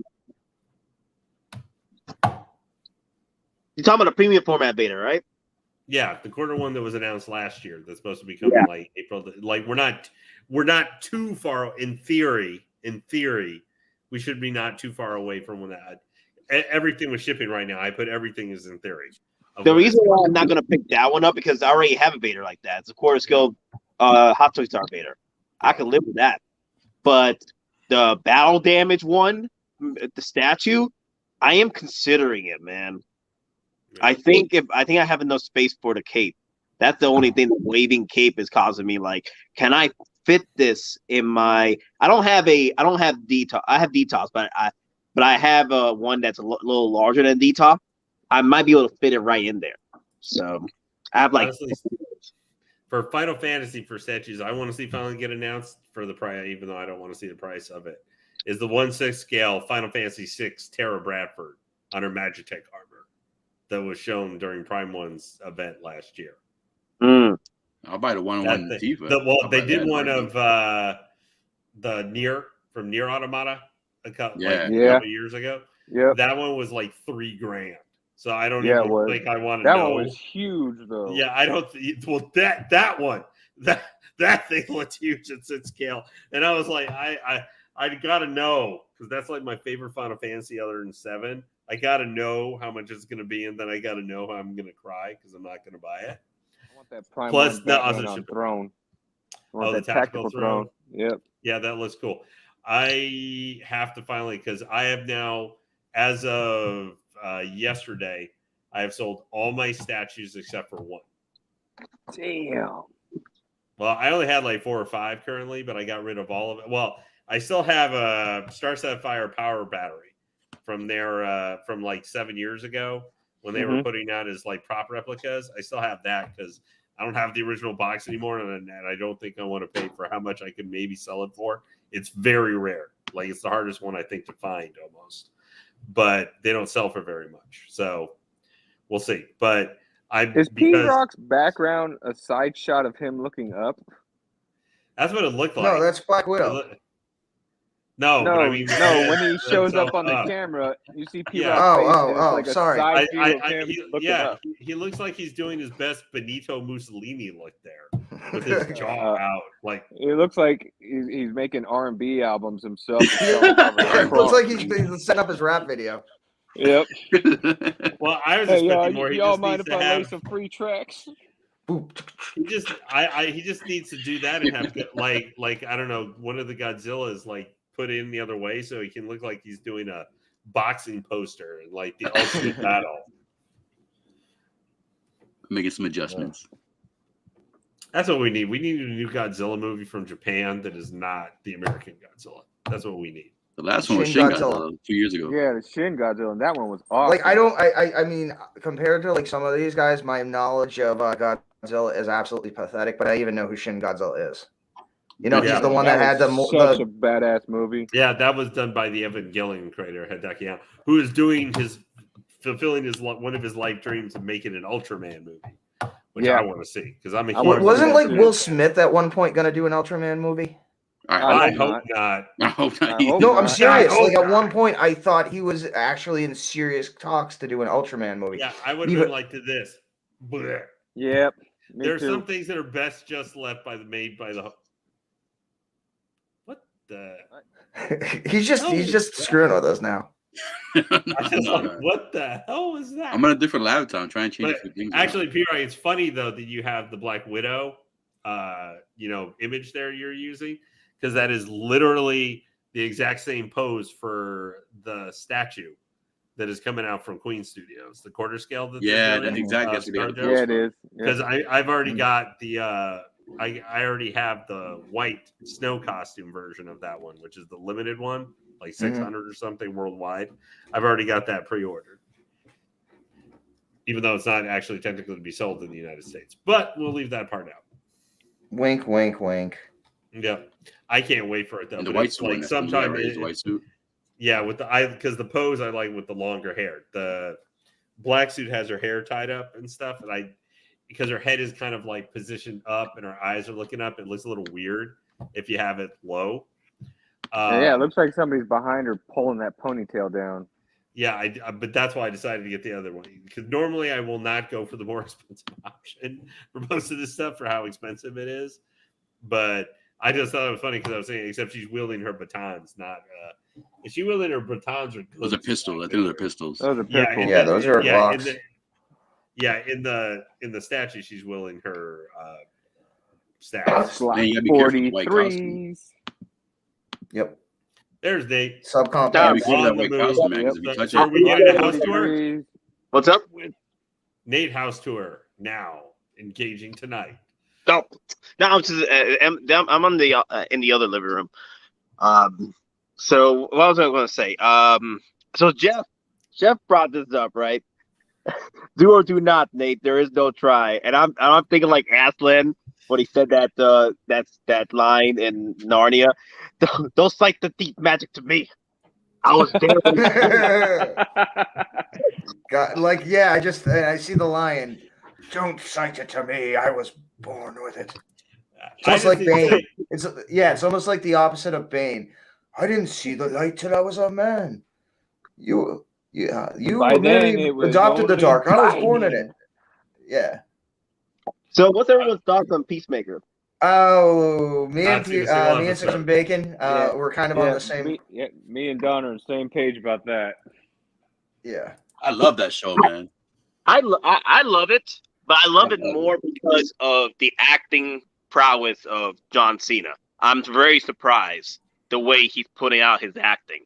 Like the show is fun, but the show wouldn't be as fun for me if John Cena was pulling those acting chops. I'm like, damn, he's really like, I'm believing he is Peacemaker. I'm believing that he's this emotional wreck of a character, and he's hiding behind the smile and the America way or whatever he likes to chant. But I'm like, damn, this guy got a lot of. Has he ended? Because I don't have that active right now. Has he ended up on a? You can watch the first episode for free though. Has he ended up on a beach full of penises stuff? No, not yet. But that comment was brought up. That comment was brought up. We need to see that happen, man.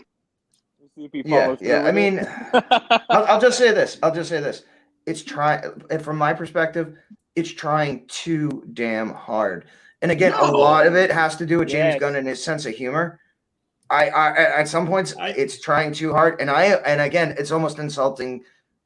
It almost feels insulting, not intentionally, but again, it's subjective. But I'm not. I've tried, and I can't get into it. I mean, there are times when Cena is great, but I think almost Cena's being handicapped because I think this might be one of those things where Gunn is relying too much on the outlandish instead of actually sticking to a baseline story because it's a series, not a movie. And it's going to tie into other things. I like Vigilante in that show. He's a cool character. No, Vigilante is cool. That scene where he took his mask off, he's like, "What are you doing?" He's like, I'm changing my face so they can't take me out. Like, but there's other stuff though that's kind of like, and again, I want to do that in real life.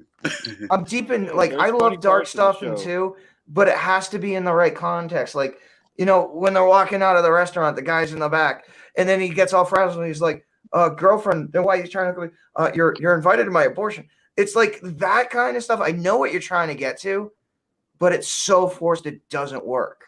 But you gotta remember, he's a butt baby. According to the show. Butt baby. Yeah.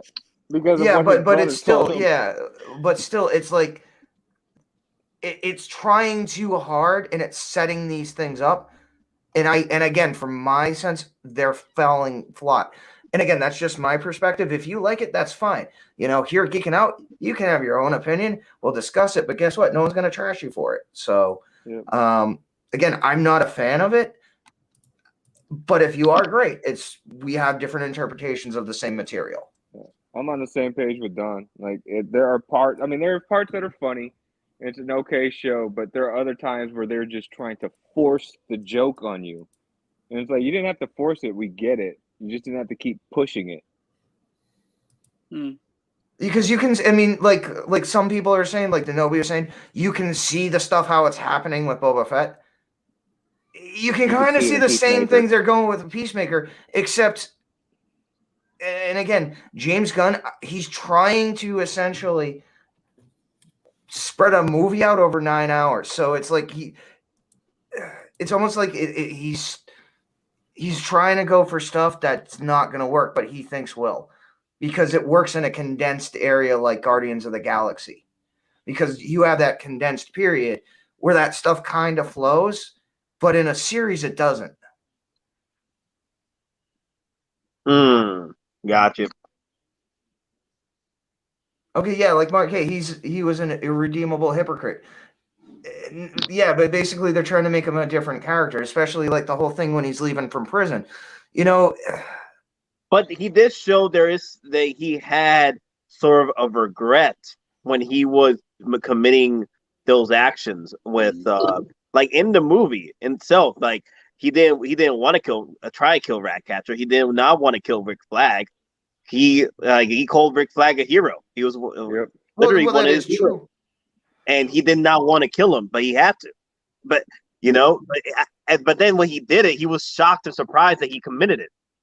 Yeah, because he's got that trauma. He keeps reliving that part when he killed him, and Flag tells him, "Peacemaker, what a joke." Yeah. It's just, I mean, that portion I think is done decently, because that's actually dealing with like inner turmoil. But then there's just other stuff like Robert Patrick as the dad. I'm just not buying it. Yeah, me neither.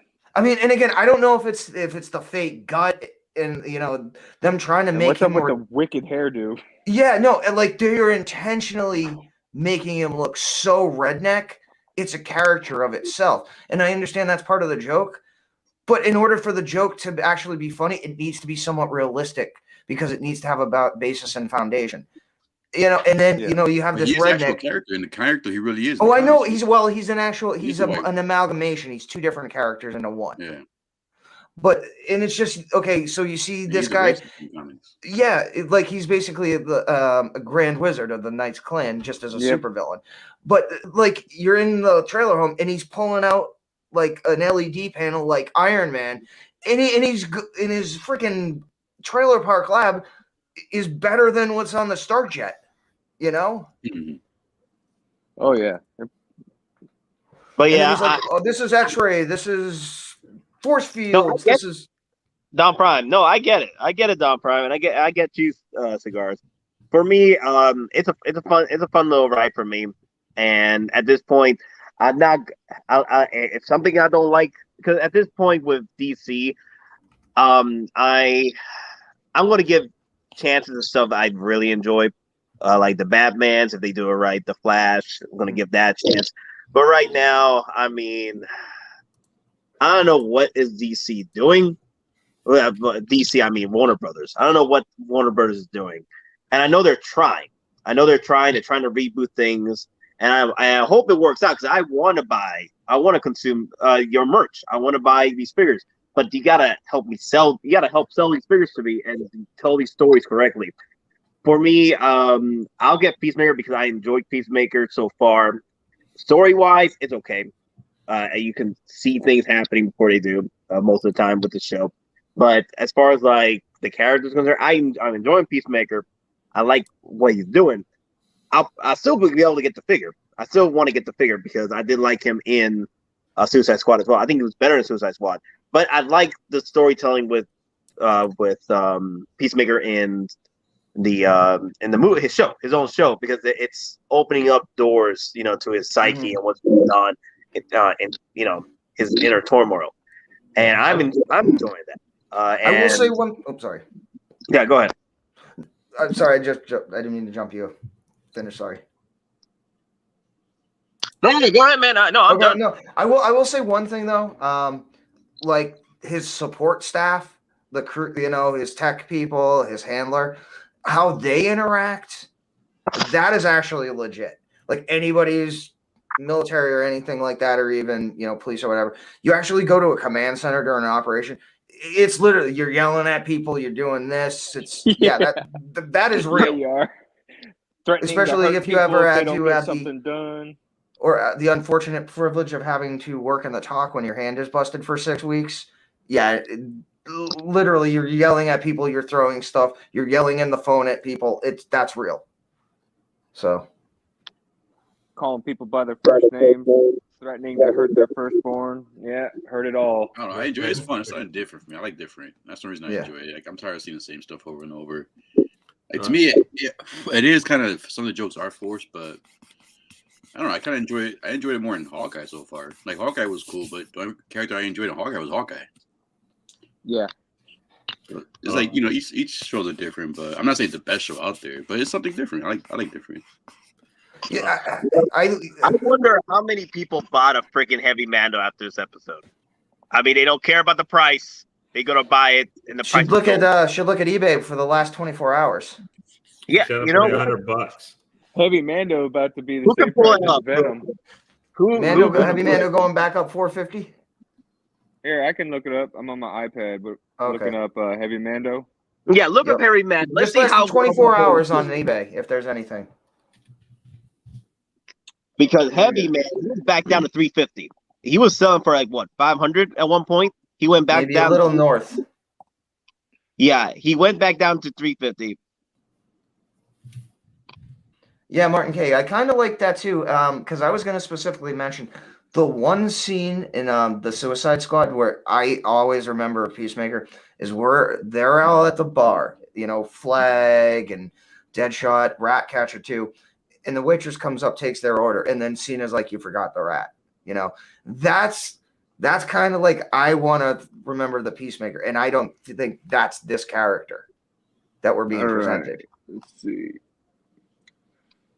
Holy crap.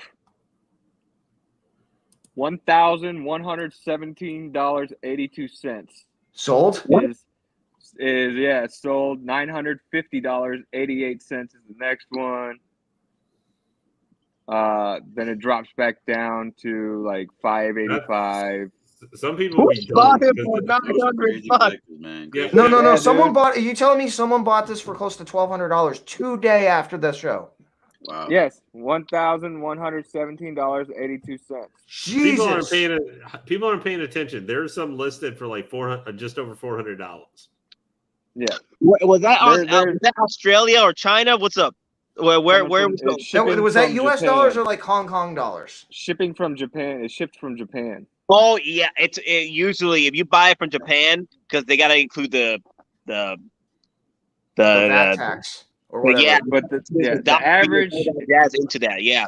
So the average it's selling for looks like basically anywhere from $450 all the way to $680 is the average price right now. There's like 20 of them that are like $400. Yeah, and then there's one right here. The guy is selling 4 Heavy Mandos, but you got to buy it as a bundle. But you're paying $17.50 for it. Why would you buy 4 Heavy Mandos? Because you dumb. To turn around and flip them. Oh my god. Yeah. See, but that's even a loss. That's a loss. At four at $17.50. If you're getting 4, you need to get 4 at like 14, maybe 15 for that to actually make. 4 at $17.50, you could turn around and flip it because right now the hype you could flip them for $600 each. That's $20. Yeah, but where are they coming from? And are you going to get them fast enough to marketalize on that? It's a stateside. This one for the lot is stateside. This person is located in Alabama. What was the shipping? $300? Nope, free shipping. Sweet home man. Wow. I just wow. No. You will die. No, you will die. Somebody deserves to get force lightning up the butt if they're paying that much for it. Jeez. Yeah, I mean, I'm gonna have to agree with Lou that that does sound like a market artificial inflation. Somebody's buying their own stuff. There's some. But if you're finding sales now, like on eBay that are showing closed at like 5 or plus, then there's going to be an uptick. I believe that more than the $1,000 or even the $900. Yeah. Oh yeah. He's going to be 450 somewhere 450 to 500. No, does that guy who has the 4 up? Does he have any previous sales, or does he have like what's his rep? It almost sounds like Were the $1,000 and the $900 one, were they US based or overseas based? That's The what $900 ones were US based. The $1,000 one was Japan. Okay. This guy has 99.8% positive feedback, 969 sales. That's a lot.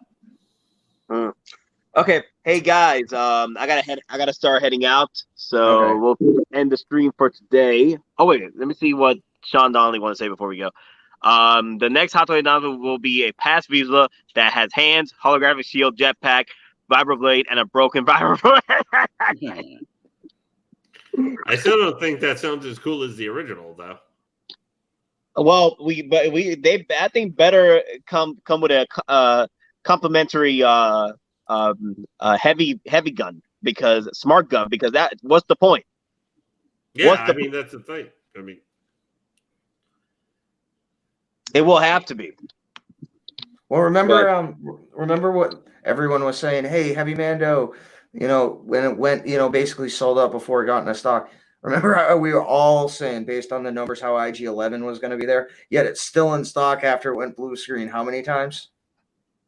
Well, with IG-11, it makes sense because IG-11 people started canceling their orders and going to KG Hobby, going to Toys Wonderland to pick up theirs because people were getting they wasn't making the IG-11s weren't getting to Sideshow, so people were canceling. So it makes sense. Okay. Yeah, that's why I think happened. That's why I think happened. People were canceling their orders like left and right on the IG-11s, left stock available, and then this is pretty much the excess stock that didn't sell out. Don't forget, Mysterio went waitlist this week too. Last night. Yeah. Even though you can get them relatively cheap from Asia, still. Where? From Asia. Okay. I'll just tell you this. As someone who does have Mysterio, yes, I did have issues with mine. I had to go and open the dome and clean it. Just be aware that you might have that issue with too much paint in the dome, and the gauntlets he wears, the little braces, they do like to pop out. And again, like I've had to do little repairs, add a little dab of glue, reseat them. So just take that in mind. If you have those issues with a overseas seller, it might be a pain in the butt to get that fixed with customer service. Again, I'm not telling you not to do it. I'm just making you aware of a potential issue. And from a maybe potential site that does not offer customer service after the fact or at all. So I wonder. All right, guys, let's end it up. What do you guys give Book of Boba Fett episode 5 or Mandalorian prologue season 3? You give it. Watching now, so I don't know. I gave it an 8. I gave it an 8. The only reason why I took off 2 points because where was Boba Fett? What was the point? Like you have to throw in Boba Fett in there, but I get it. But it was still a good episode. I'm like, why couldn't you incorporate Boba Fett? But it's whatever. We got a good episode, man. We got to just take what we can get right now. That's why I'd give it an 8. Was the same reason. I was like, this is not Mando. This is supposed to be Book of Boba. Where's Boba? I'm giving it a 9 just because I like to see all the, and I know some people are not going to accept that, Yeah, I'm taking a point off because Boba's not in. If Boba was in this, it'd be a 10 out of 10. But it was just like some other things. We saw the Ring World. We saw, K2SO basically turn into the T800. Just the little, in the freaking, the Starfighter, which is basically now the version of a Star Wars. It's a sleeper. You see that, you're not going to think anything. He pushes a button, he's going to turn NOS off and scream Monica. All I can say is if they do a Lego figure of that Mando's new Starfighter, that will sell out super quick. Or what if they do a HasLab thing? Someone did mention a HasLab N1. I would not doubt that. I would not doubt that at all. Yeah. But the thing is, will it be? Is it small enough to where Hottoys can make one? That'd be pretty cool. No. That's a flex figure. That's a display for a convention. That's a flex figure because that's bigger than Anakin Starfighter, at least dimensionally. Alrighty, well, hey everybody, it was great. I haven't been on with all you guys in a bit, so it was nice to catch you guys in the evening. Nate, you enjoy some wonderful work. Well, I'll sit back and relax for you. See you, Lane. Nice seeing you again, bud. See you, brother. Hey, Later, good night, Lane. everybody. Take care, everybody. Good seeing you again, man. Later. But all right, guys. Well, we end the stream now. Hope you guys enjoyed our conversations. Denobi went ham on another bingo night. Actually, I didn't even ask him, did he complete the bingo? So I guess he did it. He would have chanted huzzah, bingo, yeah. Excelsior. Excelsior, yeah. So I'll talk to him and see if he did. But anyway, guys, remember, we're just simple players trying to make our way in this freaking galaxy, and may the weapons be with you. Always. Always. Later, everyone. Later. Peace.